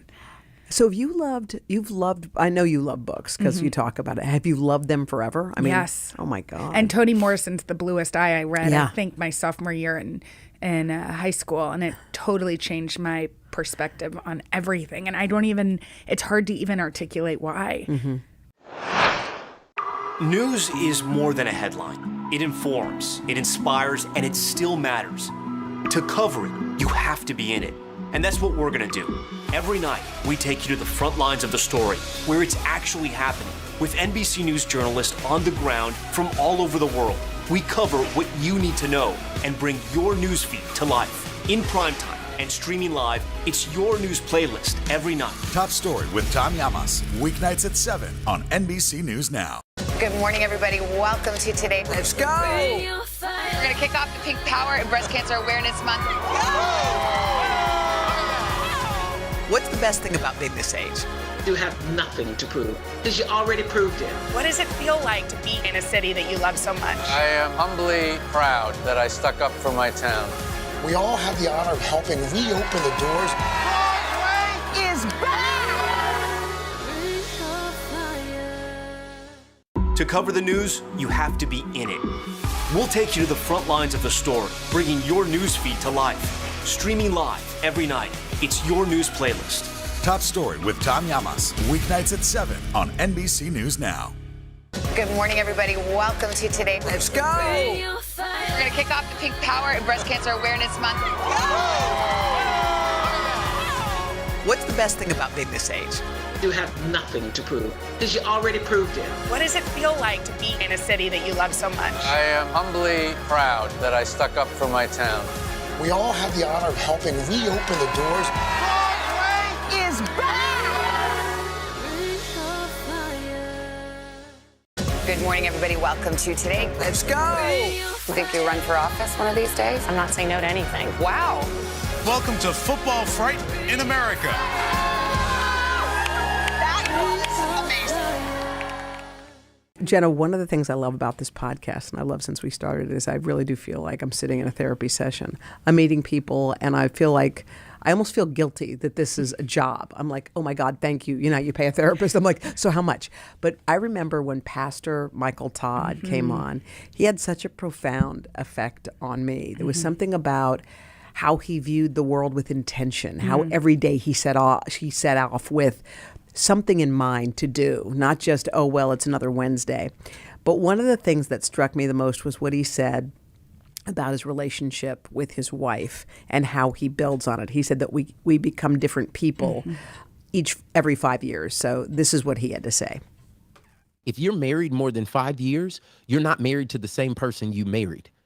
And we got a revelation that you keep changing every 5 years, and I needed to relearn who she was. What she used to like, she didn't like anymore. And so I would do certain things, and I was like, man, that used to really work. That used to really get you going. What happened? I mean, that right there, is that the plainest statement? You've been with Henry for a long time. It's the plainest, but when you told it to me, it was like a light bulb went off, because I have said to Henry, but why aren't you as joyous? Yeah. When I first met Henry, I remember him skipping. Oh, he was real? I mean, I don't know if he actually did it, but that's the energy that I got from him. He was so carefree. I mean, he just was filled with joy. Yeah. I think that's who he is. Yeah. But obviously, however many years later, 13, 14 years later, there's other things that have happened in life that he's not the same person. And I shouldn't expect that. But until you told me what the pastor said, I had never thought of it that way. Me too. I did the same thing when it came to Joel, and think about us too. Yeah. By the way, you're a completely different person than the person I met when you started working here. Yeah. You're totally different. You're new. You come in with a million ideas. You're so in charge. You are so in charge I am. Yes, you're in charge, man. You have this thing, which I found really admirable, because you could walk into a place where you have learned the craft. You've learned this craft faster than anyone I've ever seen. You have the craziest news instincts that I haven't seen with someone who hasn't been in this business for like 15 years. You're like, let's lead with that. Why don't we take a break here? Why don't we, all those little bits and pieces. But that's just how you've changed professionally. But I was just thinking about the same thing back to me and Joel. It's like, it's the exact same thing. Joel doesn't like the same things he liked. Yeah. We always ate at the same place. I never really liked the place. Yeah. Why are we eating there again? Yeah. I never wanted it. I did it for you, because now we're just being who we are. Yes. We're not pleasing anymore. Yeah, and I thought his thought about really getting to know somebody, Yes. and no matter who, like even parents and friends and siblings, to really think like, okay, this is who I know you as, but you're not even, who are you now? I thought that was brilliant. Grab your apron for a new podcast, Cooking Up a Storm with Al Roker. My forecast, yummy. Some of the best chefs spill the beans on family secrets to get you ready for Thanksgiving. This is fun. Bringing the heat for the holidays. Listen now wherever you get your podcasts.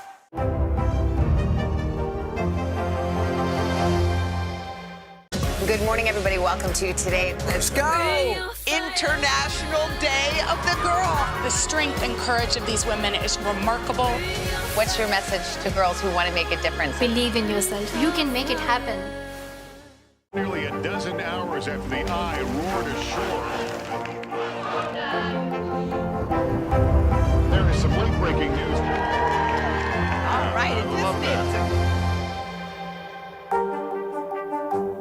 For breaking news in our changing world, download the NBC News app. Good morning, everybody. Welcome to today. Let's go! We're going to kick off the Pink Power and Breast Cancer Awareness Month. What's the best thing about being this age? You have nothing to prove because you already proved it. What does it feel like to be in a city that you love so much? I am humbly proud that I stuck up for my town.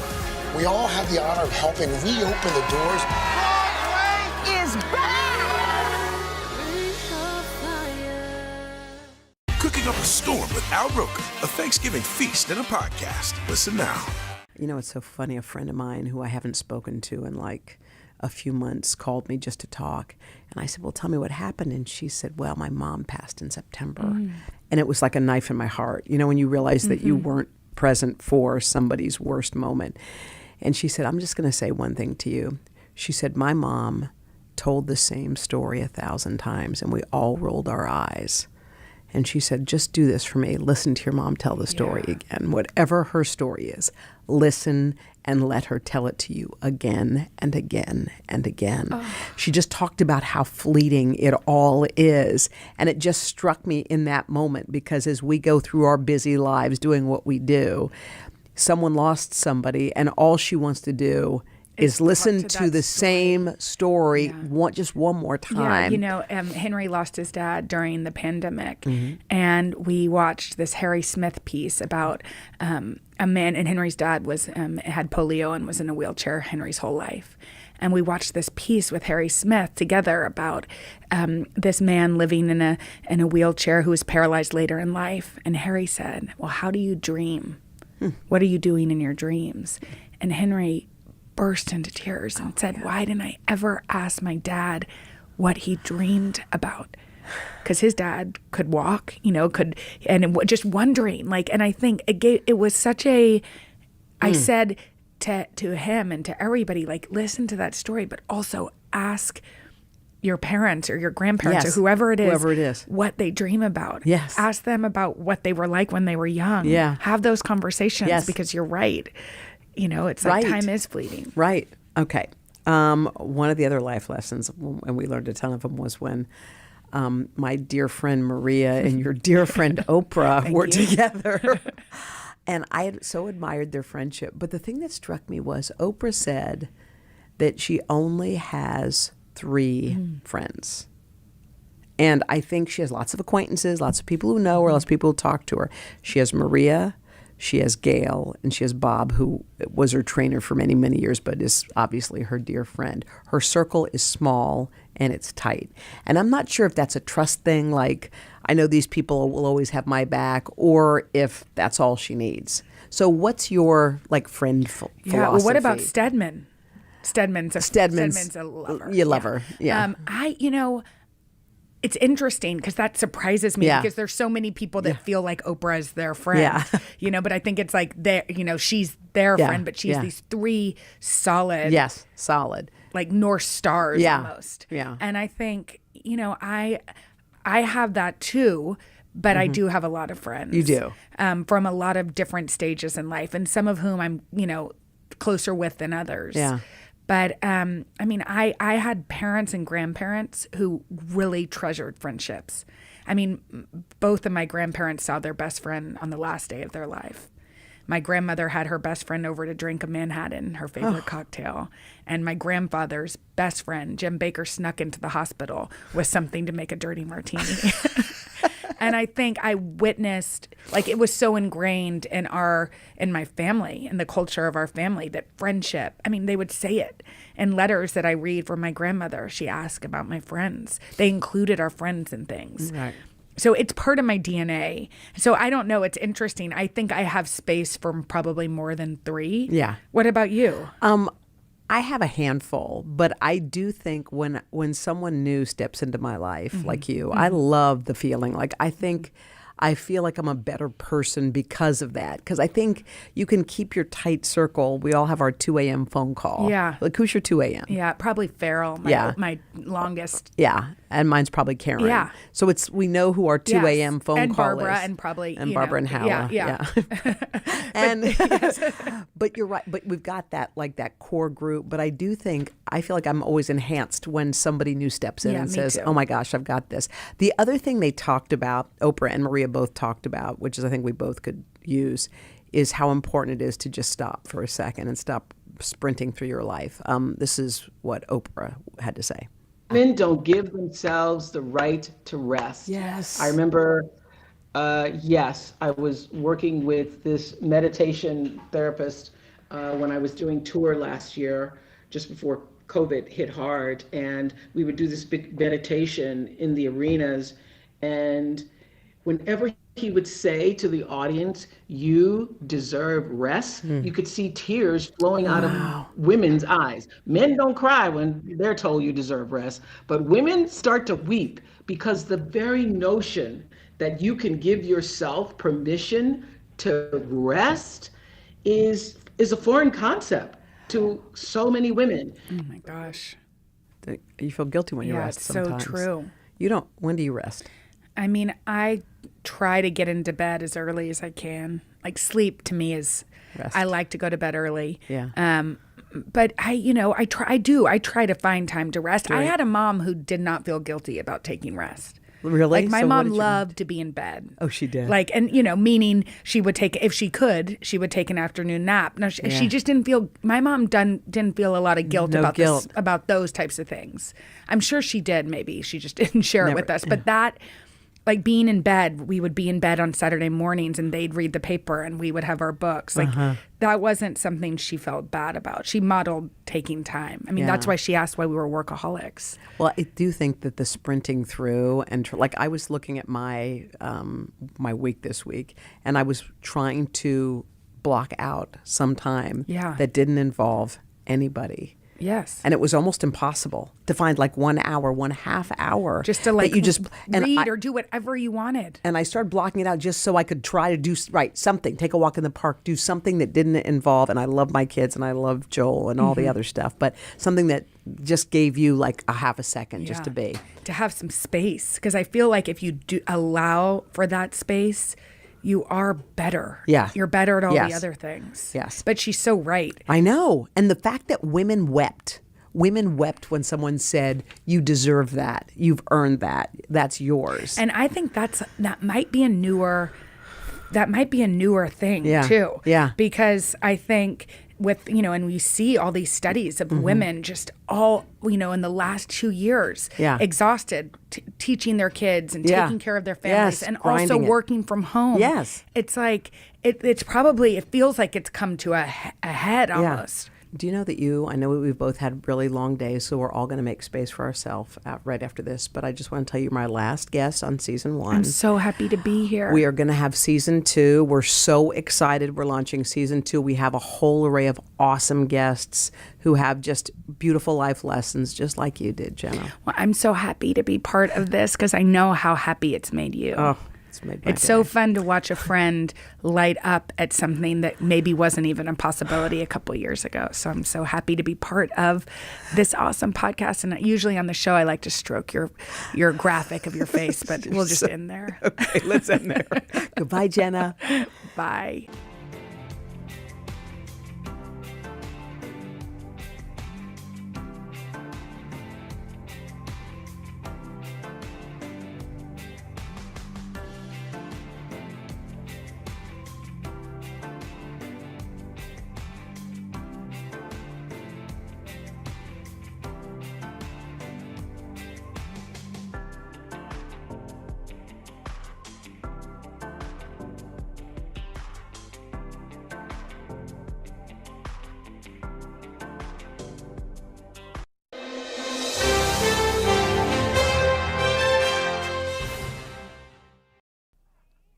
I have been waiting for this interview patiently because I have always felt weirdly connected to you in so many different ways because I feel like our lives have these weird parallel paths, and the more I learn about you, the more I feel it. And I just want to say I've missed you for a long time. I'm just happy to sit with you. But how are you? You're in Nashville. What's happening? Okay, I'm good. I'm in Nashville. We are doing a little bit of touring, mostly on the weekends. Boys are 11 and 14. No, they're not. I am seriously not a cool mom anymore. I'm like, you just don't know, Mom. You don't know, Mom. You don't get it. You don't get it. Can I remind you of something? You were here at the Today Show, downstairs in the dressing room, with your boys when they were little. And I went down there and I remembered thinking, watching you with your kids, I want something like that one day. Yes. And I'm telling you, I have more friends. I'm just like, you can do this. Babies are coming in and you don't get the wrong kids. It just doesn't happen that way. And my kids so clearly not only picked me, but picked each other. And man, what a cool honor. I tell my kids all the time, I am so honored to be your mom. I mean, I even told my 14-year-old that last night because he hugged my parents as they were leaving, just involuntarily. My dad's 89 and my mom's 84. And I said, after they left, I said, I love you so much, but I just want to tell you what a cool person you are. Because not everybody just wants to volunteer a hug, whether it's your grandparents, an elderly, you're a teenager. He just got up and hugged him, and I was just like, man, you're an awesome boy with a giant heart. And he's like, I know, Mom. Wasn't it your mom, Cheryl, at the beginning? Because, I mean, I remembered thinking, like, I never spoke out loud the fact that I wanted children because I thought I had missed my window. So I thought, I hate to say something out loud that I know can't happen. So I didn't speak it. And one day I was walking with a girlfriend down the street, and she said, well, me and you, we didn't want to have kids, so it worked out great. And I said, well, I actually did. And I just thought I missed it. And I just remember saying it out loud and how weird that was to speak it and then to say it again. And it kind of like made it real. Sometimes I feel like even if you whisper your secret into the mirror, the bathroom mirror, at least it gives it breath and life. Yeah. Did you always want kids? Did you talk about it when you were younger? Did you always think about it?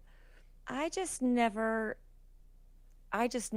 didn't think I would have kids, and I think I was thinking of it in the context of family. It wasn't like I saw myself being pregnant. I couldn't wait to experience having a baby inside of me. It wasn't so much that. It was much more about the wonder of getting to raise a person, you know, and obviously, as you know, Hoda, I was 45 when I adopted my first one. I was 48 when I adopted my second one. I had the gift of getting a lot of things out of my system before I had my kids or before I got my kids. So there wasn't anything that I felt like I was missing. If I stayed home and something was going on, I just didn't feel like I was missing anything, that I wanted to be anywhere else. And that's a gift. I think if I was in my 20s and even early 30s trying to be in the world that I've lived in for the last 28 years, I might have been pulled in a lot of different directions. But, you know, there's one thing about a woman and the biological clock. You know, we get blamed a lot for the demises of relationships. Well, her biological clock, or she wanted kids and I wasn't ready for that. And it's such a, I don't want to say a sexist thing, but it does feel like that, you know. And I remember my last relationship crumbling largely because that is what I wanted. I didn't want to be somebody's girlfriend and raise their kids. I didn't want to be a stepmom and not be made a wife and a mom. You know, it's sort of like being in a relationship with someone, but being also the babysitter, but not getting to be the real parent. And yeah, that did crumble that relationship. And when I came out of it, it was my mom, and I came out of it and also had breast cancer and went through that. And it was my mom who said, why don't you just get a surrogate and get some sperm? And I mean, this is like Bernice Crow from tiny town in Missouri. My head is like exploding. Like, what did she just say? Like, just have my own babies? What? But it was that. It was her saying, look, you know what? If you adopt, you have a family around you who will stand at the altar with you at baptism and say, we are his community or her community. And that's what they did. And that's kind of what gave me the life raft, to not limit myself to that. Oh, you got to be married. You got to be stable. Then you have kids. My story didn't lay out like that, but the story I was telling myself limited what I thought I could have until somebody stepped in and said, wait a minute, your story doesn't have to look like your mom and dad's story. Yeah. You know, it doesn't have to look like the conventional family that you had. Families look like all different things. The Meet the Press Chuck Todd Cast, free wherever you get your podcasts. Good morning, everybody. Welcome to Today. Let's go. You think you'll run for office one of these days? I'm not saying no to anything. Wow. Welcome to Football Fright in America. That was amazing. Cooking up a storm with Al Roker, a Thanksgiving feast and a podcast. Listen now. Good morning, everybody. Welcome to Today. Let's go. We're going to kick off the Pink Power and Breast Cancer Awareness Month. What's the best thing about being this age? You have nothing to prove because you already proved it. What does it feel like to be in a city that you love so much? I am humbly proud that I stuck up for my town. We all have the honor of helping reopen the doors. Broadway is back!